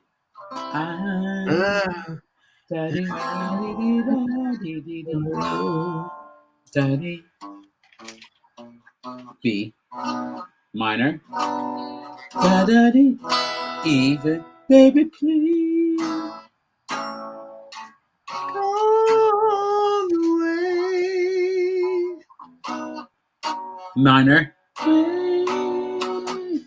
Don't hold me. I'll do a suspended fourth, even though he doesn't.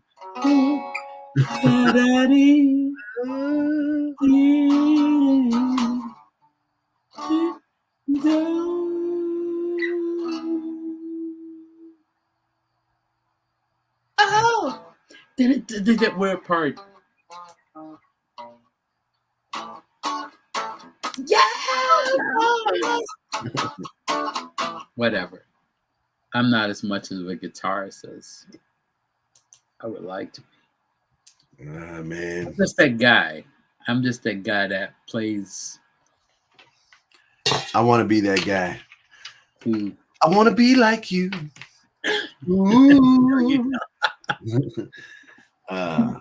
Yeah, I can't. I can't learn it fast enough, man. I'm trying to play more and more and more, but no, dude, that was a moment, and the awesome thing about you just throw it out there too. It's like, hey, I learned these 3 chords, and I want to sing this song for you. I would never do that. That's awesome. Yeah, it's like, I got these 3 chords. I'm gonna sing this song for you. It's amazing how many songs use so little. Yeah. Except for that song. Just not that one. Not that one. Yeah. But I'm constantly coming across songs and going, really? Wow. Yeah. Is that all there is? Yeah, it's obviously they add a lot more intricacy as far as like the flourish and whatever they're doing or the riffing and but when you're like breaking down chords of a song, you go like, oh, so it's just 2 chords over and over, 2 chords. They just play this. The chorus is played a little differently, but it's the same 2 chords. And that to me is genius.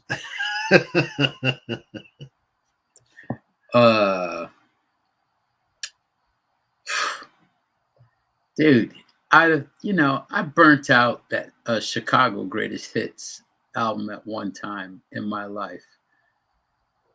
And which was the great? Is that the one that they're like painting it on the wall? Yeah.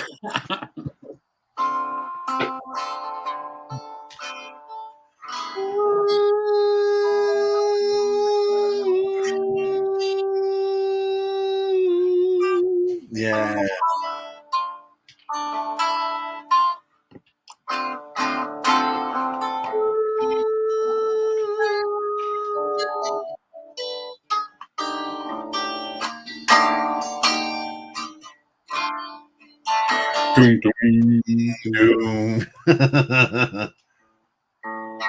Minor. Oh no, major. Da di da di da di da.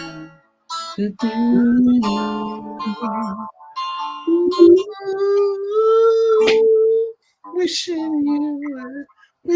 you were here. Even though you're far away, you're on my mind. Ooh, wishing you were here. Wishing you were here.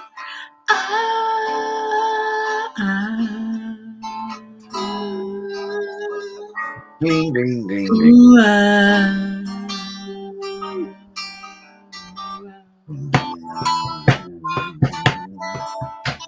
yeah, I mean, that's no, man. Beach Boys again too, from our Sail on Sailor.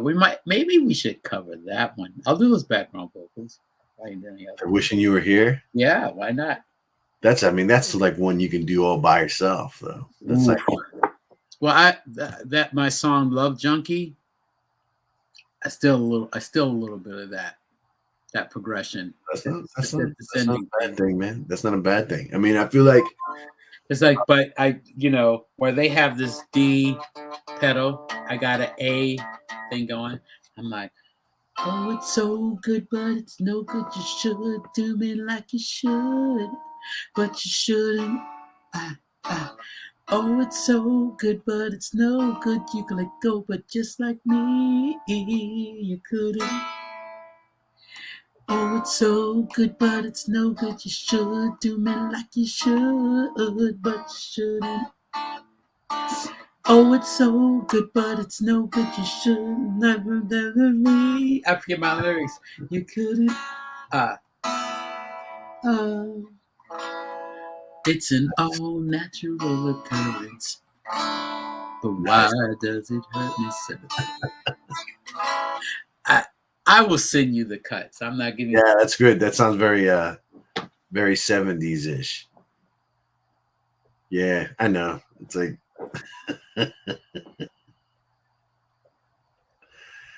yeah, no, I mean, to me, I'm in the deep end now. You're in the deep end now. God, I heard that. I was just like, oh my God, please give this to somebody. This needs to be in a fucking animated movie right now. Like, Well, between the both of us, if we hear anybody making some kind of animated movie and it's under the sea, it's like, who the hell wrote that? Oh, this guy, this Jamoke up in New England somewhere. Give him a call. Yeah, just like make a movie from the point of view of the shark. It's like, oh, you done fucked up. Guess where you at?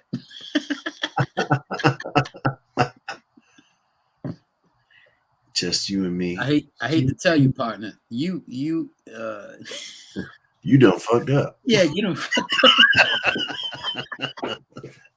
You need to make a phone call or something. Go on. Because you're in the deep.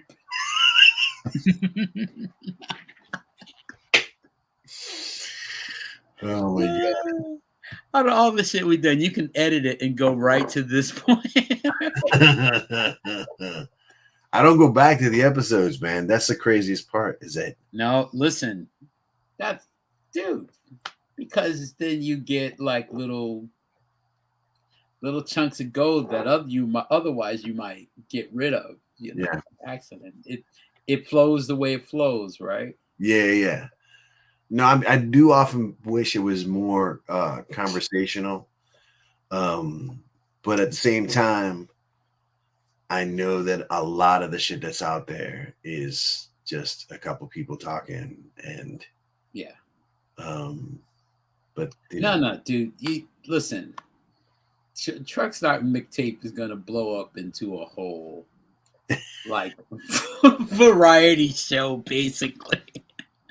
I just look, man. To me, it's just the part is like we can talk to a blue, we can joke to a blue, but to me, it always comes back to to doing ooh, wishing you were me. You know, like when just doing it, like, hey, okay, because it's like that to me is that's you know, how do I what's the best way to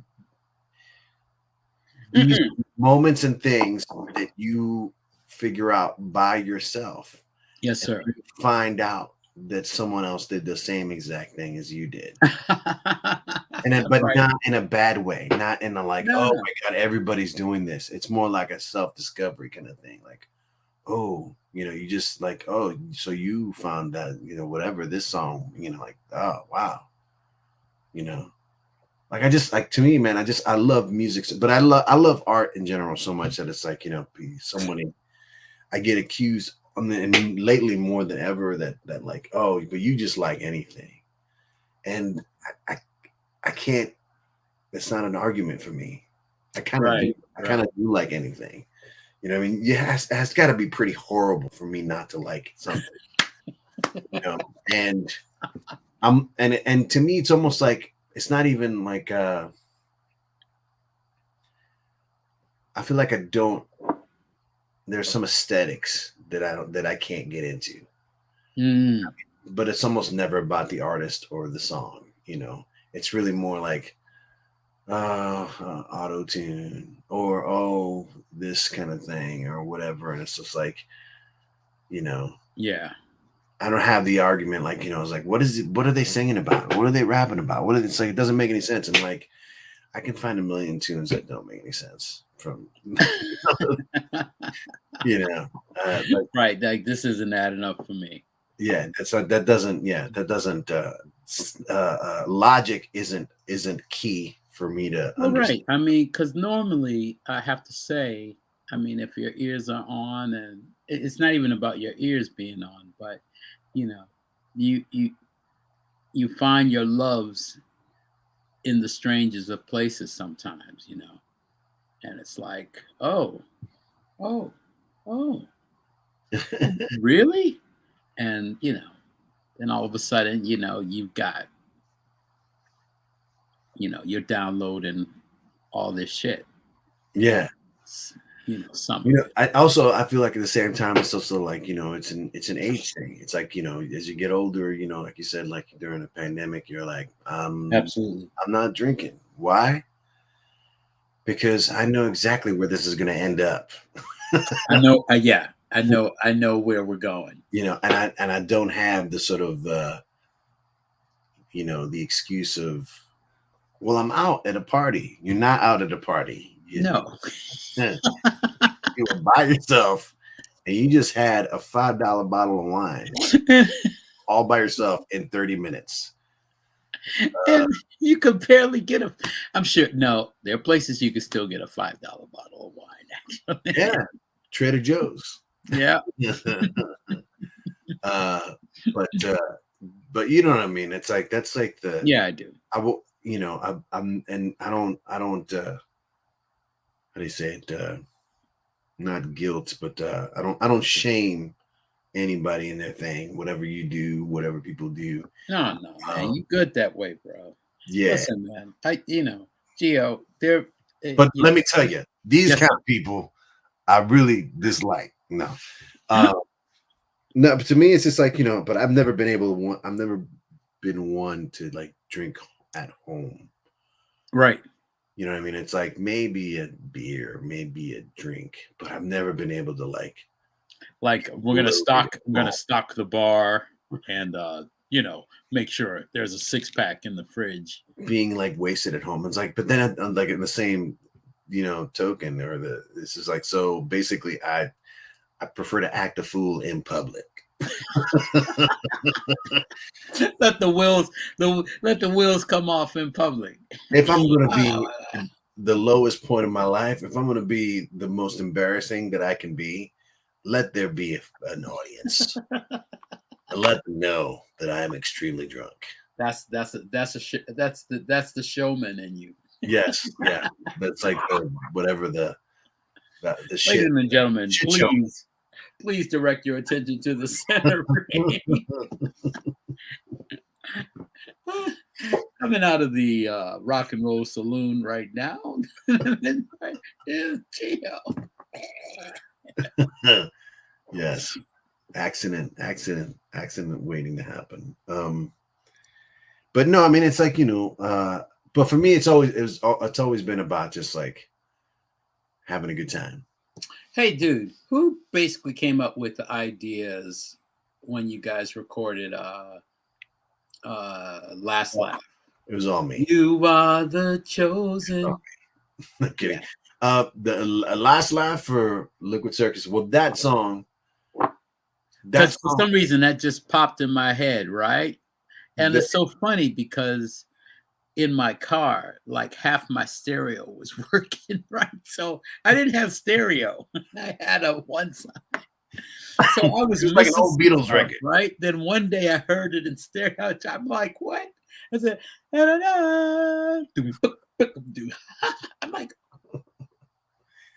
no, that particular song, I remember it well because it was a song from their previous band that had a completely different melody, and it was called Sacrifice. You UAB those versions, I think, on something before. Like, didn't you play one back? Or I heard something with the original singer.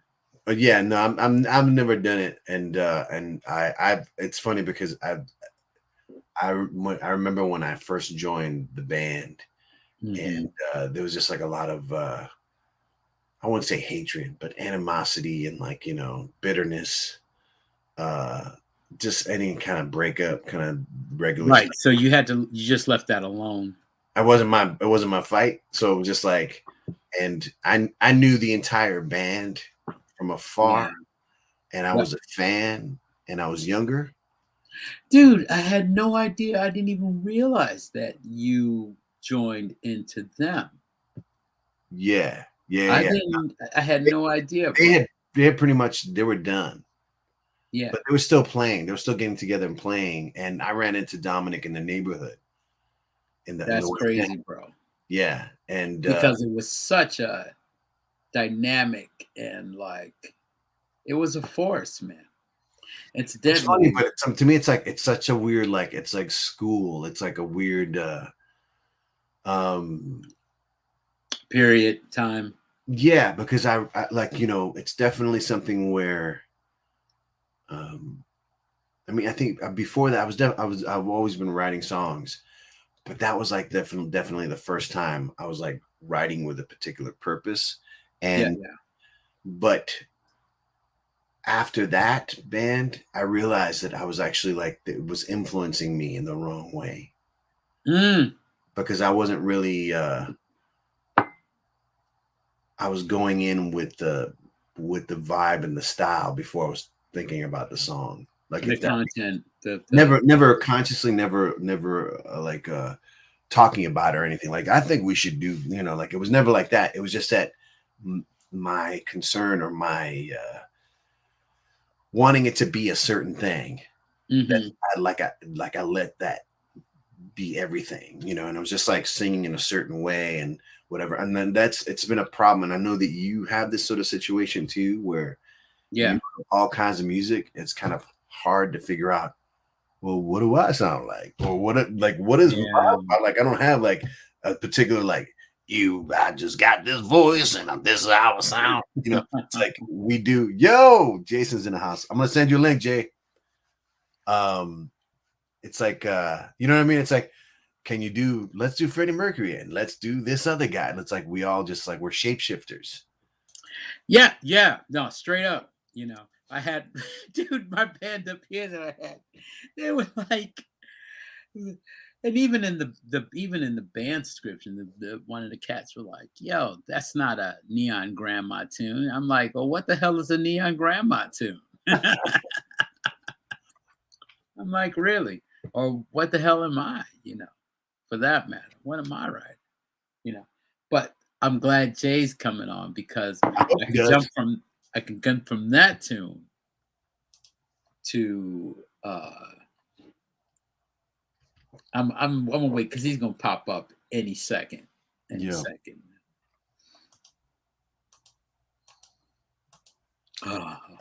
Yeah, no, so it's kind of hard, man.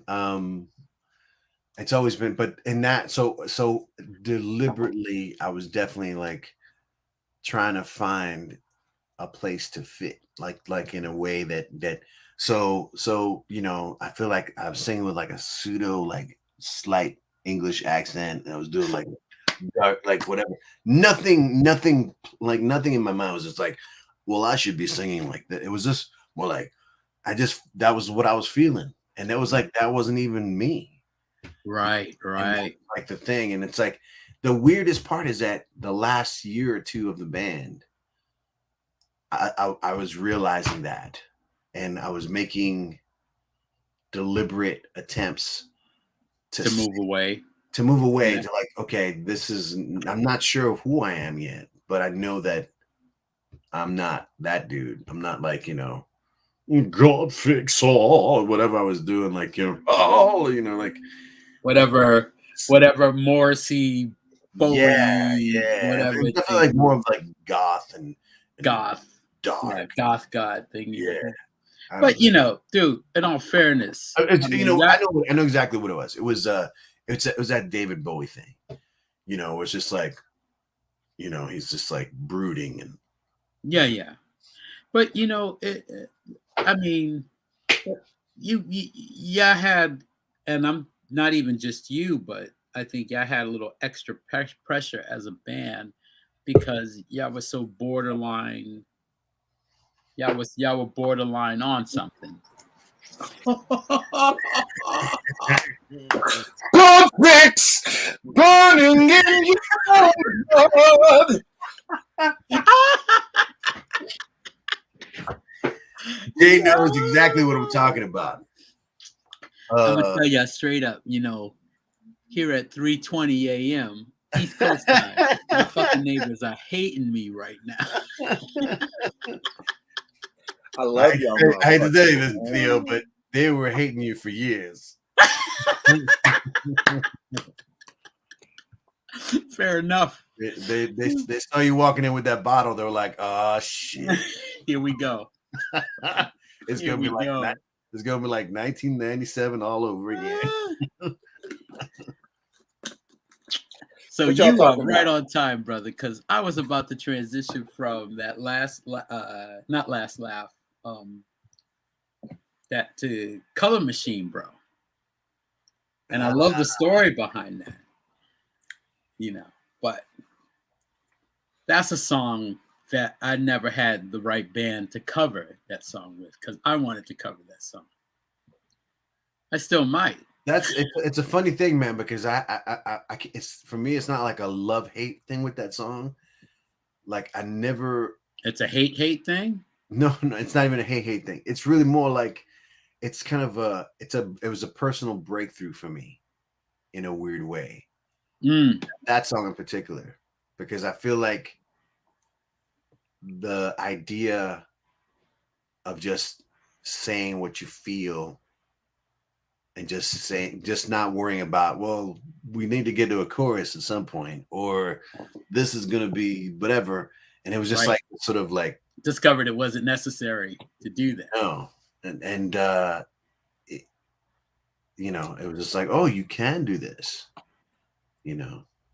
but that said, it's like, I feel like I look back on a lot of these things and I'm like, and yes. Did the two of you write that? Yeah. It took both of y'all wrote that. Yeah. This guy had the whole, like the riff, he had the whole thing like basically done. But the second we were doing the vocals, the shit was added to it, like building. And mm-hmm. No, that's my shit. To me, the shit that I love the most about that song is the way it opens. Oh. It's like a fucking animal coming out of like an egg. Like it's a sound. It's like, no, well done. I hear my voice, well done. Like, turn that off. Brother Jay, what's up, man? What's up, man? What's up, Beantown and shit? What's up, Somerville? Yo, always good to What's see up, Jamaica you, Plains? Jamaica Plains. That's right. Now still in the Ville. Yes. Oh man. However, that's. I think I'm done. You moving? We'll see. We'll see. I don't know if I can go out as far west as y'all, but we'll see. And he stops in New York. Yeah, right. Exactly. I'm in Buffalo. Okay. Put the bags down. Where are you guys at in this? Oh, man, we've been 5 hours and 24 minutes on the clock, motherfuckers. That's crazy. Yeah, I guess so. Yeah, the show was over. Hartford is in the building. Wait a minute, Jay.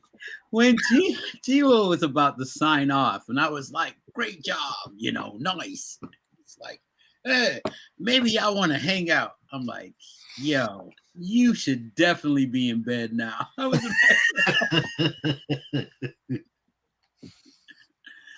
SpongeBob. I just got home from work.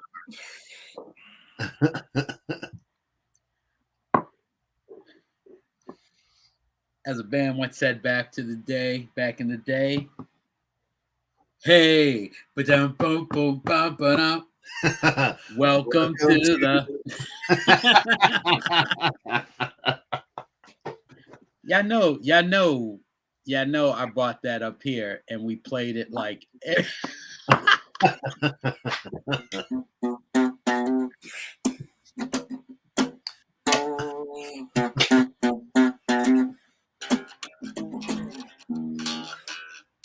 Oh, wait a minute, you like a half step. It was an E though, right? It was an E, right? Yeah, you need to go a half step up. There it is.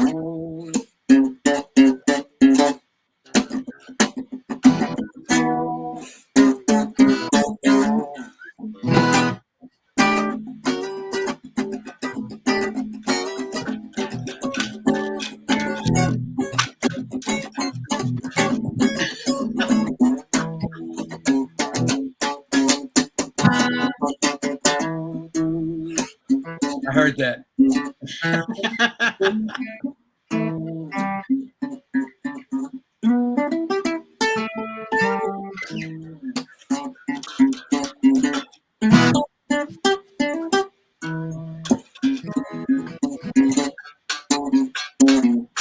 Hey Jay, do you know any Gary Puckett in the Union Gap songs?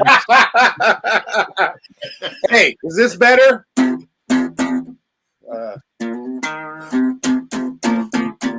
Is that what you want to hear? Not trying to put a dark cloud over your head. Yo, man. We played a lot of dude, can you believe this crazy? You know what's crazy? Is living out here in the Bay Area, and having a lot of time to my damn self. Besides at work, when my mind is full, I just think, man, we've made a lot of fucking music, man. A lot. A lot. Some of us haven't even stopped. Like, a lot of different kinds. The guys on these sides, I don't know how to. These guys have never stopped, man. Just music on top of music. You can't say anything about don't make me let the world know about the Guild. Can't be talking about that. They don't know about that. They don't know about gin yet. Yes, I used one of those songs tonight on the show. What? Yeah, because basically I'd wanted to from the trip that I took to Hartford and I did some footage. I wanted to put together some segments, like little like edited down segments. Sadly, I can only do one because I've been working like crazy, and I was trying to figure out what to do. Maybe I can play that segment right now. Hold on, let me pull it up. Theo, you still touring? No, but I'm with her when she comes up here in in October, because things have been a little slow. So. Oh, I imagine with all the Yeah, the bro. world as it is. Yeah.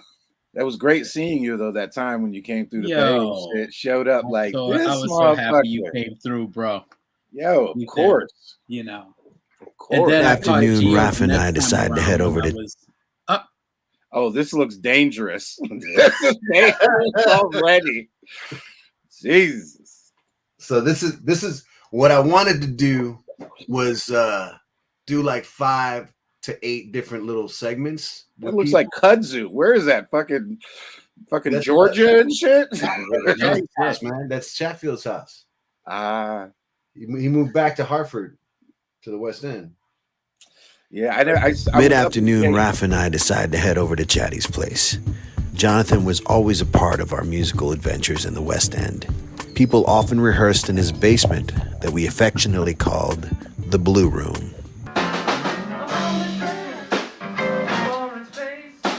Yo.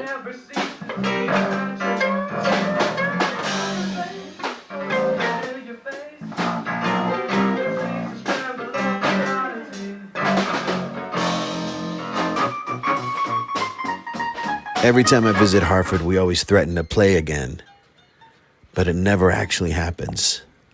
This time, we decided to give it a try.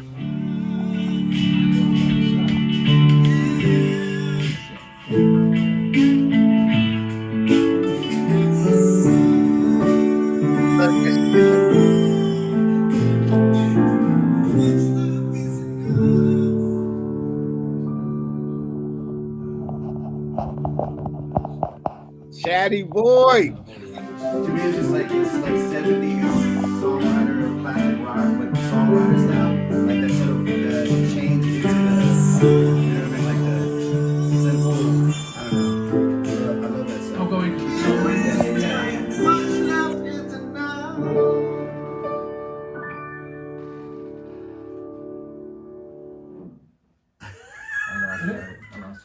You know what that's fine. It's like it's just I think if that happens again, we know where we're going next. Just back to the chorus. Yeah. Okay. So. All right, cool. I fucked up. I couldn't read my own fucking writing.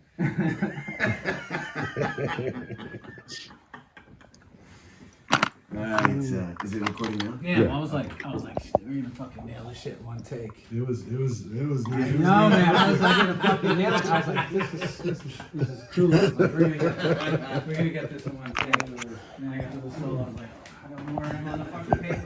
You know what's crazy? You got in right, and that's where I felt like, oh shit, we're gonna get this. It's like I did the same thing with the second verse. I was just like, damn. Gio, is that a harpsichord and shit? Oh yeah, it is. We went over a few things while he told us about his Rod Stewart tribute band. So playing with this, the Rick Larimore and Atlantic Crossing. I mean, that's basically it, man. I was just like, I wanted to just like hang out with people and see what would happen and like make little segments and stuff. Like he had a couple of really funny stories about the Rod Stewart cover band that he's in. Like one in particular that they have this clip that they play like an intro to the band when they come out, and it's just sort of like ragtime kind of thing, like everybody wants to get stoned, like that Bob Dylan thing. And they were playing at live from Daryl's house, not the internet show, but the actual club in New York. Club. Yeah. They're very specific about the times that you play. You have to like be on time when you play there.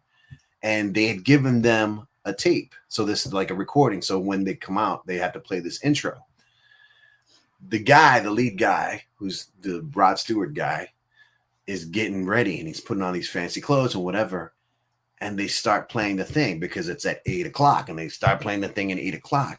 And he starts freaking out. He's like, who the fuck? Tell them they can play the tape. What the fuck? And like the whole, it's like, it's like, and he's like, nobody's going out there. None of you are going to go out there right now. You're going to stay here with me. It's just a really funny story. And the other story that he said something about that the guy goes through like a costume change. And, I'm laughing already because costume changes are always, catastrophe already, right? But he said that they ended up playing the intro riff to "Do You Think I'm Sexy" for like 5 minutes, and they were like, "What the fuck is going on?" And it's like, "Can we just play the rest of the song?" And they can hear him like complaining in the back. No, just play the intro. Yeah, so that was kind of funny. But is Connecticut still the home of cover bands still? Is it still like I'm afraid there's always like a million fucking cover bands in Connecticut? Yeah, I'm afraid that that's kind of spread out to the rest of the country. I mean, remember Connecticut had a tribute band for everything. Yeah, back in the day. But now it's like everywhere has that. Like, this because no one, they're all GB bands, what they call them up here, general business bands. I'm starting a Liquid Circus cover band called P.T. Barnum Underwater. The fix burning in your blood. You would call this your sacrifice. Okay? Don't play with me. Busted. Don't play with me. I mean, half that album was recorded in Jay's like hallway. Because he had a room in the basement where the studio was.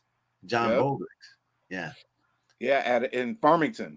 That was Dave Henry's mom's place. That Dave Henry's mom condo. Greenbrier, yo. Yeah, yo. We would sing in the staircase, in the stairwell, just to get that reverb. So that last laugh that you hear, that was recorded in their stairwell. In that stairwell. John Bolduc, yo. John Bolduc. Yeah. That guy was fucking amazing. I recorded with him at Nickel with Cool Runnings. Really? Yeah, on that Angela. They had an Angela console at Nickel and shit on Capitol Avenue. And that cat taught me a lot. John Bolduc is really good. Well, I mean, he taught me one thing in particular that I never forget, man. And it's like, no matter what happens, just always chill. Be chill. Be chill. No matter what happens. If the equipment breaks down, if the artist's freaking out or whatever, it's just like, what was his phrase? He would say, Copacabana? Copacabana. He would say, you Copacabana? It's like, yeah, I'm Copacabana. Dude, he played all the guitars on my thing, and they were brilliant, man. Really good, really good. Like, I couldn't ask for it. It just like fell on my lap. Yeah, I got the first.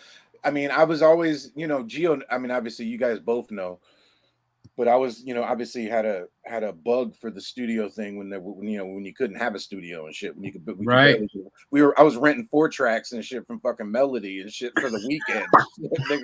I was renting. He was renting 4 tracks. I rented 4 tracks from Melody and shit for the weekend to record, and I didn't even know how to use the shit. And Gio obviously we know all from the beginning, but when I got up and close watching Johnny Bolduc, watching that dude, I was like, I knew I really wanted to do it. That's what made that John going to Full Sail for the Dream Flight to go see the school in Orlando. Yeah. When he brought back the VHS tape and I watched it, and basically I watched that studio in Farmington get built. That was the first time I saw someone build a studio, walls and all, double room, control room to performance room. I watched them. I listened to them record that album that they did. What was it called? The Sun Dogs. It was that thing that Dave Henry was involved dude, in, right? And that shit was like Beatles XT. It was like XTC. It was incredible.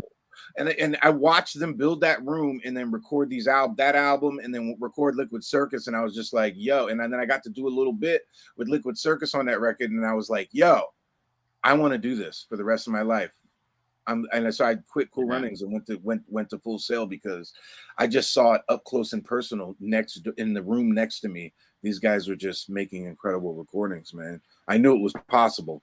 I didn't have to rent a 4-track anymore. The cat is chewing on my fucking cable to my computer. Stop it. But yeah, man, those were incredible recordings, man. You guys talk about Neon Grandma, Theo? I just talk about Kemp. You talk about Kemp. You talk about the crew. Adam O. Dude, they're all, they would love, they would love to hear that you mentioned all of them, bro. I will let Yo, them know. man, you know what it was when I moved to Boston, and I let you know, like me, people are like, Boston? You moving to Boston? I loved fucking Boston, dude. Yeah, I loved living in Boston. I love Brighton. Brighton was cool, Cleveland Circle, but when I moved to Northampton Street, it was fucking on. Yeah, I mean, yeah. I loved visiting you guys in Somerville, and dude, it was amazing, man. Because you know, and that one fleeting moment where we had the Argonaut and my Fourth Power gig. Fourth that Power, one time. dude. Yeah. Yo, man. Fourth Power. I remember seeing you guys play at that place that was on Main Street. I want to say Memorial, but it's not Memorial. It's the cafe, but it was a bar. You know, in Hartford. In Hartford. It was like almost across the street from the Wadsworth or the library.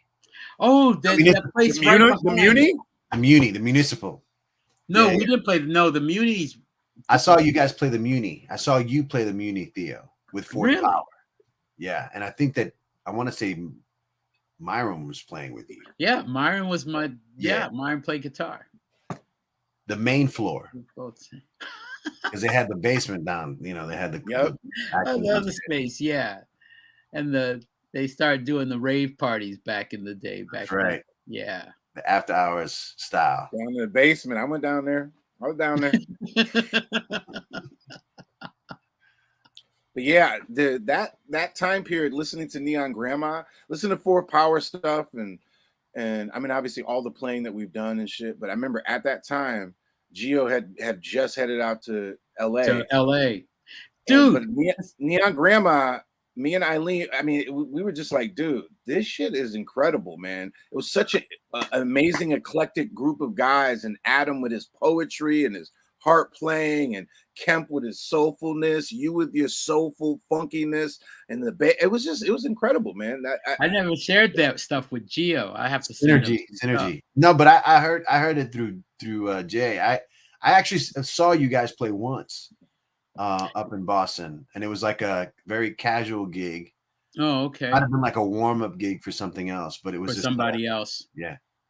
The Gio, you know, my buddy Jim, our drummer, he saw you with Viva Malpace out in LA back then. Oh shit. Yeah. And every time I mention you, or if I mention you, he goes, yeah, you know. Why they talk about that dude? Dude, he actually, I think he may have even come up to you. I think he said, you know, of course, 1,002,000 people, and you know, fucking 20 years. You know what? Actually, you know what? I kind of feel like I do remember that, because I feel like it wasn't in LA. It was outside of LA. It was like in Pomona. And it was, I think it was a daytime gig. It was like a street gig, like a street festival thing. Yeah, he was blown away. And I think it was Viva Malpace at that time. Yeah. It was definitely not my my Morrissey cover band. No. I like Jay.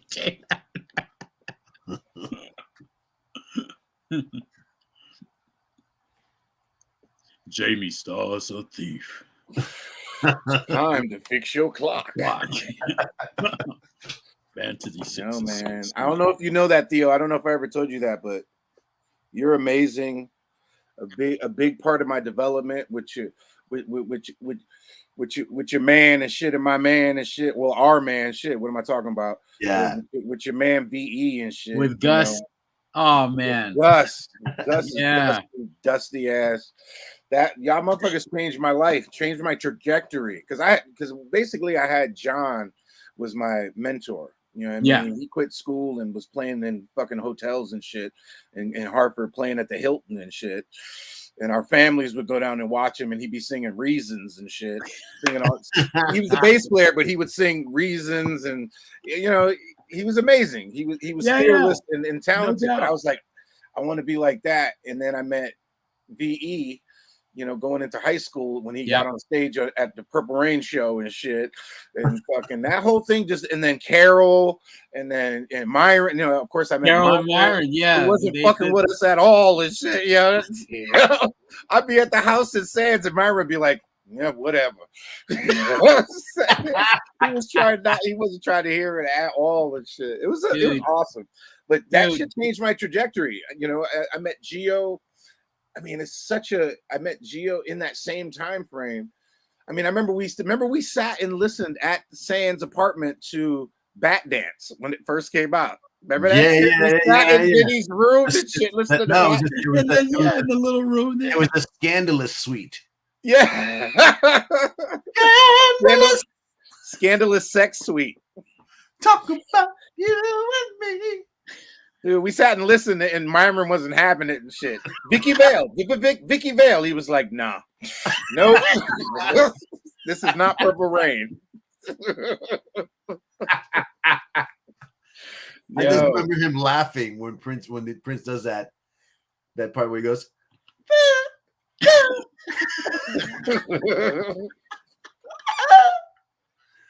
so funny, man, because a lot of music moments in that room.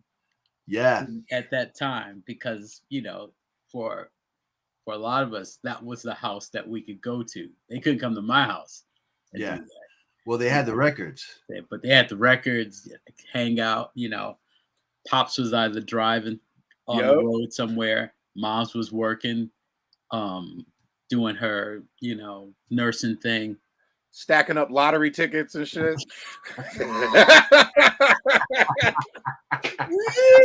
Hartford, baby. Hartford. Yeah. I'll tell you, one time we was in there, we was in the room playing me and Benny and shit. There was a numbers guy at Sands. Shit, dude. I remember me and Vinny were in the room and he was on his DX27 or 21, whichever one he had. I know Chatfield had the other one. Chatfield had the 21 or the 27. One of them, they had the different one. They had that Yamaha, right? The pared down DX7, basically. I think it was the 27. And we in there, he had that patch, that flugelhorn kind of patch, you know, that whatever it was, you know, popular at the time. And Vinny's stops by the room, sticks his head in the door, and he's like, "What y'all in here doing? Fluting? Y'all in here fluting?" And me and Vinny looked at each other, and he just dipped out the room, and we were just, I'll never forget that shit for the rest of my life. Vinny was in there doing one of his lines and shit that takes like every finger. Right. Fluting. I was like, this cat. You know, that changed the trajectory of my life, knowing that it was really possible. I mean, so many people so talented. I mean, and that's just in, you know, us right here, but then it was all those other bands, The Rain. I mean, just so many people doing fucking music in Hartford, in this small city outside of way bigger metropolitan areas. You know what I mean? Outside of the Boston, Massachusetts area, and obviously out of the city is what we called the city back then. You know what I mean? Like Hartford had a lot of music, and I was like, we can do this. We can make a band. We can go play at a bar. And next thing you know, we did it. We fucking played a bar. You know what I mean? It was right. incredible. I mean, Gio had already played and toured and shit, but you know, when he obviously in his life by that time, but we played and got a case of beer. You know what I mean? And at the Cool Moose, they paid us in a case of beer. It's so funny to think about that. It's like, yeah, I sang in Madison Square Garden when I was 13. Right. And 3 years later, I was at the Comet.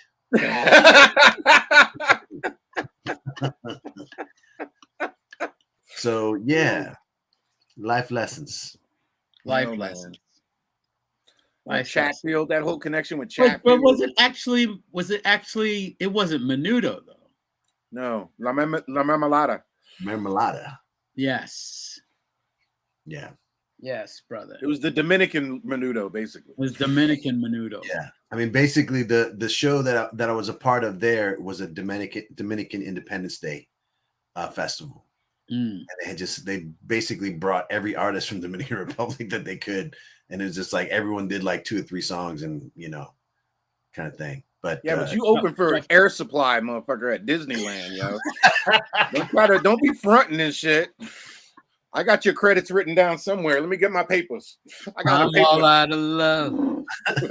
Let me get the papers. I seen the pictures. Let me get my sheet. Let me get my sheet of paper.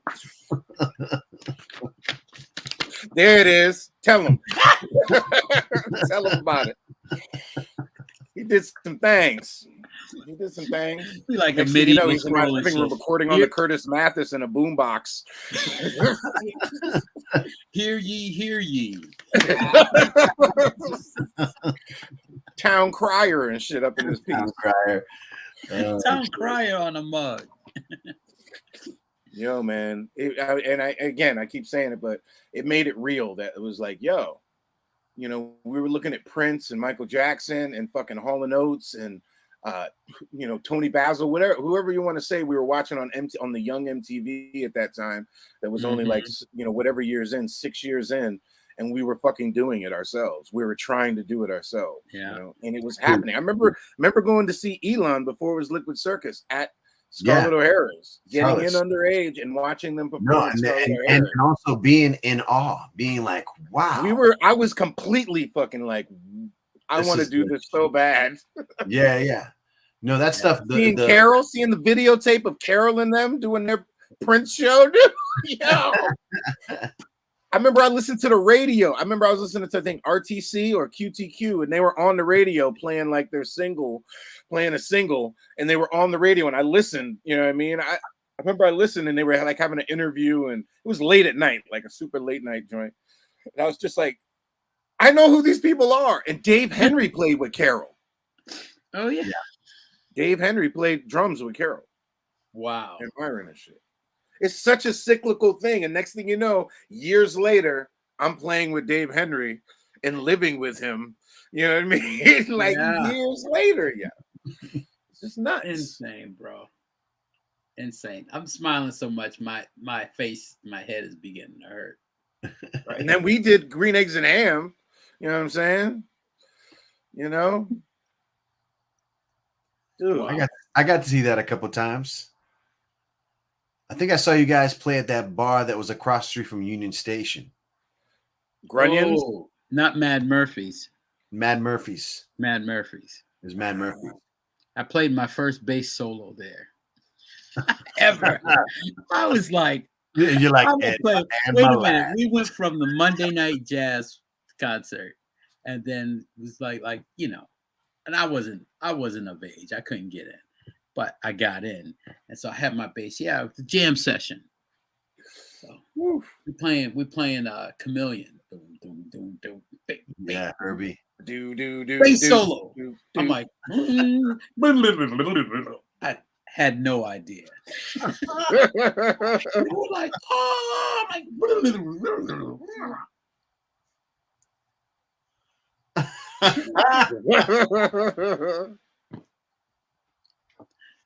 buy him a drink, you know. I'm like 16, 17. I'm like, okay. It's weird. I feel like I brought back memories though just now. That's crazy. I haven't thought about that in a long time. I find it funny, man, that it's like you said, it was like things are cyclical and we're all kind of mutations of each other. That's a great way to put it. I like there are different experiences that we have that kind of form a certain thing, but it's still always changing. You know, it's not like, oh, whatever, Gio did this one thing that Theo did, and that's a stick now. It's just always kind of like it's like Bruce Lee, like we're all just water. I was about to say it's fluid. It's just like we're always constantly like fluid. And I feel like it's inspiration, you know, and it's always been a part of that. It's like that, like seeing each other play, seeing each other do things, and playing with each other, you know, and having that. Watch yourself. Yeah, I was about to say.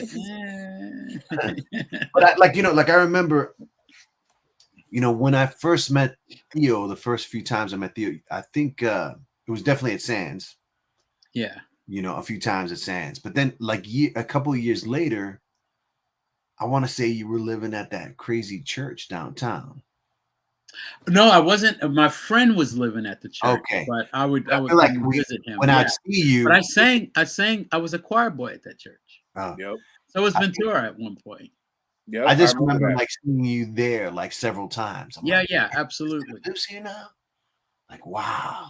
Like, You know what was crazy, Theo, you know what's crazy is when I went to Chatfield's house for the first time with Michael Fox, right? He brought me there and nobody was home.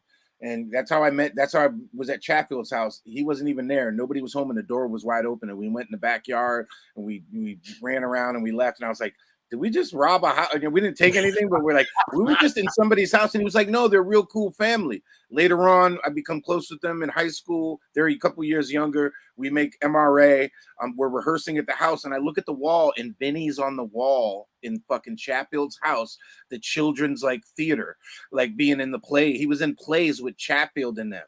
Yeah. Like, and he was the only black person in the damn. Maybe he wasn't the only. That's probably not true. It's probably another person, but it was Vinny in the plays, like doing like Snoopy. Yeah, like the other person was Myron. No. Well, I had, I used to do the summer Hartford Stage Company stuff, and then Vinny and Myron end up doing that too, and so it was this weird Bermuda Triangle between the church, and whatever band stuff we were doing, in Sands. That's so, like, I didn't know him yet, and I was seeing him on the wall as a kid on other people's at Chatfield's house before I had met him yet. He was on the wall in the picture, which is crazy to me. And when I think about it now, like, it's like, yo, it was destined. It was destined that we would actually meet, and then become, thick as thieves and shit. He's a missing factor right now. You should tune in. He's awake and shit. Fucking regardless what country. Is he away? Is he away? I mean, because is he in? He's in Japan. Yeah, he's in Japan. I talked to him on Instagram. We send shit back and forth and talk on there. That's mainly. Yeah, I do too. I just never know. Whatever. I keep really messed up hours, so it always seems like normal when I see him online. My brother. Yeah, when I was in Hartford, after my mom passed, and he was in town. He was in East Hartford. And he came, he got the car and he came over and jammed with my son Zen. I have the video of it. They sang Stevie Wonder tunes in my mom's living room and shit. And fucking, oh, that's beautiful. Hartford. And I was just like, I can't believe Ventura. He brought a keyboard with him. He brought a keyboard. He brought a Casio, just a little Casio with speakers and shit, but with 6-point keys. He brought that over. Cornbread. He brought it over, and him and Zen jammed playing Erykah Badu and Stevie Wonder, and I was just like, I cannot believe this, Like it was. I'm like, my son is playing with Vinny right now, and they're killing it. Yeah, that was a good move on his part. Like, yeah. I hear you, Jay. I hear you. Unbelievable. I hear you. That's awesome.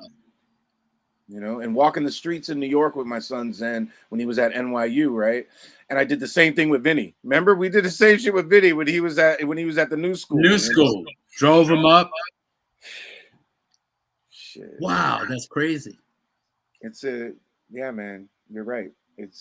Well, speaking of cyclical, right? How about that one? Exactly. Yeah. I was trying to get him to go to Boston so bad. Me and his mother were trying to get him at Berklee School of Music. Yeah. Was ready to give him some scholarship money and shit. And he was like, nah, I want to go to New York. I'm like, all right. You can go anytime to New York. Yeah, that's right. And it was like the worst time to go to New York, and to go to school. And he wanted to go and be there in that thing, which he loved it. I mean, he met friends that he still can't stop.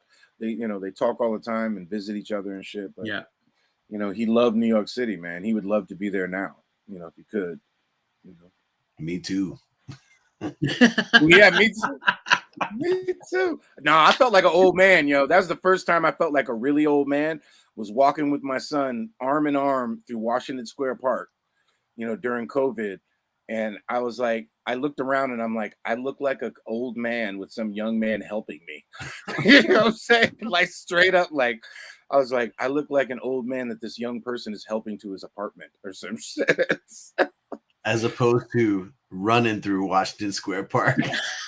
That's different. You know what I'm saying? At 3 o'clock in the morning. It might be an occasion to have to run through Washington Square Park. Sleeping on a bench in Washington Square Park. Was that no? That was a Grand Central Park. Oh no, that's right. Yeah. That was a Central Park. That was Central Park, man. When I fell asleep and woke up with the dog licking my face and shit. Me and Rodney fell asleep because Gio was going to his.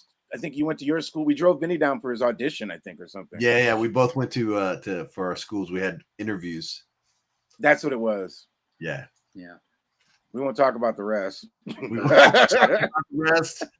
This is a public record. But we decided to go there at 2 a.m. But we started to drive there at 2 a.m. from Hartford. Oh, we got interviews tomorrow. Yo, let's go. Let's go to New York. Let's borrow a car. Borrow a car. That's great. Yeah, man, that was me and you, Gio, that went and dropped him off. Rabbits, right? I can remember it was weird because we were dropping him off, and it was just like, all right, man. I gave him my 2 cents. I'm like, yo, here's where you can eat. Here's where you can get a good deal. If you're not in such and such, they put extra toppings on top of the pizza in this place. Yeah.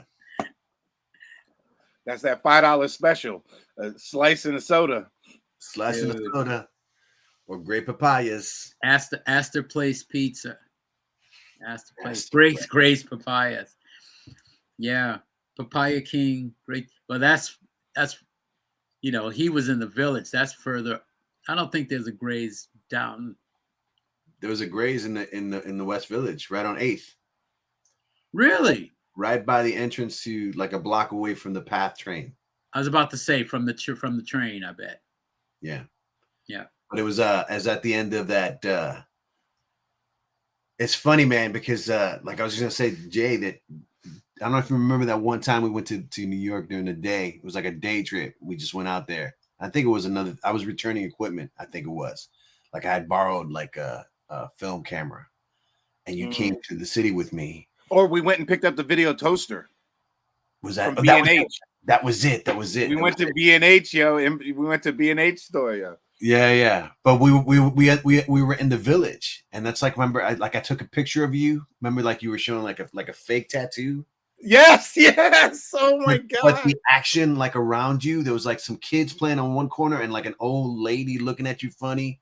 It was just like, I wish I had that picture. That was like I can totally remember. It was like a dagger or some shit. Yeah. And it was just it was insane because it was just like it's kind of like that Chicago picture, you know what I mean? Like with all like fake painting, but the whole it was just such an action shot, perfect 70s album cover shot. But it was on 8th Street. But where they had all the record stores, where we used to get bootlegs and stuff, print stuff. Man. Yeah. Bob George. Speaking of bootlegs. But that was it, man. I just like it was a similar routine as far as going to school in New York, living in Jersey City, taking the PATH train. So it was always like Gray's papaya. Gray's papaya. Gray's papaya. And then I remember working Papaya King. Papaya King is uptown. But I worked at the Tower Records. I've worked at both Tower Records. On West 4th? On 4th and in Lincoln Center on 66 or whatever it was. Yeah, my friend, a friend of mine worked at that West 4th one, but he also lived next door. Well, his mother lived next door to it, but his name was Kazumi, and he worked at that. Kazumi Umeda. That's the person they sing about in the middle of the Double Dutch song. Pretty much.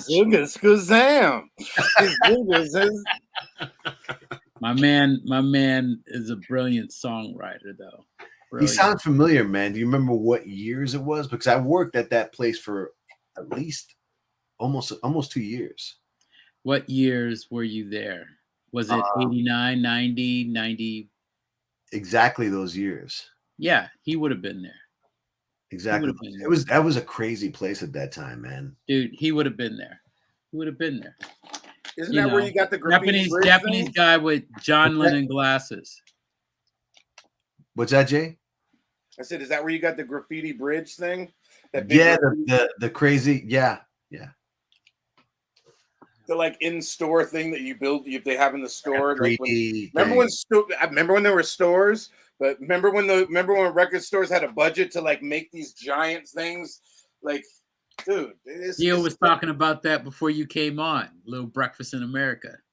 Yeah. No, I mean, it's funny because I worked at record stores all my life, and it was one of the things that I love to do the most is that, you know, when all the extra swag would come in, the posters and the whatever, you know, display items, it'd just be like, let me make a masterpiece, you know, and I would just be cutting shit up and doing crazy things. And that was fun, man. That was always fun for me. My brother. It's crazy. None of that now, it is 4 o'clock in the morning. 4 in the morning. 12:45. Oh, my baby. Theo, 454. You remember that song? 454. 454. What was that song about? Yo, I have no idea. 454. I don't have no idea what that song was about. Listen, man, I gotta go, man. They shuffle my feet and shit upstairs. I'm feeling guilty now. Fellas, it's been more than my pleasure. Gio, good suggestion to send the link. Brother Jay, always wonderful to see you, my man. Yes. Admiration, man. Thank you for making Now give me love, inspiration and admiration. My admiration is real, bro. No. Thank you. I'm an Thank old you fucking kindly. man. I will tell the fellas that you said, hey man, that was a wonderful thing to say, bro. I appreciate it. Brother G, at the next songwriter challenge, my friend. And put this cat on it too. He says he don't still do music, but he do music. He do music. He do. We tried that, remember? All right. Love you, Kes. Later on, love you, man. Love you. Good night, everybody. Now it's you and me, motherfucker. I'm taking my shirt off. It's that kind of party. I'm gonna put my day in the back shaded. Yo, man. You know what's funny is Questlove's Supreme podcast. Yeah. Did, Raphael Sadiq, the part 1 came out today, and I listened to it. And dude, he talks about he talks about everything or whatever, but he talks about the time that when he got in Sheila E's band, and he talks about when we saw him at the show at Love Sexy, and they did little Walter. Yeah. Remember that? He called up Tony to come up and do Hey Little Walter. No, I do remember that. Yeah. And I think that if I remember, I think Prince actually sang Wade. And it was Wade in the Water. Sorry, it was Wade. Wade In the Water, but they made it Hey Little Walter. Yeah. But when Prince did it to them, he sang Wade in the Water. Yes. Because here's the thing: is Raphael Sadiq said Prince when he met them to audition for Sheila's band, he told Raphael Sadiq to go listen to all the Chamberlain Brothers stuff, and he had never heard them. And that song, "Wade in the Water," was one of their songs. And then they ended up making a song, "Hey Little Walter" from that on the riff. Yeah, it's a trip. I was like, damn, that's so crazy. It's so crazy. I remember that video too, man, which is funny. The music video for that song.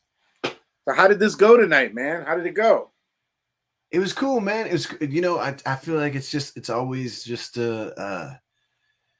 It's just a hang, man. It's just a hang. Like I said, I wanted to do some prepared segments, but I frankly don't have the time. You know, Yeah, I ain't got time for that. I ain't got time, but I want to. I really want to. I have to I want to figure out a way to streamline the show a little bit, not to make it easier or anything, just to kind of be more efficient about the stuff that's coming out. But it's just this is just an excuse to hang out. So you know what I mean? It's like if you're trying to streamline 6 hours, you're failing, motherfucker. I don't want to be the one to tell you. Look, you Jerry Lewis telethon running.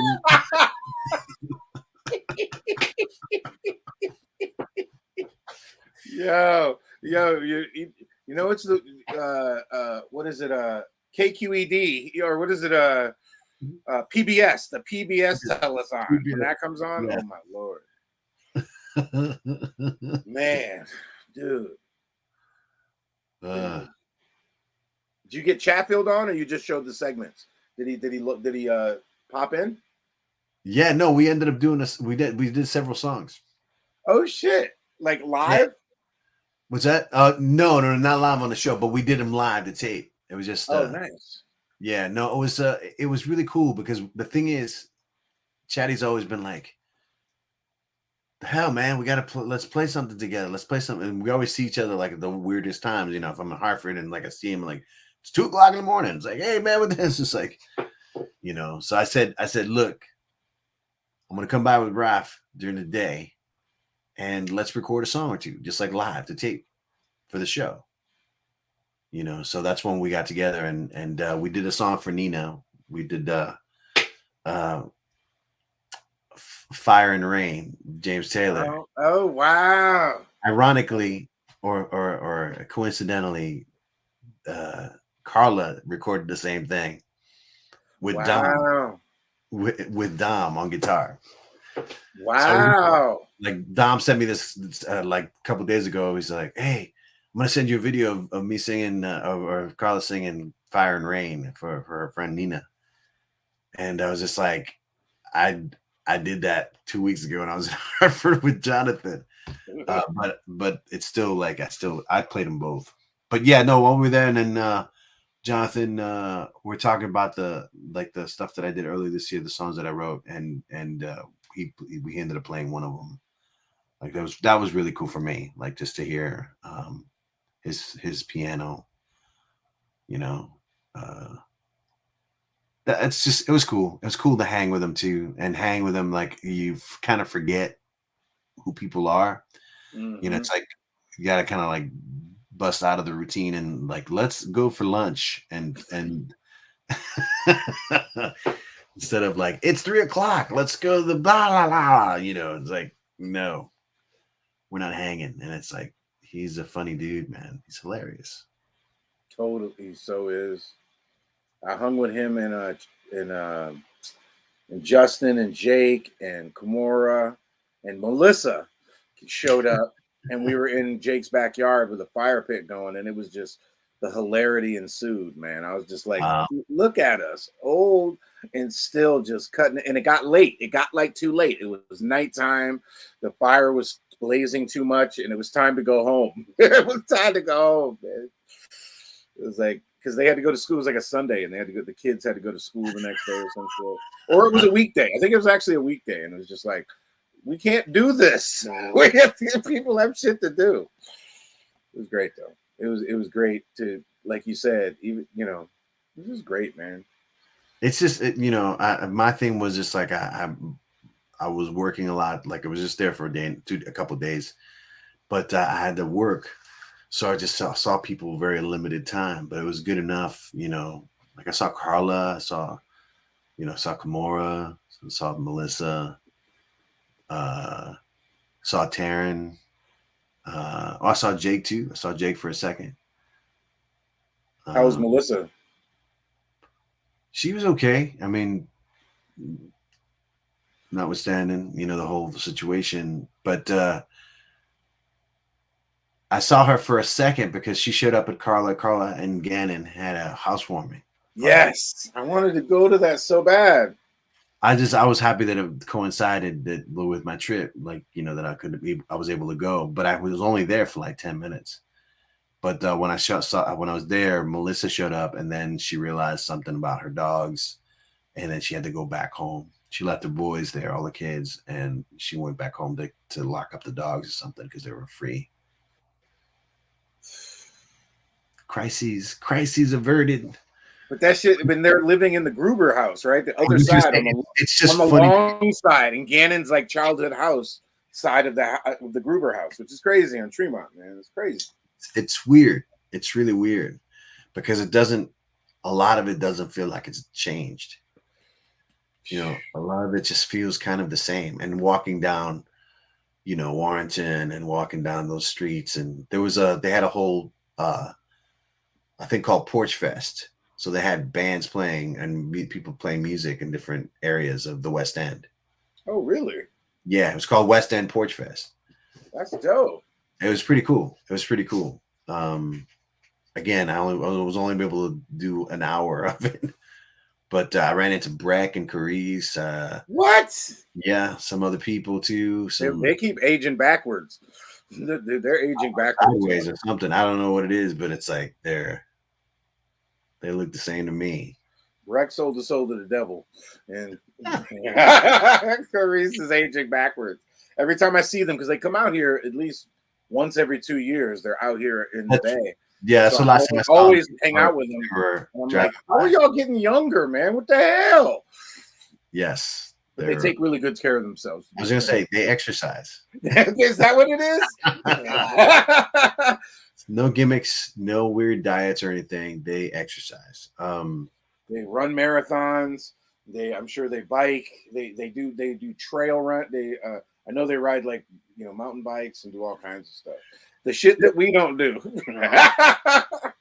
Yet, Carice and Breck kind of inspired me to do a marathon. So I'm going to be working with Carice to train. Really? I'm doing one in December, but it's like a 5K kind of thing. What, you doing it in Connecticut? No. It's in here in Camarillo. I don't know how to pronounce it, but it's like it's one of those, like, you can practically walk it, you know, kind of thing. But I'm going in easy. I'm going in soft, just dipping the toes. I'm like, I can't have an experience to be like, this is not for me. Nah, I've been trying to muster it up, and it's tough to try to do alone. It seems that way, but it's all in it's what do they say? It's mind over matter. It's kind of the slogan in that world where it's like, yo, man, just fucking go. And yeah, I mean, corny like Nike, but just like, don't think, just go for it. Like, actually do the thing and see how you feel. You know, see what happens. It's going to be hard. It's going to be tough, like everything, like learning to swim, riding a bike, going in a stage in front of people. Get off your fat ass and do something. Yeah, I mean, here's the thing, man. We're used to physical activity. It's not like we're afraid of it in any way. Not at all. We're all sports guys growing up as kids. Like we did a lot of sports as kids. We're used to being on stages for 3 or 4 or 5 hours, you know, like physically being up and moving around. It's not like a thing like that. Setting up equipment, carrying equipment, packing vans. It's like that's my cardio, the 20 minutes of like the breakdown of equipment, taking it to the car. But it's not that as much as it's like it's a prioritizing thing. You know what I mean? It's like making sure that you do it every day. Because that's the difference. That's the difference. Because, you know, you get a spurt and you'll be like, hey man, I walked 3 days in a row. I did my 10,000 steps or whatever. And then it's like 3 weeks of pure shit. Nothing. I looked at my phone. I did 10,000 steps today at work, in the building. And then I come home and sit on my couch. Get in my car and I drive home and I go sit down because my feet are howling. And, you know what I'm saying? And, yo, It's a you know what it is. I gotta tell you. Yeah, But I no, do I mean, a lot of physical activity. I carry fucking 200-pound, CO2 bottles and shit. But I do that for a burst of energy, do a bunch of stuff, and then I do nothing. Then I go do nothing. Yeah, yeah. I mean, for me, it's like I've been working a lot lately, which is I feel very thankful and grateful for that. But I haven't figured out a way, like when people do like stand-up desks or the treadmill thing situation. It's like I can't. Treadmill desk is dope. I can't edit and walk at the same time. Come on. Edits are all fucked up. Yeah, I can bullshit online and walk at the same time. Yeah, I can surf Craigslist and shit while I'm on the treadmill. Easily. I can't like edit. I can't. There can't be too much mouse action. Because it's like it's like that. Did you ever see that movie? There's a Blake Edwards movie with John Ritter, Skin Deep. Oh, that sounds so familiar. Where he was just like a womanizer, and one of the women that he had kind of messed up, worked at a specialty treatment place, and he was like walking in to get like a massage or whatever, and she was just like, "Walk this way, come this way," and we have this special treatment, and it was like shock treatment. It's I know I saw that. Dude, it's one of the funniest things I've ever seen in a movie, and it's basically 5 minutes of basically John Ritter. You see John Ritter being strapped in, and he gets shocked, and you don't see what happens. You just see him leaving the office after. He's all and he's like walking normal, and it's just like it like hits him and like. He was so good at that, like kerfutzing about. Oh my god, and it's I swear it's still one of the funniest things I've ever seen, but that's what it's like. Yeah. How's the family, man?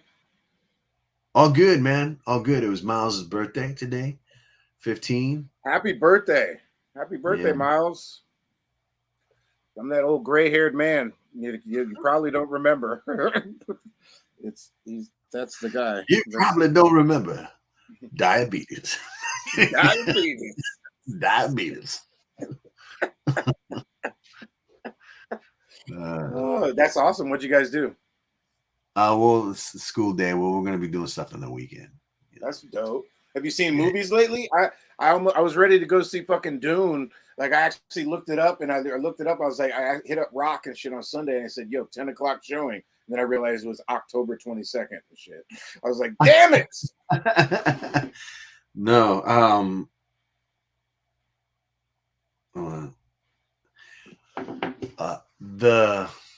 I've been seeing a lot of movies lately. I like that last Marvel one. I thought that was fun.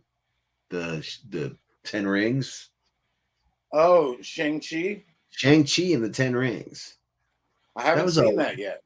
Yeah, it's good. That was good, man. It was like old school kind of. It was cool. It was cool. But it looks like Big Trouble in Little China, style. It's got that vibe. That was such a great movie, man. Big Trouble in Little China. That was fucking awesome. Probably, I don't know if it's awesome now for people, but it was so awesome back then. I watched it like 12 fucking times.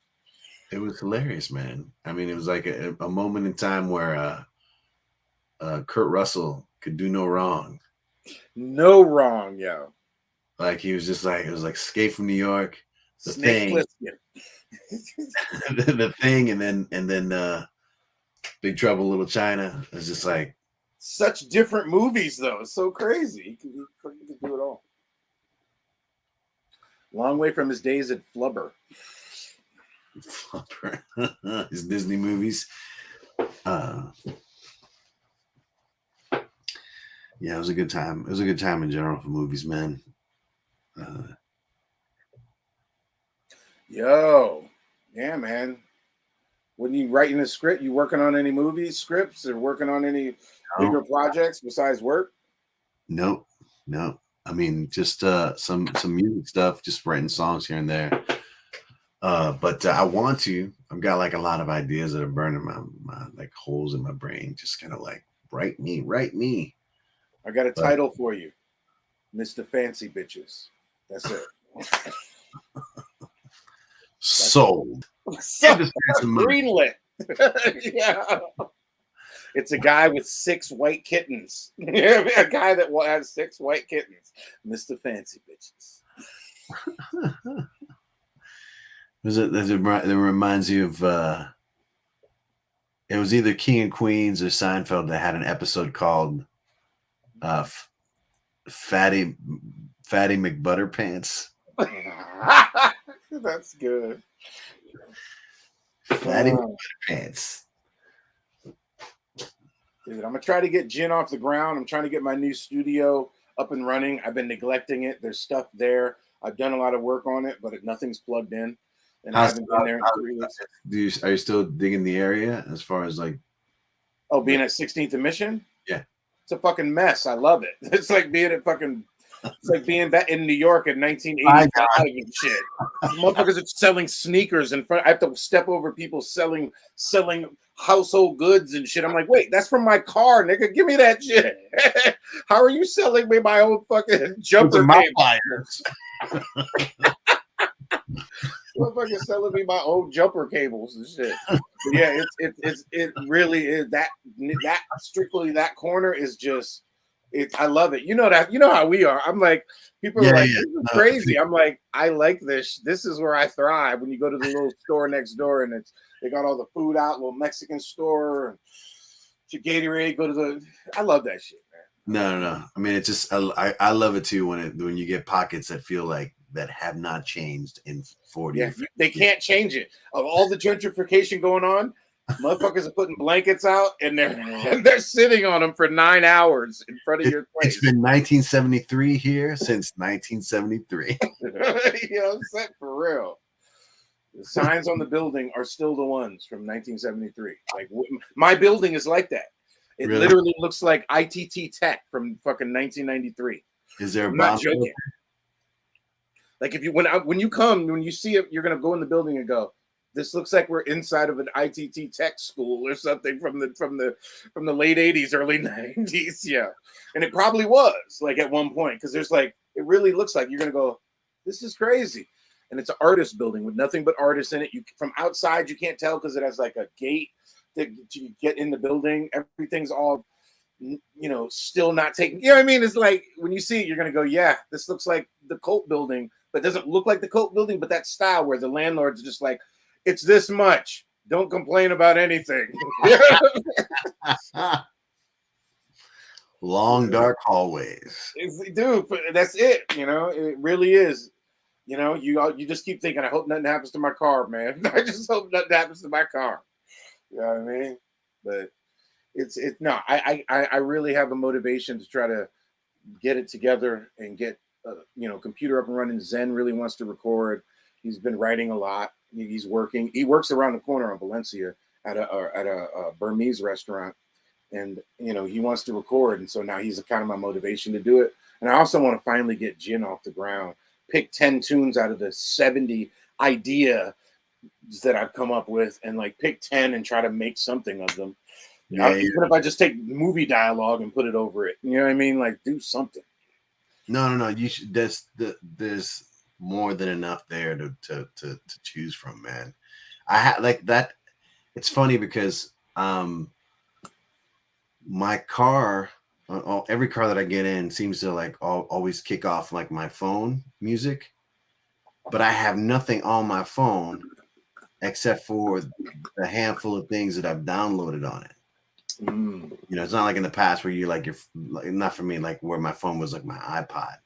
It's like now you just stream everything. So, but what happens is that I get into a car, or like in my car, Sarah's car, or whatever, it starts playing music, and half the time it's like some guitar riff that the guitarist for the Holy Broken sent me, because he's always sending me guitar riffs, and the other half is like something from Jin. Because I've got all those songs are on my phone. So every time I hear it, it's like every time I hear it, I hear a song. Like I hear in my mind, like let it play, and I can hear a song. I can hear the melody. That's when you hit the Spotify icon. You ain't gotta lie to me. You're like, what the hell is this bullshit? Let me go to podcast. Well, the podcast about golf. Yes.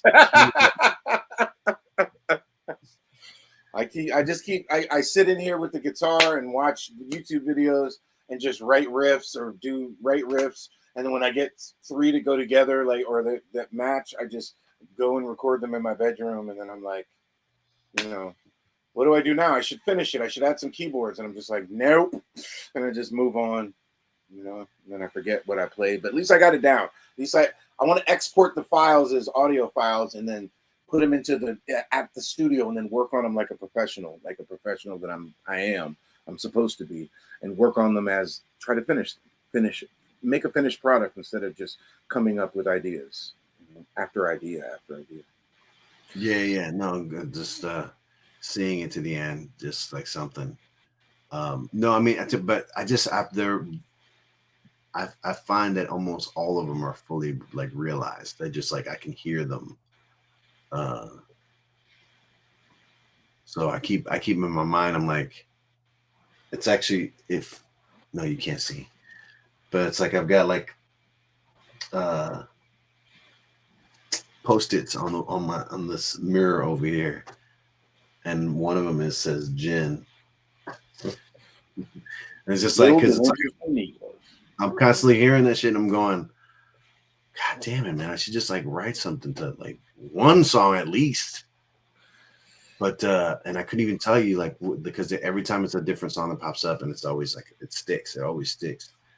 But I'm always hearing it like it sounds like a movie almost to me when I hear it. I just want to put more time in. I've hired a bunch of guys at work today. One of the guys, this is his 3rd no-show, but I got a bunch of guys working for me, so I don't work at the club at night anymore. I was there late tonight because the guy didn't show up, and I had to call somebody in to come in because I was like, I can't stay here. I can't. That's why I was late to get to this, because I was like, I usually leave at 8 o'clock, 9 o'clock the latest.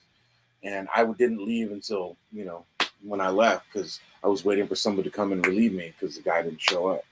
And I'm just like, because I don't want to be there at night anymore. I don't want to do it. I want to take that time to leave there and go straight to the mission and get it popping, That's the time. It's the time to do it. Oh, that's the magic time. If my studio was plugged in, basically, there's all kinds of shit in there, but nothing's plugged in. If I had it plugged in, I could literally walk in and just, especially at that time, at the witching hour, 9, 10 o'clock, just throw in some hours and see what happens and then leave, Yeah, no, I mean, this is what happens to me when I do the show, is that almost always I'm up for like 5 or 6 hours after the show, but I'm here like learning a song on guitar or whatever, because it's just, I'm kind of fired up. No place to go. Yo, man. Yeah, I'm gonna have to rewatch this episode, man, to see all the shenanigans and shit. I shot a lot of stuff, man, that I wanted to put together, man. Just like stuff with me and Ralph, but I couldn't put anything together. I barely put the Jonathan stuff together, and and then I just like as I just haven't had the time, man. Just like I'm working just constantly until the show. I literally just slapped a couple of things together during the show, like as the show was live, and like between like music videos, editing on the side and shit. I have another setup here right in the. Oh, you can't see it, but I've got another like an editing thing right here on this side, away from this one, and I'm just like I go here, edit, and it's like it caught me once. The song ended sooner than I thought it did, and I'm just like, oh hey, what's up, everybody? I sent your brother a while ago the Argonaut rehearsal video that I had from 1996, 96, 97 of us rehearsing. with him, and then the recording. Me and him and Breck, and you know, and Deepak recorded in Rhode Island. We recorded like the Argonaut album as a band in Rhode Island, and a guy I went to Full Sail with was from Rhode Island, and he was working at the studio, sleeping at the concert because we did the midnight to late in the morning session, and he was literally asleep at the concert. I took tons of pictures. Like I have a bunch of pictures from that. I sent your brother a shitload of photos of us playing in Boston, at Middle East, at Phoenix Landing, and all this stuff that I found, and then the video of us rehearsing, and then the album that we recorded together before I redid the whole album at my studio that me and Dave had opened in Southbridge. Where I did both albums consecutively, the Liberate Your Ears one, and then the one that was the next group of songs that became the one that you put out on Super Mercado. The green cover. Power Music, Power Failure. Yeah. Failure. Let's just call it Failure. Yeah, it's like all System power failure. System power failure. Yeah, that's what I said. I feel like you just set it up for the reviews. Yeah, System power failure from track 1 on. I think the player I tried to play this in definitely failed. I had to check if my ears were failing me as I listened to this crap. Yeah, man, I sent that to him, and me and him talked, and he was just like, dude, he said he was just happy to hear it, man. Happy to hear that stuff that we did, and remembering how fun it was and tiring it was to drive from Connecticut to Boston and shit to rehearse with my dumb ass. But it was fun. It was it makes me know that it's damn possible, and watching what you're doing makes me know that it's still possible if I just fucking get my head out of work, man. Work is just so all-encompassing to me for these last bunch of years, as you know, that it's hard to get, unless somebody makes me, like it's like a gig, I can't do it for myself for some reason. I just want to chill, I think it's the same with exercising, you know what I'm saying? Yeah. No, it's like, for myself, I'm like, I could be exercising right now, but I could also just be chilling. You know what I mean? And I'll just chill because I got to do other shit. My thing is that I could be sleeping right now, No, you couldn't. You're right. Yeah. You getting in your car and drive somewhere if you even start to get sleepy. Motherfucker driving to Whittier. Just Whittier and back. Listen to an album. Yeah. And just like I take a 2-hour shift on Uber. You know what album I've been listening to? Like I can't stop listening to Huey Lewis, The New Sports. That's always playing in my head. I don't even have to listen to that anymore. It's just always playing. Dip, Jay Giles Band, Angel in the Centerfold. No, this album, which I've always listened to it, but I finally listened to the whole, because I used to just on my phone, I only put the songs that I listened to a lot, like the 4, and the full album is so, I forgot how good the full album was. I was driving rock home from work, and it was what I was listening to, and it came up, and I finally put the whole album on it. It's Michelle Indigni and Cello, and it's her album. What is this album called? The headphone masterpiece. It's the one that's called, what is this album called? Oh, I can't tell because I can't. Let's see. I can't see information. Oh, phones. This is the problem with these devices, dude. I know what you're talking about. It's the Plantation Lullabies. No, not the first one. That one's on here too. But it's an album she did years later here in Oakland. I'm pretty sure she lived in Oakland at the time. And it's called like The World Made Me the Man I Always Wanted to Be, I think. Oh, shit. I don't think I've ever heard that album. Completely. Hold on. I got to get the right title because it's a great title too. It's like a great album title where you're like, what the fuck?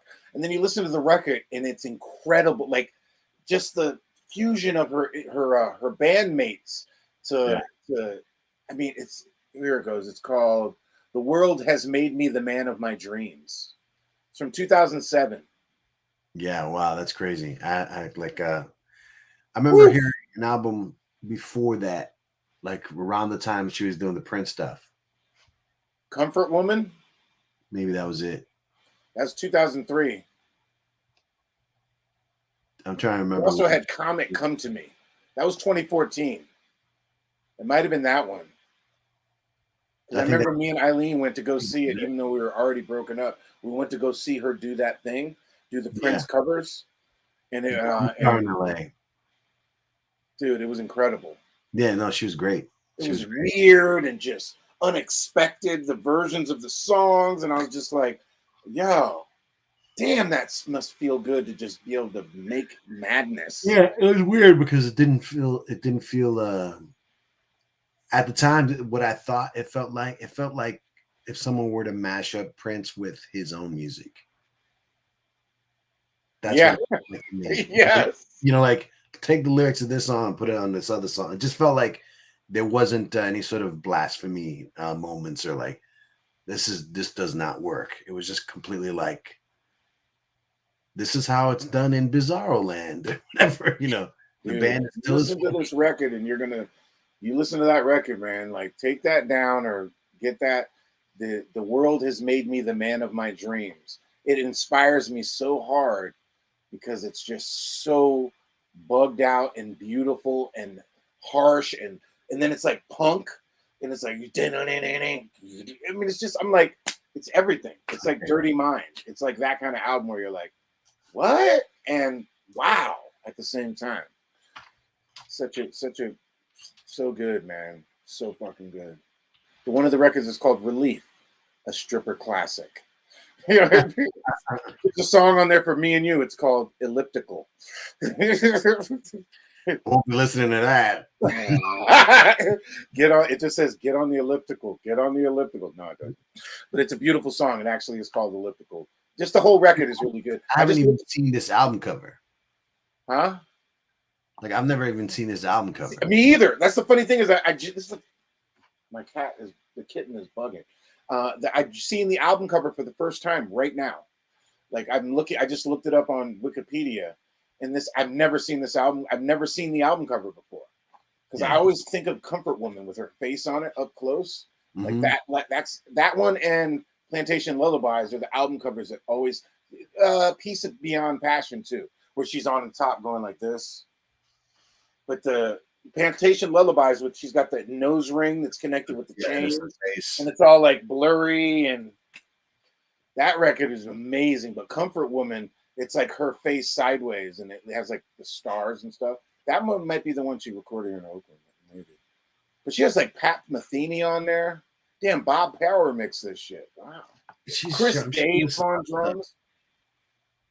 Huh? So she releases a lot of stuff. I mean, I realized the other day I had a couple of albums and they weren't the good ones. I'm kidding. He said, I was like, yo, these ain't the ones I remember. You don't look the way you used to do. Some people look like a coin box. Look like you ain't got no coins to spare. That's a Jimi Hendrix lyric. If anyone ever watches this in the future, I'm not claiming that. That's Jimi Hendrix. Or in the past. Or in the past. Jimmy is gonna watch it in the past. It's like I wrote that shit. Two things.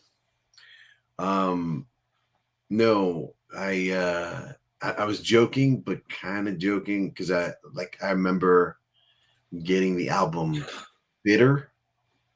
Yes. Yep. And being disappointed, you know, like, and Yeah. it wasn't because of the quality of the songs. It was just really more like, where's all the funky stuff from the last few Bitter. albums? No, I remember that. I remember that one. Get off there. Get down. And then Cookie, that one with the monkey on the cover, Cookie. Yeah. And I like the that one. Anthropological Mixtape. That one I Yeah. think was Oakland. I think that was Oakland. I like that one.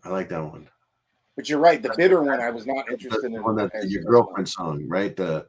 Your man that had like a minor hit on it. On the Cookie one? Yeah. Yes. 2 singles were released. Pocketbook. Yeah. and Earth, which was remixed by Benoit. I think it was Pocketbook was the tune off of that one. Yeah, that's a good. Yeah, man, she's a fucking. I just like her freedom. I still go back and watch videos of her playing live at like jazz fests, and her band is just as bad as dope as it was when I saw them play at Warped Tour. Not was it? No, it was not Warped Tour. It was Lilith Fair. No. I ain't saying nothing. That's what Oh man, that was good. That was good. It was Perry Farrell's joint, Lollapalooza. They were on the side stage. They were on like the side thing. Yeah. And so good. Like her band is just with the circus show. Yes, exactly. So good. And that was during Plantation Lullabies time. They were so good. Or after it, like after the album came out. Because I think that album had like a 2-year before anybody knew what it was really. Because after Dreadlocks and those, then all of a sudden it was like, next thing you know, everyone was like, oh shit, this is, she's dope. Mm-hmm. All-headed woman can play the bass and make dope music. Well, I'm sorry to say this, man, but I really need to go because I realize that I'm in trouble. I got crazy work to do. Get to work, man. I will watch this back so I can see the rest of the madness and see everyone's performances. I wanted to check in as soon as I got home. I just was like, oh shit, it's Wednesday. We're open the club is open on a Wednesday, dude. You know what I'm saying? Like, this is ridiculous. And it's busy. It wasn't busy. No, it was not. That's the other thing. I don't know how many people showed up because I left before it. There was 6 people there when I left. And I was just like, I cannot stay here. I can't stay. Dude, this cat is attracted to my Green Lantern ring. Every time I put it down, the cat is like playing with it, knocking it on the floor, carrying it around in its mouth. Wow. Like, look at this motherfucker. Where is it? Get off there. Get off there. Get down. Look at it. Nope. I'm comfortable. Well, dude, get some rest, man. Tell Sarah, tell the kids, tell Miles I said happy birthday. I definitely tell Frankie to shave that mustache. That's some trauma there. Get that dirt off his lip. And dirty lip. I'm sending you a little MP3 tomorrow. I'll send you an MP3 tomorrow morning, yo. Please do. All right, man. We'll talk. All right, Holmes. Bye-bye.